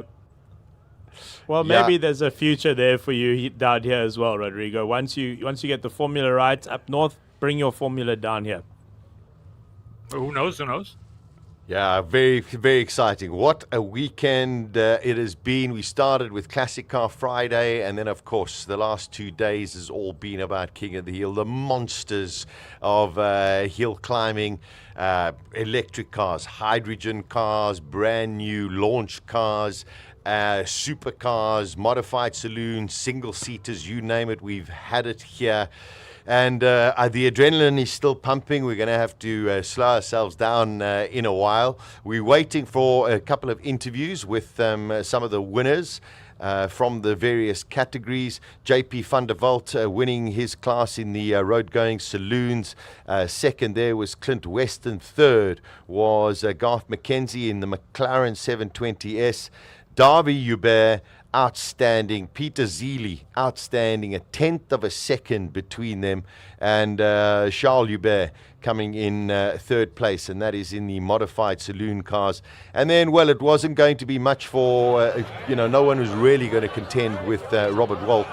But a great job from Ian Schofield. Brilliant. His best time of the weekend. And Rui Campos. Just talking about Robert Walk, yes, he drove the Formula One car in demonstration as well. Rodrigo, here's a guy who knows he's got the fastest car out there by a long, long way, but he didn't have Andre Bezzadino to push him. Quite difficult when you don't really have a benchmark and your benchmark is just yourself. Yes, and even the public will suffer from that, because we won't be seeing someone who is just trying to secure a certain win. You won't be seeing him push as hard as he could. So it's a bit of an unfortunate situation. But in the end, he delivered, and there was certainly a lot of spectacle from his side. Even just hearing that thing blasting off the line, there are things that, even if not done completely flat out and on the limit, they'll always be suspected. Okay, let's cross over to Colin. He's in pit lane. I know they're going for the prize giving, but hopefully he can catch up with all of the winners. Well, that was my plan, guys, but unfortunately it hasn't come to that, because a lot of the winners have moved away into the prize giving. I will do my absolute best to try and corral them. If you can give me a minute or two, I'll bring them back. So guys in the box, do the boxy box thing, and I'll get the drivers things. Okay, we're going to do the box thing here, Colin. I know they had a little bit of technical issue. I mean, isn't it just there? You're like, okay, got ready, go camera, and all of a sudden everyone turns their mobile phones on, and then all the signals go all over the place. I know that Colin will do his best before they start the prize giving. Hopefully he can go to the announcer there and just say, hey, listen, just give us a couple of minutes. But they've done an outstanding job getting everybody, and just about everybody, to talk to him and bring it to you as well. So you come across faces that you go, oh wow, is that what so and so looks like, etc. So it's been such a fun event, and he's done a brilliant job. So I'm sure in the next minute or so we will definitely hear from him. Yeah, I mean, he's provided such stellar technical insight this weekend. Yes, I've learned so much. Yeah, we've seen diffs not diff. Yeah, battery voltage regulators not regulate any voltage. We've seen inconsistent pumps, water pumps. No one wants an inconsistent pump ever. I mean, it's just been a really wonderful weekend of technical insight, I think, from Colin as well. So thank you very much for that as well, Colin. Yeah, it's been very enjoyable. The worst is if the pipe doesn't pipe. Yes, also a problem. That's a bit when transmissions don't transmit. Rodrigo, I'm sure you also had some terrific insights into the technical prowess of Colin up and down the pit lane. Sometimes it's even hard to face those hard-hitting takes on the mechanical prowess of Mr. Colin.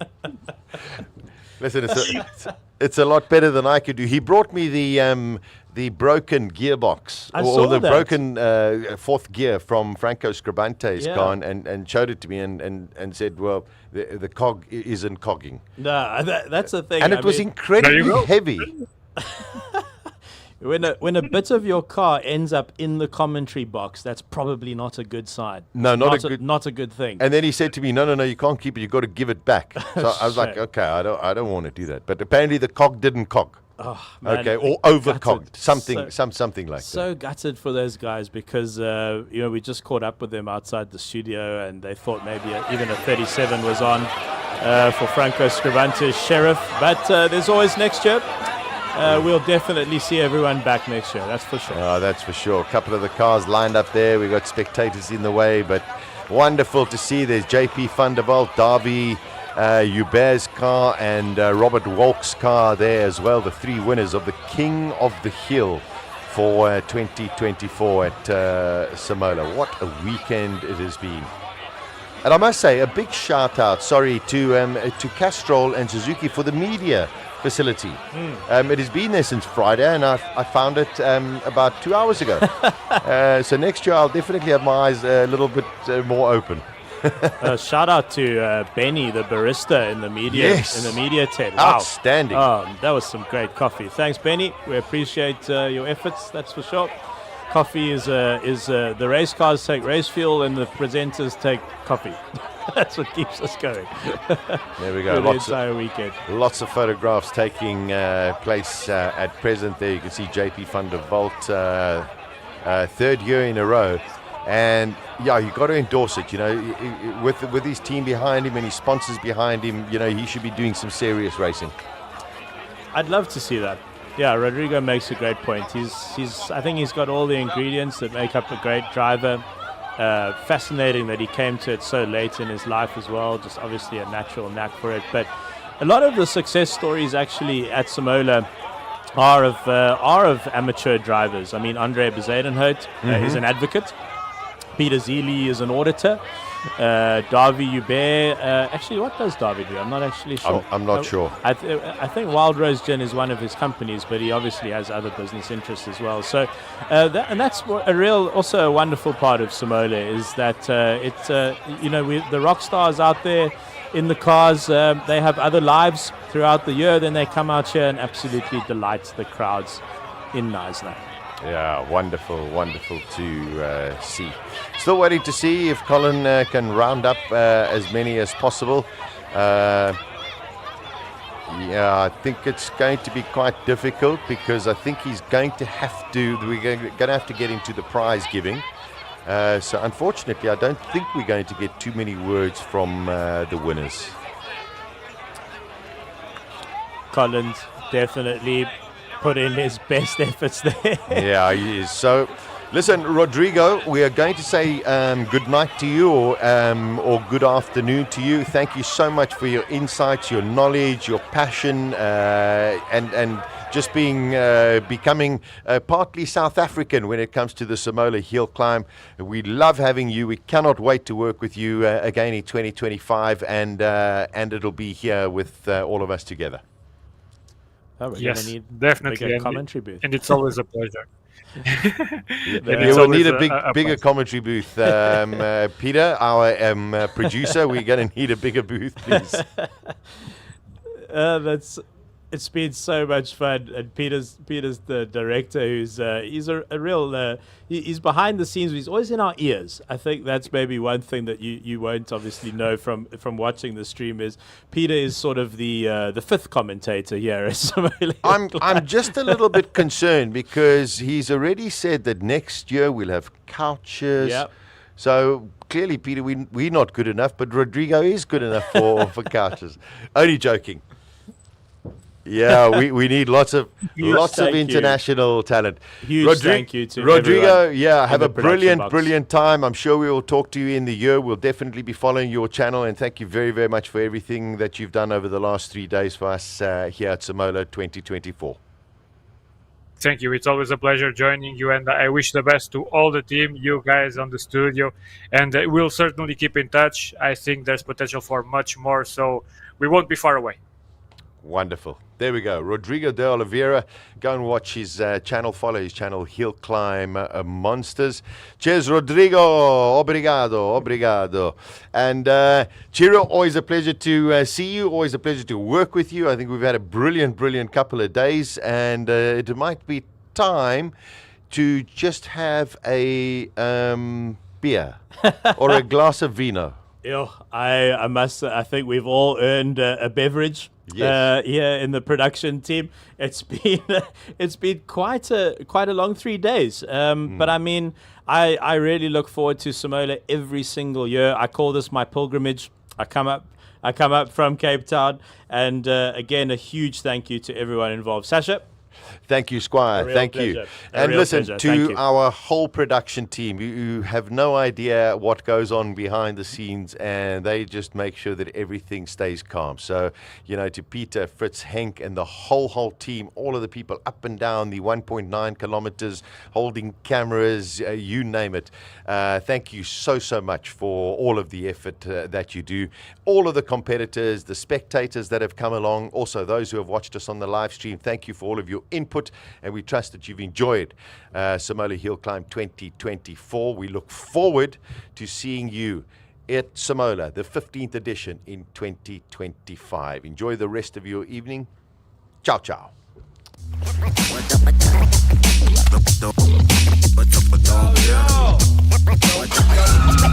Real fellas. Okay. Real fellas. Okay.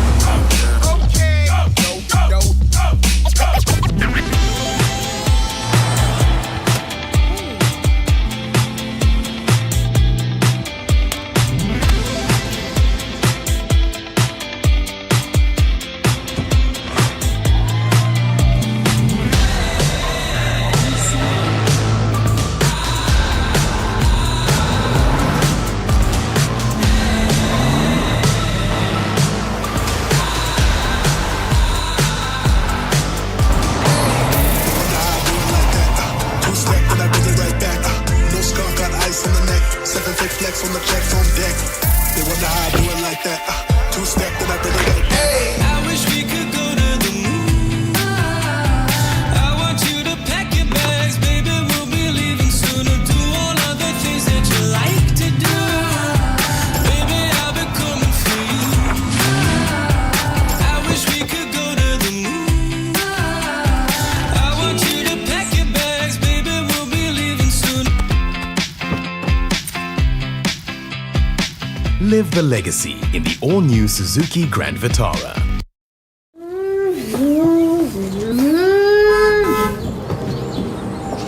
I'm coming! Good morning,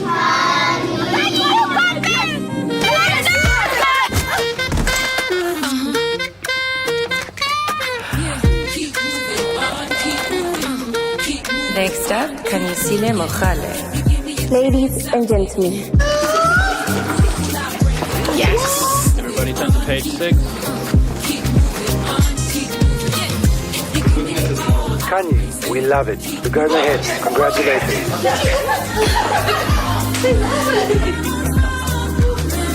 I am a champion.